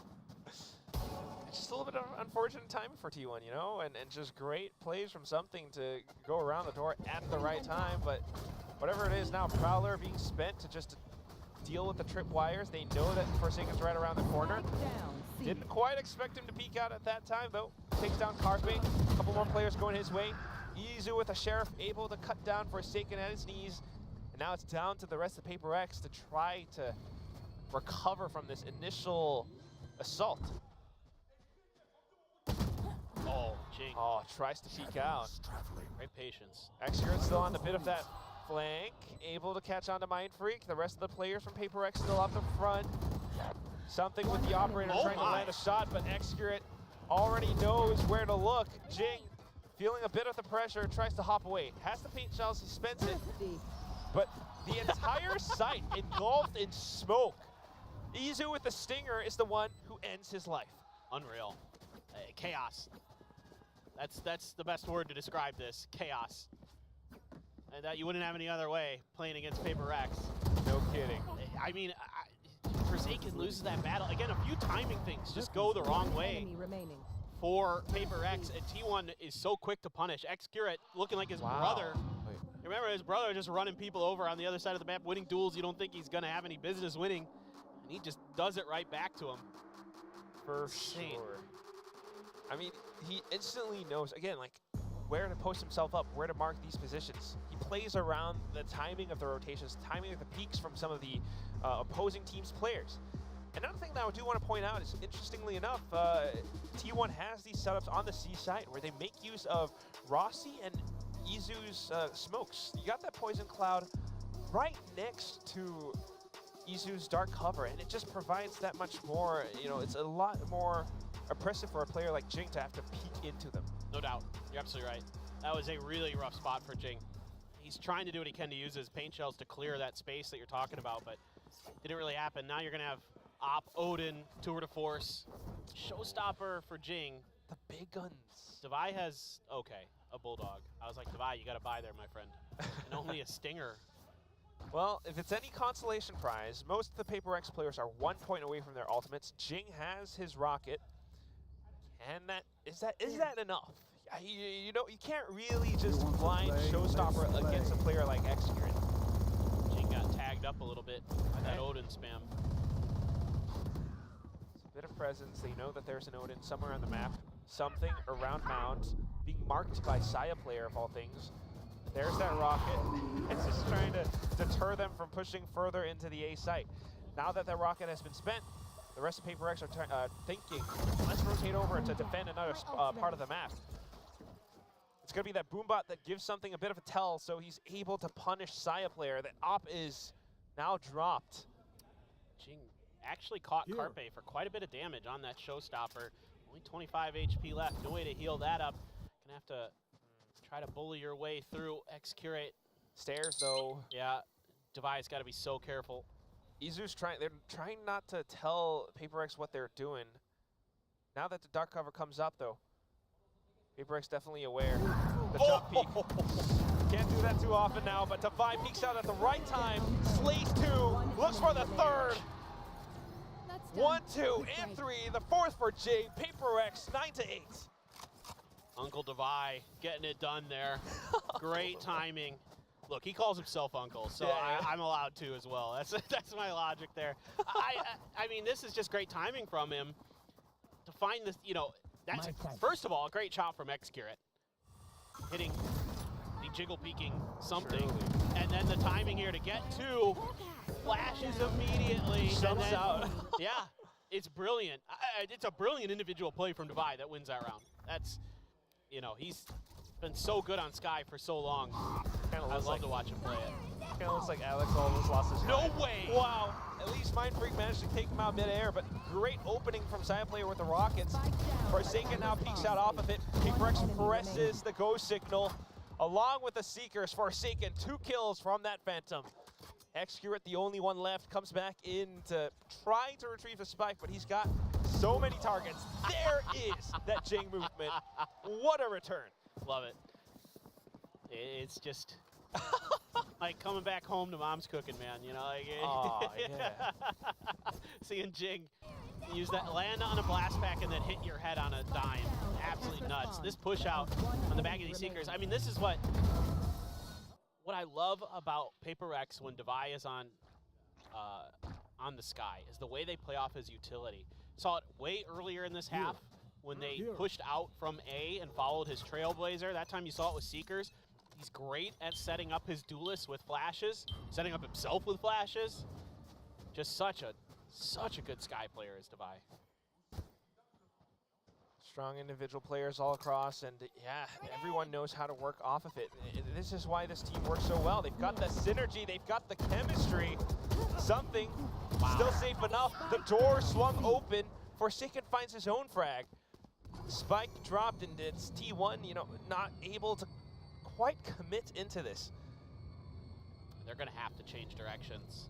I don't really think you want to mess with this C site, but they may think about waiting it out, seeing if they can get some rotates out of Paper X. Paper X, they can be a little bit antsy, but they can spread themselves a little bit thinner. They can put Jing over on B, keep Devi at A, just to keep eyes on it. But I think this is the right read here from T1 to try to go over towards A. You still have the From the Shadows if things don't look great, and that's why I think part of the reason that Paper X is spreading the map like they are, but some of that attention paid over there. Saya player, fast kill onto something. Great punish. 30 seconds left. 30 seconds, now they have to go in, but Mindfreak, he has been stepping up. He showed what he's capable of in Madrid, and now he's coming back in to collect on 3 more skulls. As T1 drops to the ground, it's 10-9 now. Paper X have won 3 rounds in a row. The streak is starting to build. Well, remember when I said I had the Paper X script? They start slow, then they come back. It is the way of the Paper X, my friend. This is the way. This is the way. It's just amazing. Now you got an Outlaw here, knowing that it's going to be a weaker buy with the Blade Storms as well for something. Love this little cheeky purchase. It's all across half armor. It's just such great game sense and awareness. The Toxic Screen, you know, might just give them a bit of a leg room, but there's that shot. Tries to updraft away, but not too bad with the Stinger. Carpe will be able to gun him down. Face your fear! Really? Wow, committing into this. Side player down to 5 HP though. They have to be a little bit careful. At least the trails will alert them as to where some of these Paper X players are positioned, but they had no idea. A couple more coming through the door. And that's gonna be T1, unfortunately not quite able to secure it. They had the Viper's Pit up and everything, and you could see the idea that they wanted to go for, but unfortunately just not quite able to deal with this aggression from Paper X. Well, and I think that's part of what Paper X is waiting for their timing on this retake flood. They know that they're trying to get that Viper's Pit online, so they know who's planting it, they know what the idea is, and then there's that timing after he plants it where he has to throw the Viper's Pit down. That takes a couple seconds. That's a perfect opportunity to exploit the timing there. That's just brilliant. Actually, that's really, really smart from Paper X, guys. I mean, that's not just random. That's like, they knew what they were doing there. We say that it's aggression, and yeah, it's definitely not random. Already so cognizant and aware of what T1 are about to do. The Nightfall, I think, was the signal. And Mindfreak was just in position, waiting to strike when the iron is hot. So T1 having to adjust now. They've lost their lead. They've had some great rounds in this first half. But on to the attack. I mean, how do you deal with it? It's a great question. So far in the second half, they've only won 1 round, Paper Thin. I think you got to start playing with the map a little bit. I think you got to make sure there's no early aggression, set up for some early attempted picks on any Paper X push-outs, and then start working the map. You know, drift towards A, cut over through baby door towards B, drift over towards C, you know, rotate back to A, stuff like that. It keeps Paper X a little bit more off balance. Don't give them the opportunities to kind of set up for you, to put you in their crosshairs, to put you in their crossfires. Can't just go in for the big cross, the big punches. Somebody needs to be lurking too. Yeah, that's the other thing. I think we do have Excurate or Rossi on that job now. This is what they need to do. This is exactly what they need to do. Good ideas from Coach Autumn, yes. Collecting the orb. Paper X has no choice but to let them. Now you put Saya player one away from a showstopper, and he's going to be left as the anchor over here to try to buy a little bit of attention. He's looking for that pick. He would love to get that, and then he can maybe showstopper in and really sell this fake. I'm thinking about beating the loop. All right, side player. Perfect. Satchel's away. Paper X hears it. They're reading the movements. Mind Freak instantly goes over onto Baby Door just to check. Still a little bit worried about something with this judge. Oh, ooh, okay. Airstreams back in. Paper Thin, I am so nervous. I can tell. It's okay. Spike planted. Oh no! Now Mind he's got Freak. a lot of cover. No, no, no. Oh my god. So lucky that showstopper Great didn't mechanics to dodge it, but he knows he has to watch out for a Saya player still. T1 building up on this. Off of Autumn's strat calling. Carpe executing it. Everyone pushing up forward now. They have the sight. It's going to run out of time. Slow and steady default into A, and it just works out well. Something, yeah. I mean, he's got the judge anyway, so it's not the worst thing in the world. Storm already popped, so might as well try to go for some kills, but T1, great adjustments coming through. Exactly what I wanted to see. It worked great. I love it. Coach Autumn, I really highly, highly rate him in the way that he works with this team, the way he gets them into the right places. Sometimes they kind of lose their heads a bit. And now he's like, wait a minute, guys. Hold on. We don't need to play in Paper X's game. We don't need to be dragged down in the mud. You know, we need to kind of rise above it all, keep our feet dry, and play a little bit more of a consistent game. It works that time. Now, what's going to be the adjustment for Paper X? Well, take a little bit of a space here. This isn't super unusual, obviously. Now, something with an operator getting this deep, a little tough. It's being accounted for in some respects by T1. You can see a few of their players in spawn, sort of waiting this out. But how much further is something willing to go? Oh, he got Rossi. Just as the smoke drops too. Perfectly timed. And now you've got all of these trap setups all up around C. Saya player just trying to do the same thing that he did before in case Paper X pushes out. But nobody's found. Forsaken goes for a bit of stray. Trace around spotted. And Paper X knows. Good positioning so far from Paper X. He was half a second away from getting that kill, was Forsaken. If he had pulled that trigger just a little bit sooner, he might have found one. Already seen a couple through the smokes. Right. They got to work the map, but now Paper X has planted their feet. They're not really biting on much. Devi to get this kill. Yep. I mean, he's trying to work the map, but Carpe is just exploring it on his own. They know that they are running out of options. Don't want to go to A because the operator's there. B has been blocked off. No choice but to barrel through into C, but that's where Forsaken is. Extra good shots. But when it comes down to it, running out of space, running out of time, Izzu tries to thread the needle, but Jing catches him instead. It's 12-10 now. Yeah, and it's great counter moves here from Paper X where they're just like, wait. Let's play a little bit more patient. Let's keep our information game in check. Let's make sure we have all of our bases covered. Don't give them the ability to over-rotate. That's part of why they push A early there. So they have that information. So they know that they don't have to commit to anything else. And they can hang on. And you get that pick onto Rossi. You know he's probably going to be on the edge. So you know you can stay at C. The change up in the tripwires there for Forsaken also very good because it caught the landing zone of Saya, gave him a free kill. Okay. It's a lot of those little things. It's precisely like you said, but right now T1 going back to those lurks that we wanted to see from Xcurt before. Operator versus operator. Well, not an operator this time. But nonetheless, a bit of a lurk. T1 trying to work the map. They've done a good job of keeping something off balance with that operator for the most part, other than the previous round. Able to clear the chamber utility. Jesus, something. Now he's just going to hold the angle. And so you know it's not beast. You can kind of put 2-2, right? You know it's not going to be coming beast. You can hold 2A, 2C, or wherever you feel like they're going to go. In fact, they're making a great read here. Jing already making his way over to A. Yeah. Paper X just really controlling the map, but how can T1 really work their way around this? They don't want to explore B all too much. Now kind of planted their feet firmly in the sand for A site. You need those protocols to carefully clear and check every single one of these bounds. First of all, tree going through. Paranoid's been sent out. Trade's coming in, but look at the number of reinforcements that Paper Rex has. Defy and Jing back in action.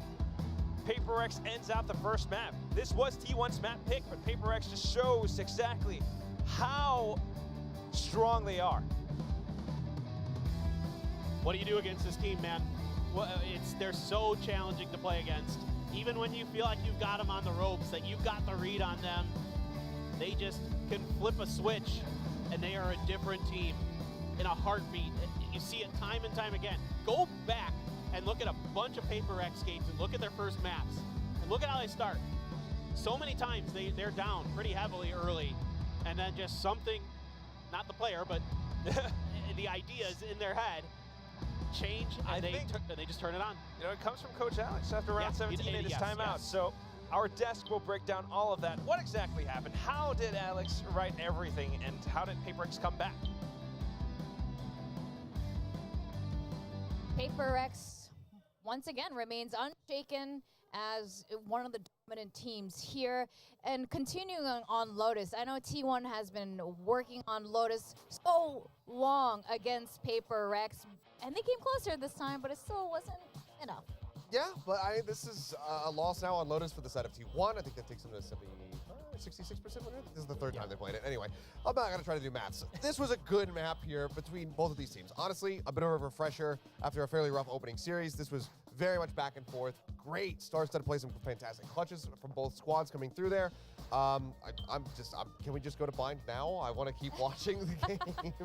Feels like Jing never left, right? It feels like again, there was that point where we're talking about how he's going to reintegrate with the team, but he's just doing his own thing, and the timing's still there here for Paper X. So it's working so well for them. That being said as well, Forsaken, talking about how under the weather he is, he's not. He's getting 3K every single round. Man dropped an ace. He gave us our second ace of the day. He dropped an ace. I think it's worth noting, you know, every time we looked at his cam, he looked not as, energetic as we normally see him, but it's almost like him being sick. He's made just them sharper. Highly focused on just clicking heads. And that's exactly what he did, especially as a Sentinel MVP here. Again, not entirely surprising. It is Forsaken, after all. The tempo that we know and love about Paper Rex definitely came into full play here. We did see them play in Madrid, but when you insert Jing here, it seems that the chemistry was just a lot more natural. Yeah, understandably. This is kind of what I thought was going to happen, was just, Jing's going to come back in. There's been these questions of, okay, it's been several months since he's played. He hasn't been screaming with the team. How's he going to look? And I just felt like he's going to come back in, and he's just going to look like Jing. Like, I just feel like he's going to come in. He's going to have a fantastic first day, maybe stumble a little bit in the future, but I think that just he's got the motivation. He's got the excitement behind him. He's right back on stage in a very comfortable position. And that very much shined through here. As we'll take a look back at, Forsaken getting that ace, just absolutely incredible from him. Yeah. But yeah, Jing just looking right at home. Something as well, heating up way faster in this set. A little bit of a slower beginning for him, but then just started really taking over as well. Yeah, Mindfreak also just kind of, I think, bringing that energy that we saw from him in Madrid, and it's still kind of here. Still getting a couple of those multi-kills, great assistance on utility. When Paper X go for these super aggressive pushes onto Mount, as you can see there. So that kind of thing just kind of evens out what we saw here, that Paper X definitely needed to, secure this first game. We do have to talk about Xcura too. He was incredible on this map as Chamber. No, he really was. I mean, you can see that, there's that one time playing on that B site. He kind of overthinks what angle he needs to be holding with that operator. Forsaken's able to take it out of his hands, etc. But for the most part, I mean, he was just looking damn clean with it. I mean, headhunter shots, op, doesn't really matter. Xcura continues to deliver when it comes down to that chamber play. So it's really, really good. I think for the side of T1, though, I mean, another shout out has to go over to Saya player, who is putting up some pretty damn incredible figures in his own right. But one of the things that was very much lacking initially for T1 was impact from Izza, somebody that we've really come to rely on for T1. Wasn't finding too much success there for the longest. I think he went like 0-6-1 at one point before he was able to finally get a kill on the board. If Izza was firing like we normally see him, this very well is very likely a different result. It's probably T1 being able to take that map. So I think that now you have that bit of a warm-up out of the way, shake off the loss, get focused up as you get ready to go into bind. Yes, completely agree with you on Izzu there. Now, bind, even if Paper X has only shown it once during kickoff, we've seen the Jing bind so many times. And the last time we saw it, I think it might have been Champions. We're excluding AVL here. Champions last year, where they did a last-minute composition change. So I wonder now what kind of bind we're going to see them. T1, on the other hand, Coach Autumn did an interview with the Korean desk, and you know, he mentioned that he felt that he was happy to see Gen.G make it to the top 3, but they also feel they're a stronger team than Gen.G. And well, we kind of know what happened between Gen.G and Paper X both times. Yeah, a bold statement there.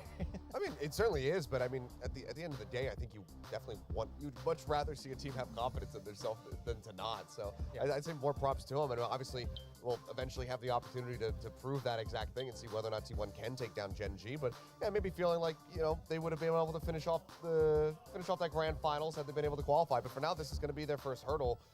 You know, the first thing that's blocking them from getting those championship points that have eluded them so far. I think right now the main advantage that T1 might have over Paper X on bind is that they're blind on their bind, on T1's bind. Yep. So, Yeah. yeah. All right, it's game time. It's our game time. Oh. I'm less enthusiastic about this game because we keep de-ranking Achilles. It's a guessing game, and you guys can play at home. Keep score at home. It's another 50-50. Like, this is just a random, like, we don't know. This is so hard to predict. My prediction here is, you know, Paper X, they kind of go on a slow start, so I feel like Alex is the one's going to chill guys, time out, then they're going to start bringing in the rounds. That's kind of my thought process on this. Yeah, I mean, let's just do it. Let's figure it out. So I think I'm in agreement. So then we can just show it. All right, let's show it. Okay, we're all saying it's going to be Paper X on the timeout first. I feel like because we saw a lot of it happening during kickoff, and Madrid, I know, you know, Jing is back now, but Jing has definitely not ever stopped Alex from doing timeouts. In fact, it's usually Jing who's causing the timeout. So, yeah, this is our vote. I don't know how you guys feel at home. I think this surely has to go one of two ways. It's either it's T1 calling it because Paper X come out swinging and they look like gods on bind, and T1 really needs to pump the brakes and try to stop things. I think we actually saw Autumn maybe timeout first there on Lotus, and it was you know, after that round win, I think to tie things at 3-3, but things were just a little bit too shaky. And so it's either that or it's T1 have a really good approach on bind, which historically they have. I'm expecting to see Carpe back over onto the Gecko, and Paper X are not sticking to their game plan, and Alex immediately is trying to intervene and tell them to turn their brains off again. Yeah. So I can imagine an overheating situation. Looks like most people agree with us. Oh, yeah. 69% of people agree with us. Cool. Well, nice. We'll see. Very nice. Yeah. All right. Well, what kind of agent picks? We've seen various iterations. We saw the kickoff composition. We saw Yoru there, but you know, we've seen various forms of double duelists coming from Paper X. And T1, are we also going to see a double duelist from them? How are you guys feeling about this? I know this is as unpredictable as the question we just got, but I mean, T1 could go with the double duelist. They could play the Yoru. I mean, we've seen that from them on Breeze. Izzu does play Yoru. I think that they're probably the most likely team to actually play it, surprisingly. Because I think that if you're going to just come back into this, you know, with Jing not having played for a while, I think trying to run the Yoru race competition right off the bat, I think that that's a bridge too far. I think you need to just keep him at maximum comfort. If anything else, I think it would probably be maybe even something going for the Reina comp again alongside the race. I think that would make much more sense compared to trying the Yoru again. Yeah. And I mean, the Lear support for Jing just allows him to do, you know, those aggressive double satchels again. So anything that kind of supports the homecoming of Jing, probably definitely going to be something to watch out for there. Izzu, my thoughts on him, he's just super comfortable on the Yoru, so might as well just bring it out if they want to do so. It's pretty strong, but not going to happen this time. There it is. Okay. Nailed it. All right. Okay, we've seen this before. We've seen floating coves from Forsaken as a harbor. And Reina is back with something. But now there's another harbor in the mix. This map, Yes. it was already chaotic before when you had the sky smokes thrown down because you're typically going to be anticipating that there's going to be a brim on the other side. But now we have another harbor, so this map is going to be getting carved to pieces by all these smokes. The Harbor Brothers are on bind. We're gonna go over to our casters, Quack and Paper Thin, who are definitely gonna have a lot of fun with this. Thank you very much, Chubby Ninja, Achilles, and Asteroid. And Achilles just predicts the agent composition, the agent picks to perfection. I mean, this is exactly what we have. And Victoria's right, too. The Battle of the Brothers on the harbor. Yeah, that's actually really exciting. I mean, I've always been a big fan of Forsaken on the harbor. I love the way he plays it. He's very creative with the way he uses his cascades and high tides in particular. We'll just give him a pass on some of those coves, but overall, I think he's really tricky to deal with because he almost plays it more like a duelist. Sometimes he can use those cascades to set himself up to kind of cut apart one player from the rest of his team and get a kill and then back out. See if he's going to do that off this contact, but the early mosh, it's just a touch of damage. He's going to have to run, head for the hills, my friend. Oh, you can't really make his way. What? What? He flicked over. It's got a headshot on the Saya player? Wow. Whatever it is, Spike planted. not quite able to put out any high tides, so it's just a full-on retake for Paper X now. They've got some of these pistols, they've got some of these flashes, and that's a great initiating utility to make their way onto site. Gonna be blocked off by the early cascade, though. Excurrent having a different playstyle from his brother Forsaken, but how is that playstyle going to work out against a player just as aggressive? The entire team, Something, Jing, everyone's flooding in through the floodgates. Oh, that was so close, dude. That was so close. Thought for a second there Izzu might be able to buy enough time to get that round over. But I like the way Paper X plays this because Forsaken does a great job here buying at least what time you can. I mean, this shot onto Saya is just as the Dizzy was wearing off. Still nasty, that flick. But the way that they flood back through short, through market, and then they just come on through, you know, the paint shells connect for Jing, the Leer there to gain entry through the cascade. And that makes it so tough when you're coming from that angle because, you know, you're expecting your opponents to usually come through alley on that. And they were so fast to rotate with Paper X. Just no time to breathe for T1. I mean, full confidence from Paper X, and they just keep going for it. And right now, Jing back in with that Outlaw. There's a bit of a pause on the timer, so maybe some issues that need to be solved. But nonetheless, I mean, just a bit of foresight into what could happen in the next round. Once again, you always need to watch out for the Outlaw. Jing's already marking A short. Yeah, and it looks like it's a bit of a Showers play with that judge for the Reina potentially. Kind of doing up with Mayan Freak actually. Try to control that space. Curious to see how that util is going to stack up if that's what they go for during our classic short ties this time. Very short. Everybody very happy. Awesome. Good job, Paper Thin. You pressed the right button. I did. We're no longer Pacific. All right, a bit of a sky smoke, but it's that toxic screen that allows them to walk straight through lamps, along with Poison Cloud. A bit of a hop over, but Jing has the right positions to play along with Paint Shells and the Outlaw. Swaps over the Classic, collects onto the triple kill. A bit of a rampage and a tear for Paper X. Making it clean, sustaining minimal damage. Only Mind Freak dropped as they head over into the third round. I mean, the pace at which Jing can play the game is outrageous. The way he handles that tough situation is truly impressive.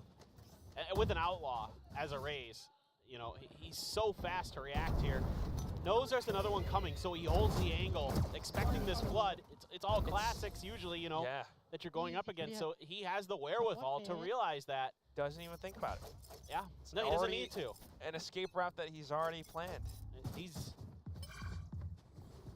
light years ahead of you. Still just that Raze player, precisely. Right there. So as we head on over into the next round now, we've got the full buy coming through. A good little bit of harbor utility. Trying to peek out alongside the flash, trying to play along with the timing of it, but T1 a little bit more prepared. Yeah, I like the way they try that, using that cove to cut off that far left-hand angle from their perspective to try to isolate a player. It almost works for planted. Divide.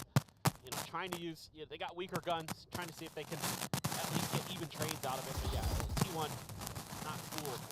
Because they have the numbers, they can afford to leave Rossi on a bit of a lurk around Fountain. Got something right up around Hookah. It's a bit more of a save round for Paper Rex right now, but clean shot nonetheless, and they might be able to rob some guns away from T1. Since it is the third, why not? You might as well go in for it. Just trying to be a little bit careful, a little bit safer. Let's punish them. Yeah, try to keep them punished, try to keep them around the spike. Hopped on over, took down Carpe. Make it expensive for T1 as they head on over into round number 4. Mind Freak even with a Sheriff. Only Rossi survives. Dude, they're gonna have to buy like Spectres and Bulldogs in the next round. No, they can half armor it. Yeah. And it's going to be the op for something now in the arena, but great reaction from Saya and Carpe. Still a great round here. You know, once something gets up into Hookah, not only does he get a kill, but then he knows he's got him stuck in tube, so he can play time. He knows that he can do a lot of damage there, and maybe even get him stuck on the spike explosion. Really smart stuff from him. And it's just Paper Rex, so even on the rounds you win, it doesn't feel great. Trying to go in for a hitter against that Poison Cloud. What? Forsaken with the timing on it. Oh my goodness! Off of the Sky Smoke. He just goes in for the hat trick again and again. How many multi-kills have we seen today from him? A lot. Launching smoke. A lot. And he's so confident in it. Once he gets one, it feels like he's guaranteed to get at least one more, if not two or more. We've seen it so many times already today. He's so crisp with that Vandal. Daylight robbery. T1 had a game plan. Now they can no longer execute it. It's going to be not a lot of fun. I mean, I was just thinking, like, Carpe had his thrash. He might do something with it. Now he's gone. The best laid plans often don't come to fruition. And now you've got the operator in elbow, you've got Devi, he's going to get the info. So they know at least one of the remaining two is here, and they can just kind of wait this out a little bit. Going to try to use the high tide to cut the site in half, but little do they know that there's a player. Going to get the orb, for sure. Not enough time to do anything else. I guess you could TP, but I don't think you can get the plant down at this point. I think they're just saving. 10 seconds left. Yeah. Makes sense. Makes sense with the economy. Trying to play it safe, trying to stay hidden. But, I mean, what is there to break down in this round? It's just Forsaken peeking out A short 3 times, 3 kills. T1's plans completely foiled. Well, one of those was through smokes. Yeah. The first one was just him anticipating that somebody was holding that angle. Oh my god. Oh my. And he saw the player with the head peeking out of the box. The smoke comes down, and he still knows exactly where to place his crosshair. That's what we can talk about. How insane his crosshair placement is. Ridiculous. Truly one of the best players that we have in the entire game, entire community. 100%. So with the ultimates available now, something just goes back into Rob even more away from T1. Pretty soon, T1's going to have to call in a timeout or something. Yep. They're losing confidence and not quite able to execute their plans any longer. Rossi might have the toxic screen up. They might be able to send out a bit of a trailblazer, but how do you collect on that space? Well, the answer is going to be Saya player with the blast packs through. A bit of a frenzy. Needs to pick up a weapon. Look at the anti-flash. But yeah, Mind Freak just turns away. Counter flash coming in now from Devi, and it's just the execution from Jing and Forsaken. The bromance is back. And a lot of this is off the back of Paper Rex showing you different looks every round. It's somebody different pushing from a different angle. This time it's something takes the quick peek out of Hookah to find the early pick. He hasn't done that yet, and they're going to show you so many different varieties. Short, Hookah, he might even go down B long in the next round. And that's all he needs, just that little second. I also love that you got this cove and then the guiding light from Devi right afterwards. It's just so clean, so perfect. How do you dodge a flash like that? Yeah, it's a little new wrinkle in the Paper Rex playbook. Using these combos. Oh, setting up for Jing. Trying to catch him. Trying to see. That's a good old Jing ult. Yeah, well, you know, they're trying to catch him pushing off the back of that Sky util, but Izzu, patient, gonna take Jing down. Oh yeah, monster on the loose. Needing to exercise that patience. Going up a bit. Oh, a good little bit of movement. Divine deals with it so quickly. Accurate, although he gets the trade, it's a lot of punish. 5 HP left. Numbers not exactly favoring T1, although it is a full 3-on-3. Apart from that, though, Mind Freak. Well, look, they're in their heads. This reckoning is not connecting on anybody. They can just wait this out. Something. It's got the Empress. Spike planted. Looking for the opportunity. With an op too, I mean, this is just great. He lands the shot. Actually whips though. Remaining. Carpe now capturing onto Forsaken. Perfect stuff. You've got the Viper's Pit up and T1 looking to secure the entire site. Great times Dizzy by Carpe, tossed right up into the Obian air. And it's gonna be Mind Freak who gets spotted out. He knows he can't quite walk out of Garden for free. Just looking to do what damage he can. He's going to use the TP for the safety. He's got enough to buy up for a teammate in the next round. Yes. I thought maybe he might just go for it to get the ult, but probably the better play here. Well, that's it. Like, great round from T1. Yeah, no. This is a breath of fresh air for T1 and our sold-out crowd giving them a round of applause, trying to get their team back in the game. The patience there. This time anticipating the continued aggression from Paper Rex. You know, we've seen them push down a lot of different angles early in the round to try to find those picks, and this time they go for long B, and T1 finally downloads the script. The frag onto something as well. Yep. Just another word in that chapter. Next round, though, T1 looking to continue on with this lead. They're still trying to be a little bit more patient, right? Not just blindly rushing the hookah. Jing looking to peek out, though. A bit of an off timing, but off sprays, too. Excurrent able to flick back around 90 degrees, takes down Jing's head.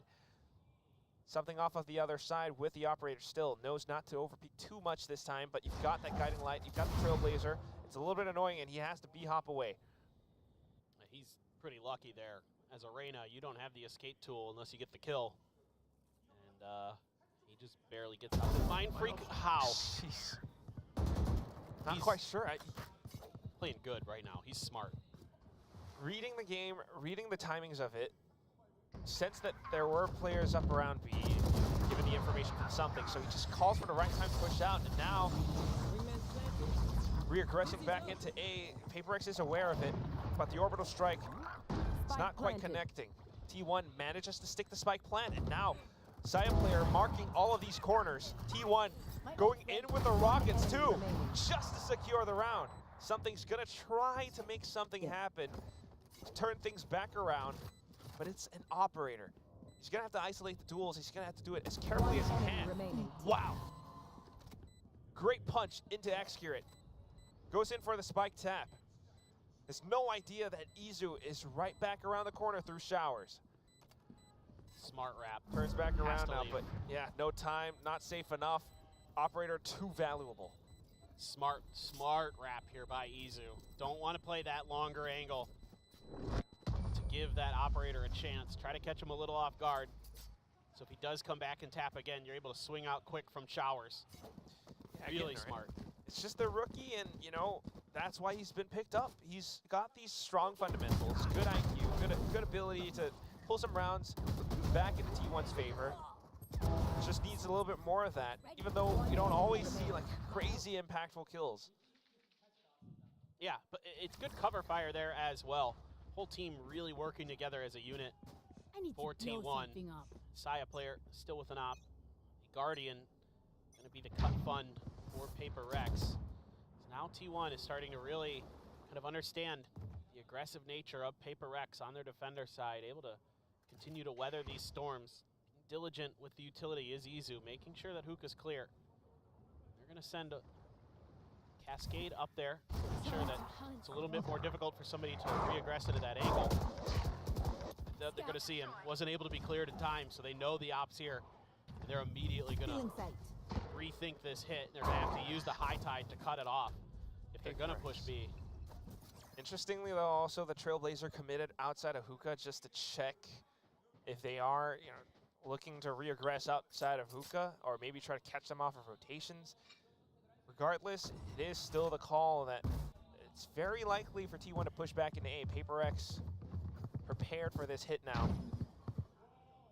High Tide sent over onto B just for added security. Players has been spotted, Cascade sent out. T1 looking to initiate off of some of these flashes. Paper X trying to reposition themselves back over onto triple, but unfortunately it's a little bit open. Rossi and X able to punch them down. Something swaps over onto the shorty, able to connect, hops on over, tries to spot out ahead, but not quite able to find all too much just yet. Pink Shells right under his nose. Divine watching his corner. He pushes past the snake bite, trying to find a shot with his operator still. A bit of movement and accuracy, hops over onto a different weapon, but Saya player just shuts him down. Raining from above. It's all down to Divine. High Tide just blocks off way too much, and Lamps is open. X-Curate comes back in to stab him in the back of his neck. It's going to be 4-4 as T1 equalizes. This is a pretty good read by Paper Rex in terms of them kind of being on the right side of the map, anticipating this hit. 30 seconds left. But some of these plays just a little bit better. Something getting a little bit over ambitious. Should have just stuck with the op, but thought about the shorty, then it felt a little bit too far for that. He saw a gun on the ground, thought he could switch to it in time. Kind of overthought that situation just a little bit. And T1 is starting to get this groove going where they can just work together, kind of run him over. A little bit of an off timing on the initial op peek down short A for something as well. Felt like if he had stepped out like a half step sooner or later, he might have been able to find one on the entry.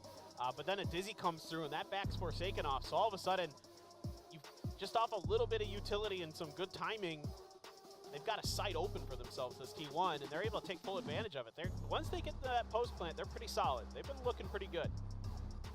And now starting to tighten up these protocols and strategies into taking up more space as well. I mean, it's very crucial that T1 repeatedly heads up B long, forcing Paper X to spend a bit more utility just to check, or just to invest some players into holding that area.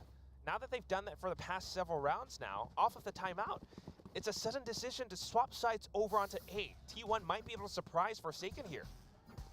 Yeah, certainly this is going to look like that pistol round where Forsaken is all on his own against the full force of T1. That worked out pretty well for Paper X, though, because they're able to push really deep. No contact going to be found here by Fountain. Okay, quick rotations. They're going to cut through the teleporter. Are they waiting. No. They're waiting for contact from Forsaken, and they're going to cut through the teleporter. Okay, wait, the Trailblazer okay, just spotted everything. All right. They backed off. Oh, okay. That made you and me so nervous. Rush is ready. If they went through that teleporter, oh my God, Paper Thin. Well, I hope that they were going to wait until T1 was actually on the site. Okay. Look at, they've already rotated over them. Pro players. Got showers now. Taking down short. Divide, just a blind spray, able to take down side player. No entries found. Carpe able to push up off of some utility. Heads lined up and still able to take down onto a second. Divide has to trade. Off of the, making use of the catch, sneak down to the corner. Divide finds one more. Something's gotten a triple. Something coming up from the other side. One enemy Spike remaining. slowly ticking away, but Divide able to shut down yet another position. Here comes something. I'm trying to be professional about it, but I hear the crowd going ace, ace, ace. You know what was funny was I was watching Divide on the camera just to see his reaction, and he just kind of went, ah. What is going on? Divide is playing really well off the utility of his teammates and the movement. Jing opens up that third kill onto U-Haul. Truthfully, cerebral play. That cascade that he made use of to sneak up behind the T1 player. Yes, and that let Jing blast back ahead of him to open up that angle, so he was there for the trade. That's really smart stuff, using your opponent's utility against him. Nice one away from a Seekers. A lot of them close to ultimates, even more so on the Paper X side. Now going back into investigate into this B area. You've got so many flashes being tossed out. It's a good textbook Paper X style strategy, but unfortunately the flashes do not favor them this time. They've lost out in this firefight. The real question is, did Jing get spotted tucking into this corner? Still trying to make use of it. Oh, a little bit nervous because of the mosh pit, but still able to recover nonetheless. Able to take down Excurate. Now, Paper X having recovered, Carpe down at 5 HP. It's going to be Saya player with the op that brings them back into the equation. Hey, he had a great little round there. Holding things nicely. Can Forsaken do anything about this? Swings out wide in the open. Spike down. Rossi was meant to cover, but unfortunately sidestepped at the wrong time. He was trying to peek for info. So now using the Cove just to mark that spike. High tide to block off even more space. Oh, but Saya knows. He's anticipating this wrap. Gotta watch out for that op. Forsaken should know. Trigger discipline lets him pass for 1 second. Comes back in just to isolate the duel. Reckoning being sent out. Senses that Saya player is not exactly right around the spike. But wow, picked it up at the right time. He hops on over. Saya player might just be able to make it happen. But Forsaken quicker on the draw through the teleporter, shoots him back in the head. He turned around, but wasn't quick enough. Tense moments for both sides. It's another huge multi-kill round for Forsaken today. I mean, Devi did it previously. Wow, Devi actually getting up close and personal with T1 on that push out. What a timing there, right as that spike was. I know, he's just got this internal sense. He just knows right when he can punish you. Right as Rossi was looking away is when he swung. Just so difficult to deal with. Is he really sick? Like what? I don't believe it. It's all a ruse. All right. T1 now trying a different game plan just to take down Hookah. They went B long several times in the past now. There's a little bit of a switch up around to A. Hookah definitely surprising something. The op shot whiffs, trying to reposition. Goes in for the Shardy and also the dismiss. Devi here to back him up. A double spray. Carpe with a stinger just to trade. Saya player finding one of his own now too, but something has gotten away with his life. Jing now with the outlaw. It's a bit of a half-buy strat from T1, and Carpe tries his darndest to make it work. Oh, turns around at the right time with the classic. Still able to recover. Recollection. T1 in the game. Round in the half. Carpe, absolutely incredible play there with the stinger. And then gets the thrash to get the detain. And it almost doesn't react in time to where the player actually was. Just running through to spawn. It's just so intense. It's so fast and furious. You know, you're just kind of... Hop, hop, hop. No, he's not in this corner. Oh my god. And that was that sort of an eco round play from T1. Yes. But it's again because something just can't quite get that opening. What the heck happened here? A showstopper kill from Jing, a double, but T1 continues to press forward. They've managed to capitalize and trade off against 3 more players from Paper X. Down in the last round of the first half. It comes down, it falls onto Devi and Something's shoulders to save it. Paper X so far having a great lead, but T1 pushing the pressure on towards Paper X. Great angle, but wow. Awareness from Something to check. Sharper mechanics just to stop it fire accurately. He's gotten the Empress as he's going forward even further.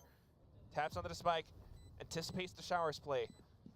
T1 not there, not near Showers to be found. Actually, it's around short, around truck, and playing together, making use of the spike's timing.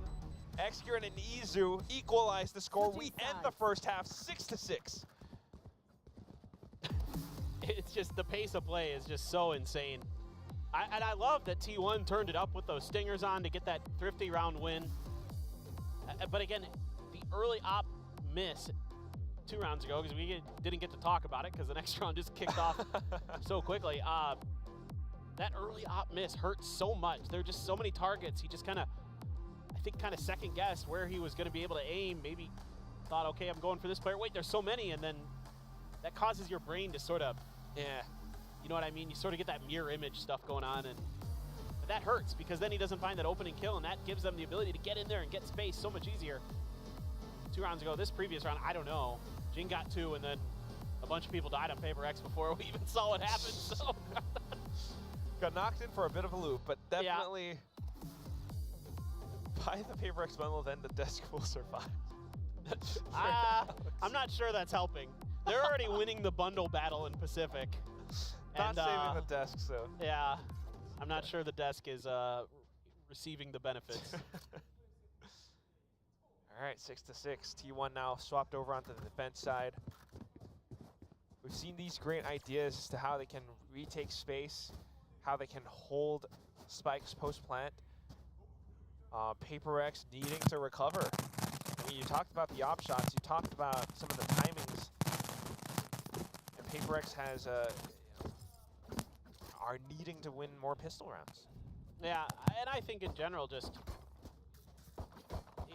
it's at times a little bit off kilter still. There still isn't quite that same cohesion with Jing and some of the other players that you're used to just yet. I mean, that being said, you're still seeing some pretty good stuff. T1 is really doing their damnedest to stay in this, and I'm really impressed with the way that T1's been playing.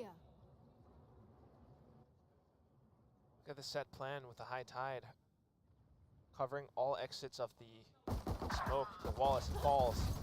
Curtains dropped, and now Defy able to find the first. But as soon as the rest of the T1 players continue to peek out, trying to trade, lo and behold, 3 more Paper X players are on the other side. Along with some of these frenzies, Forsaken captures the kills, and they want to press forward into the B site.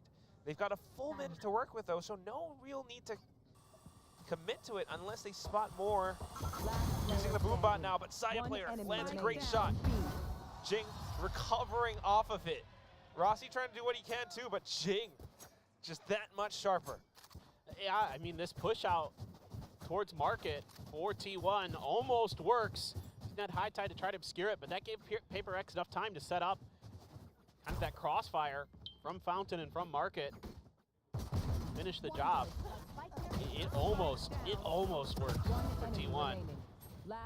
And Saya doing what he can, just cannot quite find the shot in time, and Jing hasn't lost his mechanics. That is one thing you know, that Jing hasn't stopped playing ranked, that's for sure. That is where he, got picked up and joined pro play.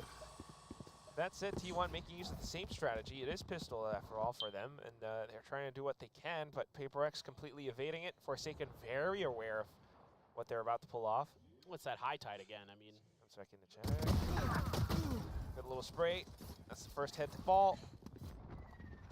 Paper X backs off, just coming in to reinforce. Great shot from something. Right clicks, Forsaken with the sprays. Saya player through the backside, able to find one, but Forsaken just finding all and even more. Jeez. 1 point away from the reckoning now, and into round 3 too. Genuinely curious. How many multi-kill rounds Forsaken has so far? Now please find out. Well, I can tell you how many he had on the first map. So he had, well, it was actually not as many as you would think. It was 3. 1 2K, 1 4K in the ace on Lotus. Pretty good number. But he's had like 2 or 3 on this map too. Like a 3K, another 4K right there. Absolutely bonkers. Having a good day. I mean, Paper X filled with confidence as they peek out into a lot of these. It is up against a full buy round, and something still goes in for such a courageous peek. Unfortunately shut down by Rossi though, and T1 looking to control things a lot better this time. On both extremities of the map, they've got guarded, they've got showers. Now sensing that a hit is towards B, tucked away in the corner. Great readjustment on the crosshair for Execute. Jing though, still with a movement and a Spectre. Picks up the rifle now. Goes in for the spike plant. Full upgrades for him and Devi. Still 2 guiding lights, plus the paint shells. T1 just taking a breather for this. Carpe has a prime position to set up a bit of a flank. Devi, I think, pretty aware. I checked it, but the timing might just be a little funky. Snake bite, just to check a little corner. Nothing One much by spotted. Enemy remaining. Guiding light spent, and that's going to be Carpe finding him from behind. Can Jing pull Paper X out of this sticky situation? Nice little side swerve movement from Saya player.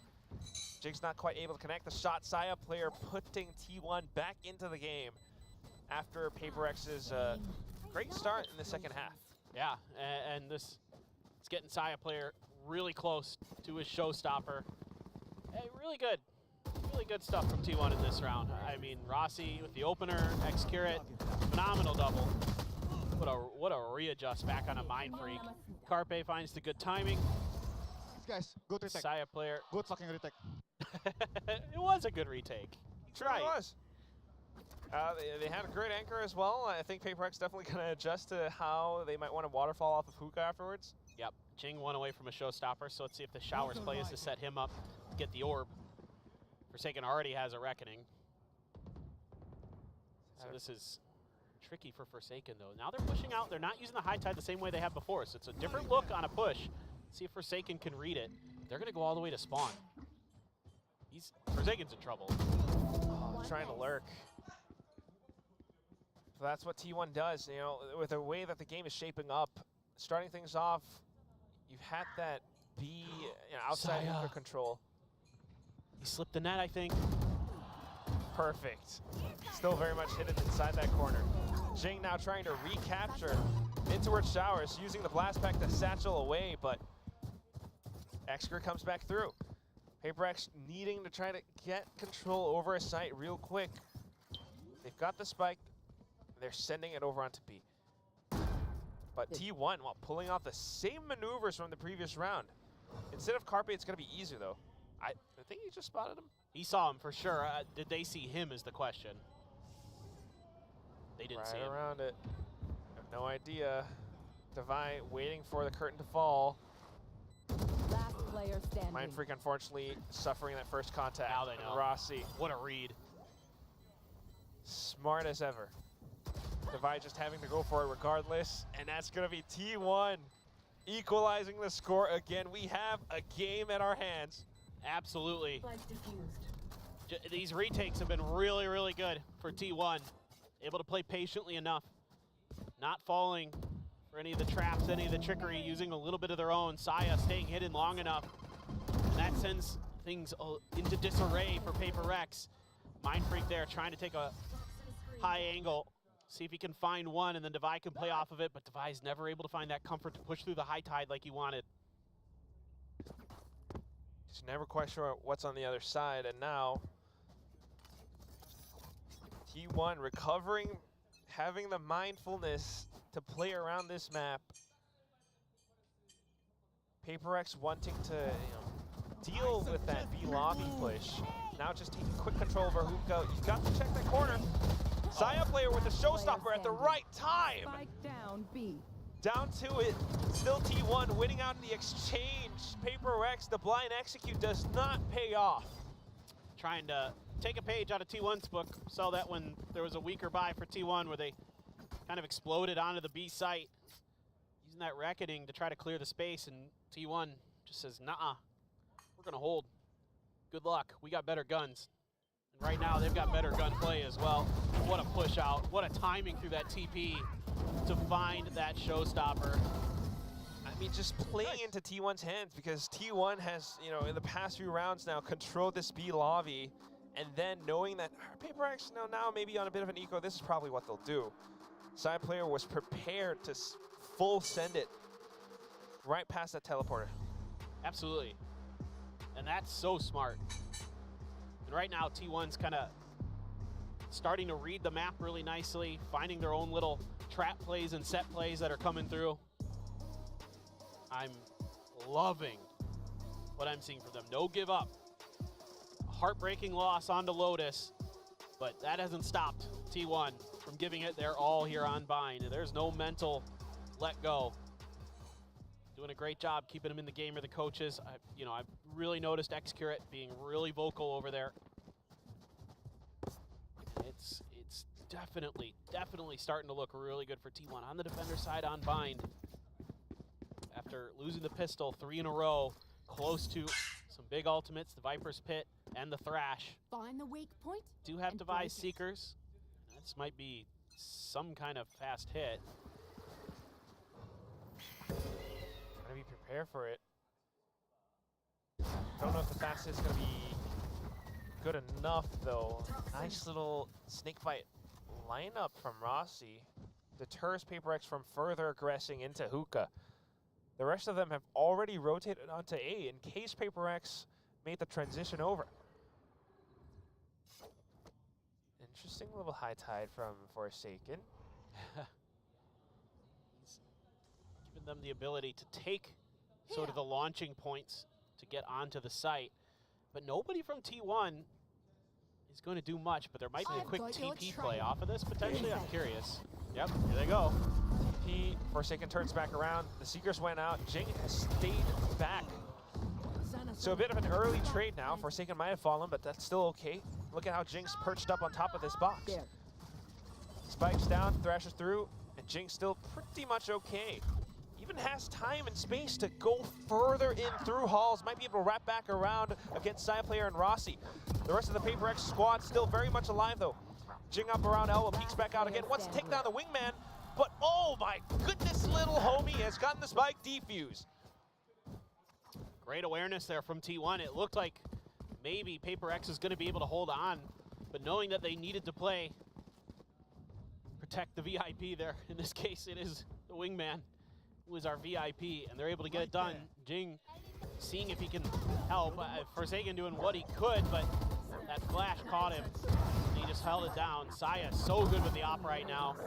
Rossi really on point with his reads, where people are going to be. And now it's starting to feel like maybe we're going to see a map 3. Really does feel like it. T1 very much so in the driver's seat for this map right now, at least in the second half.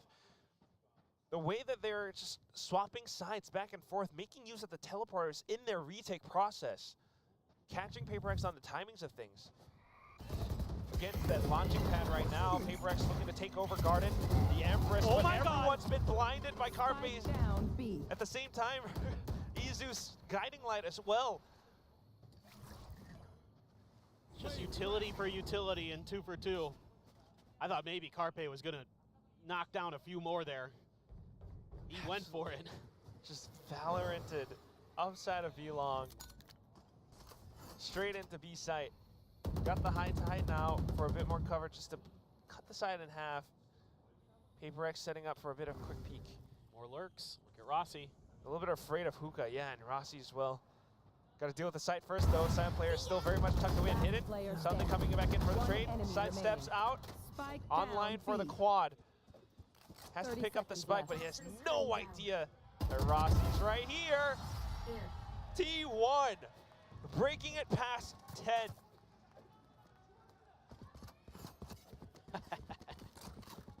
It's part of kind of what they needed to start doing on Lotus a little bit, but you're absolutely right. The teleporters are a big part of this, but these lurks, these unexpected positions that they're finding, kind of keeping Paper X at bay.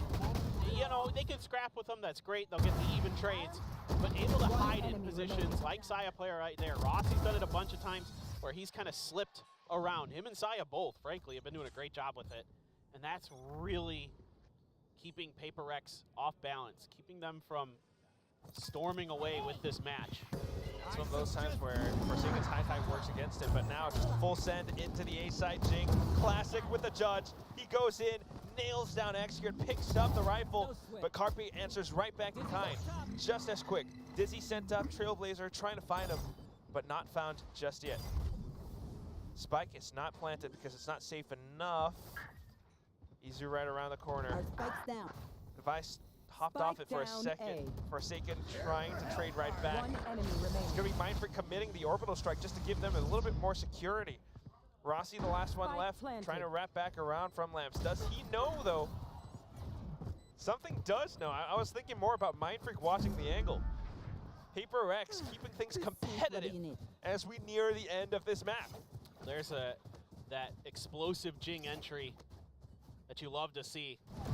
The way he can just dive in, use that reckoning, make it a little easier to identify his target, knock it down with the judge. Don't worry. And then Forsaken, yeah, Good he doesn't counter. get the, they're great, man. When they can get their full coordination going on these executes, they're fearsome.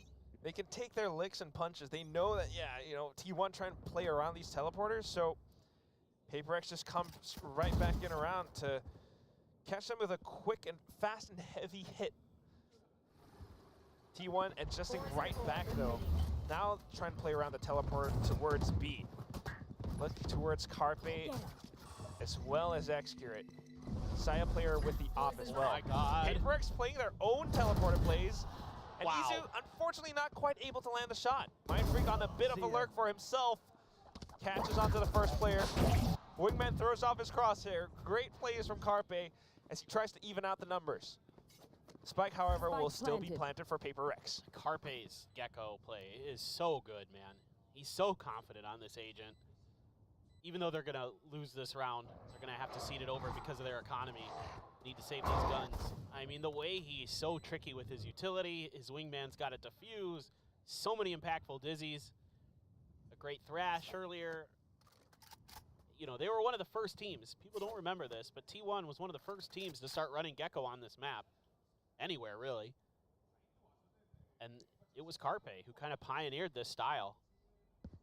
It worked so well for T1. Well, Forsaken is going to drop the gun, but he's got enough money that he can go on a lookabout. Probably don't want to drop any more, though, for the side of Paper Rex. You've got, as the attacking side, you got a little bit more control of the orbs, and you're one alt orb away from two big ones, Showstopper and the Seekers. Oh. The timeout.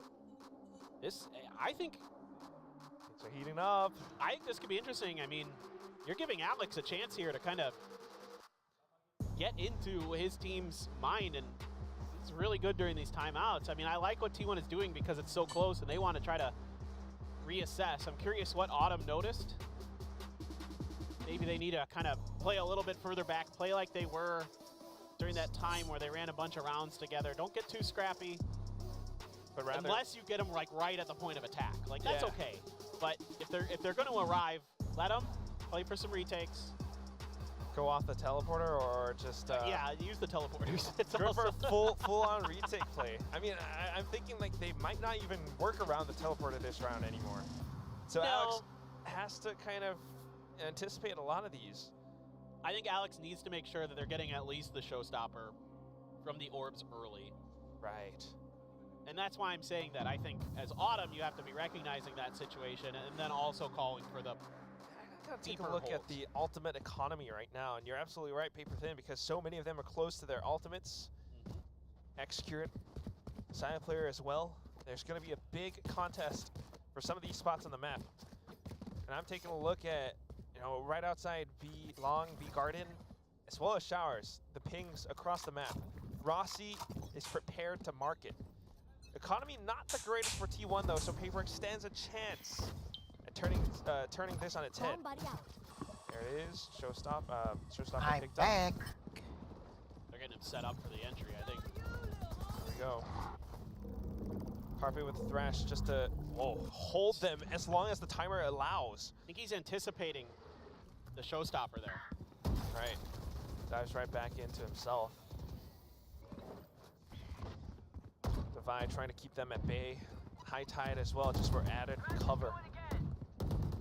Sight cut in half now, but then there's that additional Thrash. Paper X this time prepared for it. They knew that they were going to try to play around that Gecko. They knew that they were going to try to play around, you know, lamps in some of these spots on the map. Spike now planted. T1 without their limbs, without any arms and legs, gonna have to save. And it's just that little pump of the brakes from Paper Rex. I think the anticipation there with the util starting to come out, that you can use that Thrash while Jing is trying to find a spot to get in with that Showstopper potentially to catch him and slow that down. Or just get anybody on the entry. It doesn't really matter who it is. Now that's interesting. Last player standing. Okay. Trying to find whatever you can get. That's kind of whatever to Paper X. I mean, they don't care too much about that. It's more for a silent player to hold on to that off.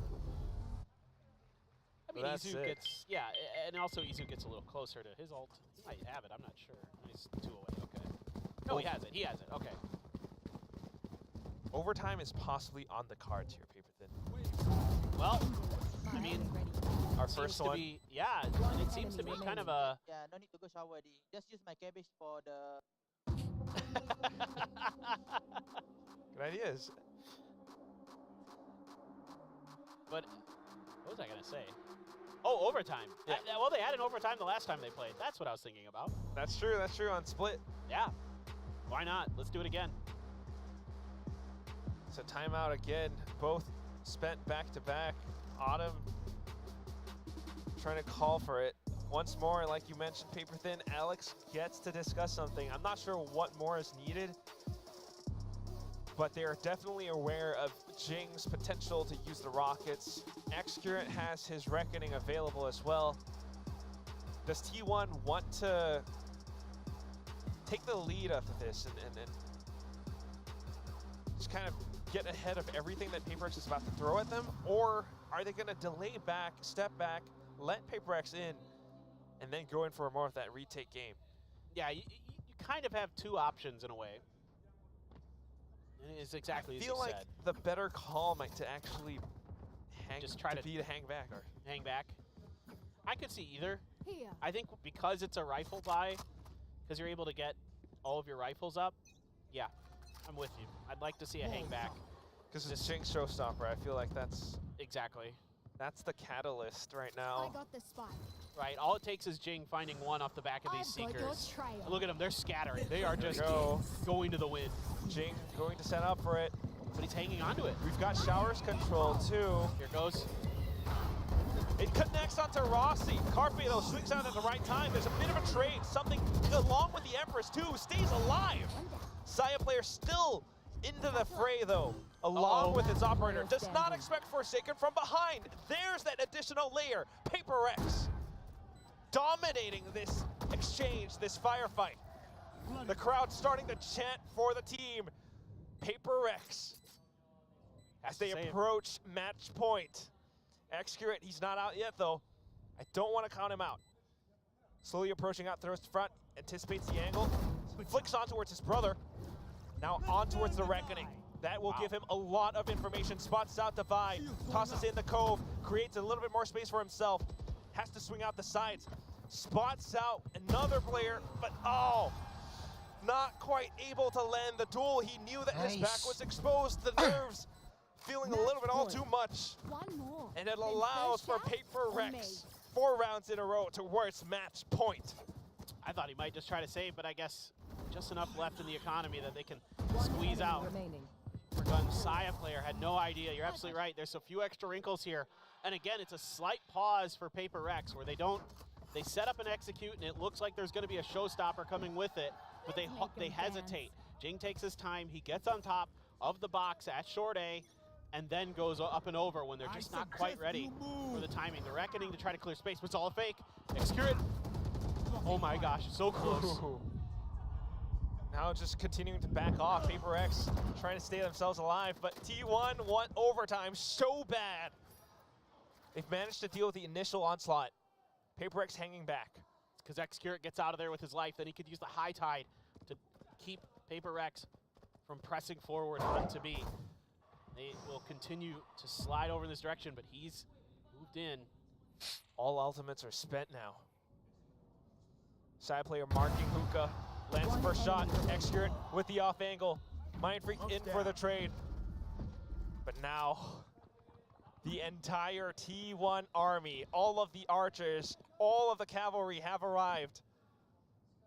Can you take them down? The lone Ronin. Guiding light, he slipped past the smoke. Looks towards the first player, but Izu just a little bit sharper. Pushes us into the first overtime of VCT 2024 Pacific Stage 1.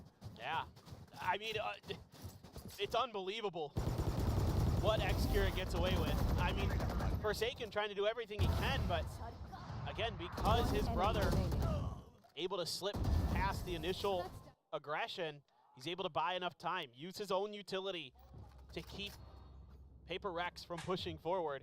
And now an oh so important round. It was even, I think, on both halves. It was 6-6, both sides. So nobody's really got an advantage one way or another, like getting the early, let's say, attacker side win or whatever. actually doesn't seem to make too much of a difference in this, and the fans are letting each of their favorite teams know. Oh, a little bit of a spot for Jing. Couldn't do any damage. We're just all feasting today. T1, I mean, another impressive thing is just how well Carpe has been performing on this map. He's up by 23 kills. He's just phenomenal so far. He's done a great job keeping T1 in this game. As that Gecko utility, so on point as well. This is dangerous. Desperately trying to push themselves into a third map, but Mind Freak does not allow them through. And Spike Carrier dropped as well. I think definitely called it. Yeah, and there's one of those Forsaken pushes with that Cascade, but this time he has backup. You know, trying to cut off a fight, trying to isolate players. Oh, He's that's got so much Mind Freak information. there. Yeah, yep, they pretty much should know. But they're kind of waiting, maybe anticipating a grab of the spike and a rotate. They still haven't shifted anywhere else but showers. Now they're going with that cove there. Great hold from Mind Freak. Might as well let them sweat. Sad player with a great dink though. 30 seconds left. So comes back in. 30 seconds left. Spike still dropped out in the open. It's cold. Rossi tries to capture a little bit more space now. Trying to set up for something with his utility, but Jing catches him off the timing. Oh! Double satchel up on top of truck. Hello! Right up over the edge. Switching sides. That's the most Jing thing ever. He's at 41 HP, and your opponent's like, well, there's no way he's going to push me because he's low health. He's going to wait. Nope. I am going to push you. Yeah. One enemy remaining. And he's just unbelievable. Hello. So fast, too. It's nice. The quickness with which he reacts when he lands to stuff is brilliant. There's nobody that really does it as well as him. Never has been. That's why, like, although there's that kill lead in the form of Carpe, in the disparity, Paper Rex looking fairly even. You've got Forsaken and Jing both getting so many of their kills. Now back onto the attacking side. Looking for the execute, looking for the set play and the protocols to capture spaces on towards A. Side player tries to sneak up behind them. He's infiltrated their back lines. He's been so good at this throughout this map. Look at Mind Freak, though, checking on the lurk. They have to clear. It's Rossi. pivotal. Still staying tucked away. Execute marking him. Device starts things off as he finds and discovers Saya player. This could be it. Poison's off. Rossi slowly pushing up front now, but the marking, two of them all together, all at once. Paper Rex. It's another overtime, but it ends just as quick as it starts. 14-12. T1 will not be able to make it past Paper Rex today. Looking rather good for Paper Rex. T1 still keeping pace, still showing that they can fight tooth and nail with Paper Rex, but they are still yet to take a map against them. It's close. It's been close twice so far this year. They've almost been able to get him in overtime, but yet again, Jing returns, and we're back to Paper Rex winning. Unbelievable. It has been getting closer. And we saw the greatness of Xcurate, some of the great ideas, the great strategies that they pulled off. The way that they worked the map on Bind with the teleporters against Paper Rex, it brought them to overtime. Even Carpe with the Gecko. But when it came down to it, Paper Rex, like you mentioned, the bromance of Jing, Forsaken as well. Yeah, man. This is a scary, scary team, and the more time they get together, the more practice they get together. And I don't think it'll take long. Probably just like riding a bicycle, you know, you're right back with your old team. I love what you say with the mom's cooking. Yeah, man. It's mom's cooking, man. Sometimes you just want to go home and have a great meal. Go back to that comfort. Certainly this has to feel comfortable. Yeah, but, you know, again, T1 look better than last time. So that's improvement. Yeah, that's it, though. We will toss it over to our analysts to tell us, how is Jing's return? How is Jing's return? The crowd is going wild. This is the first time I've heard full-on chanting in the stadium since we've started. Well, I mean, it's only since yesterday, but there's so much enthusiasm to have Jing back and to have this form of Paper Rex. While it went really deep into Masters Madrid, he had a different kind of confidence here, a different kind of energy. It's the old Paper Rex. I mean, it is, and that's exactly what I expected, which is why I thought that they were going to be able to take this series in the end. I mean, Jing he slots back in. I think they wisely stick to just shifting something off of that Gecko back over onto the Reyna rather than trying to go for anything crazy with the Yoru combinations. They kept it nice and simple here on the side of Paper X. As we're talking, to Alex earlier, I asked him, is there going to be any experimentation? Clearly, no. There just hasn't been time for that yet. Yeah, but I mean, if it ain't broke, don't fix it. It was working so well back then. Just use it right now. And additional to that, Forsaken has just been phenomenal with the support utility that he's been throwing out here for both Jing and Something. Just the timing on those pushes, like these cascades. They just push aggressively into that and get 2 kills out of nowhere. I wouldn't believe that he was sick if we didn't see Cam, like even when he's acing and he's getting these amazing 3-4 Ks and he's just casually fist bumping. Otherwise, it doesn't look like he's playing like he's sick. So this has been great. But you know what? This is also a huge testament to T1 because they were really close, especially, I mean, we went into overtime, the first overtime of this stage 1. Yeah, I mean, they continue to get so damn close to this Paper X squad, but they just can't quite crack them. So that map win against this team, still eluding T1, and I think that's probably what's going to hurt the most for them, not the loss overall, but the fact that they just can't quite get across the finish line for a single map win versus Paper X. But I mean, I think we had some slow starts, easy on that first map, especially somebody that needed to really pick up that pace, and had he been able to do so, likely would have been Lotus going their way, maintaining that 100% win rate on that map. But everything is there for T1. It's just about really getting the stars to align at the perfect moment versus Paper X to be able to take them down. But I think against basically any other opponent aside from PRX, Gen G, T1, they should be feeling incredibly confident. This team has so much damn skill. Carpe going crazy on Vine, by the way, with his fragging there. I think that T1, this is a tough pill to swallow right off the rip to kick off stage 1, but in the end, I think that they have a very strong season ahead of them. I wouldn't be surprised to see both of these teams in playoffs. I would almost expect it, actually. So, I mean, great job to T1, too. And we have our own winnings to celebrate. Thank you, Paper X. I mean, not only our predictions for Paper X, but also our prediction which team will go on a timeout first. Alex never fails when it comes to giving us a timeout. No death slamming, though. Thank you for holding out Autumn. Yeah. We were kind of just shouting, we need to get this reverse sweep in the first half just to get our prediction correctly. It looked like it wasn't going to happen, actually, because Paper X was in the lead, and then it changed. So who do we want up rank first? All right, we got He's up in Asteroid goes up to Immortal. We get back to Gold, so we're back to where we started. So that's at least a positive, I suppose, or a neutral. Yeah. I can't believe I'm here. How's it feel? I will say, I was told by the Koreans while the game was going on, because we were talking about the rankings, so they're also doing this on their broadcast. I was told that there's a prize. We don't know what it is. I didn't know there was a prize. But I had no idea that there's a prize for this. I would have been taking this so much more seriously, putting actual thought into it, rather than just punting votes every single time. So now that I know that there's something of value, or some kind of value on the line, I'm going at this completely diehard. I've seen you take games really seriously, and it's going to get a little stressful here at the desk playing these little games. You're just all smiles, Asterai. That's an early lead. Tell us about your techniques, into obtaining, these wins, ranking up to Immortal. What's your secret? What kind of coin do you flip before you pick? It's a Filipino coin, It's only accessible to Filipinos, so it's working out. But you know what? I'm happy because I won't be here tomorrow, so I'll just be stuck at Immortal for a while.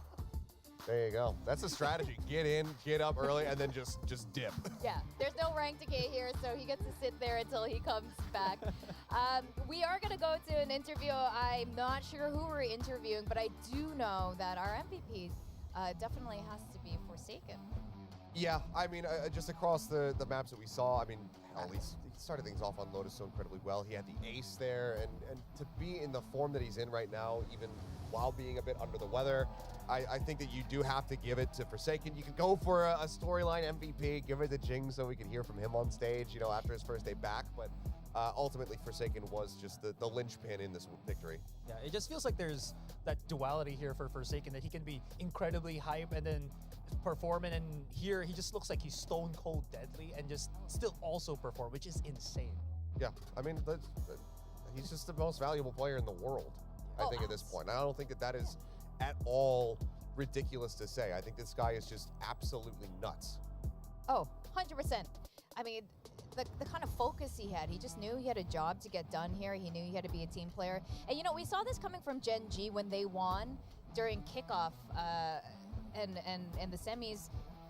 When Texture wasn't feeling well, when one of the other team members aren't feeling up to snuff, you know, they communicate with the rest of their team members and they step up and help them out. But in this case, Forsaken's like, I got it.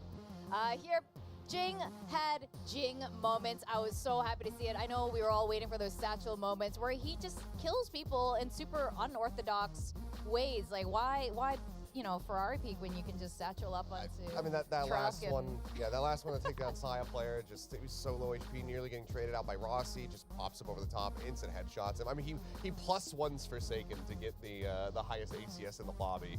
Now, those guys just continuing to be absolutely neck and neck. I mean, again, a big shout out to Carpe with his performance. I think that this was very, very strong from him. That Gecko continues to look absolutely disgusting in his hands. But, you know, things a bit rough around the edges. A couple, you know, it's just a couple moments in these rounds. Not even the rounds themselves, just a couple moments, a couple decisions, a couple whiffs that go differently in T1's favor. And, you know, this is us going into a third map. The same thing could be said there for Lotus. These numbers, by the way, were crazy on both sides. The kill count on both sides, multi-Ks from both teams. But with that, we are going to go down to our interview because I know you guys want to hear from the winners.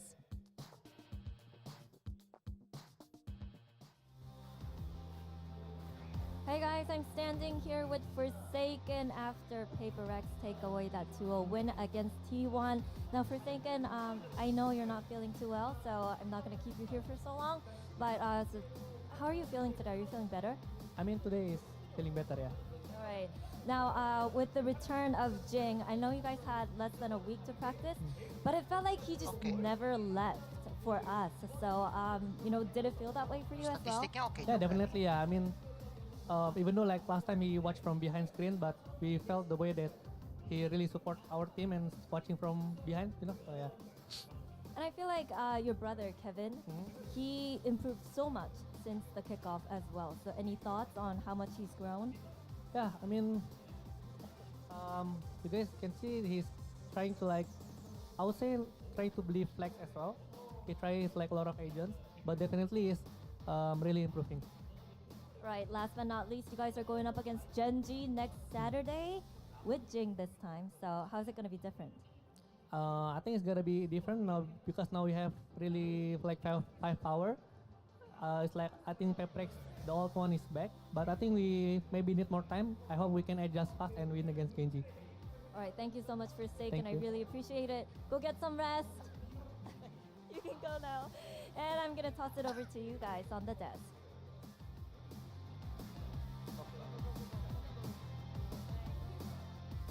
Couple words from Forsaken. He seems pretty happy, and he's definitely still under the weather, but definitely performing like nothing. Oh, it's else going to be has a good changed. pick-me-up right there. Just come back in, get the win, get yourself some championship points. Yeah, go take a good sleep after this.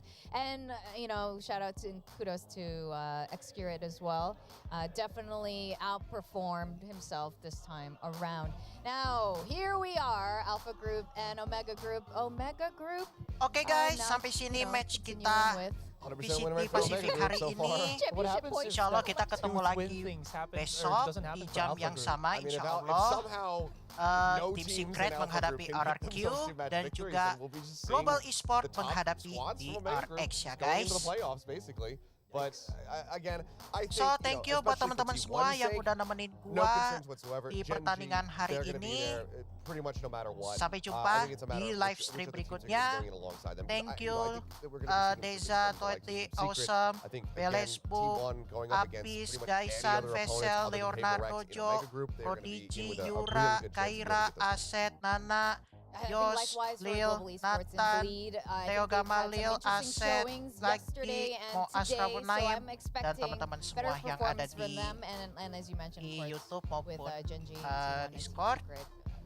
I'll see you again in Especially the Gen next G tomorrow. Bye-bye Sorry, guys. from I now. love you. It's gonna be so fun because I mean, there's still 4 weeks to go, so there's so much time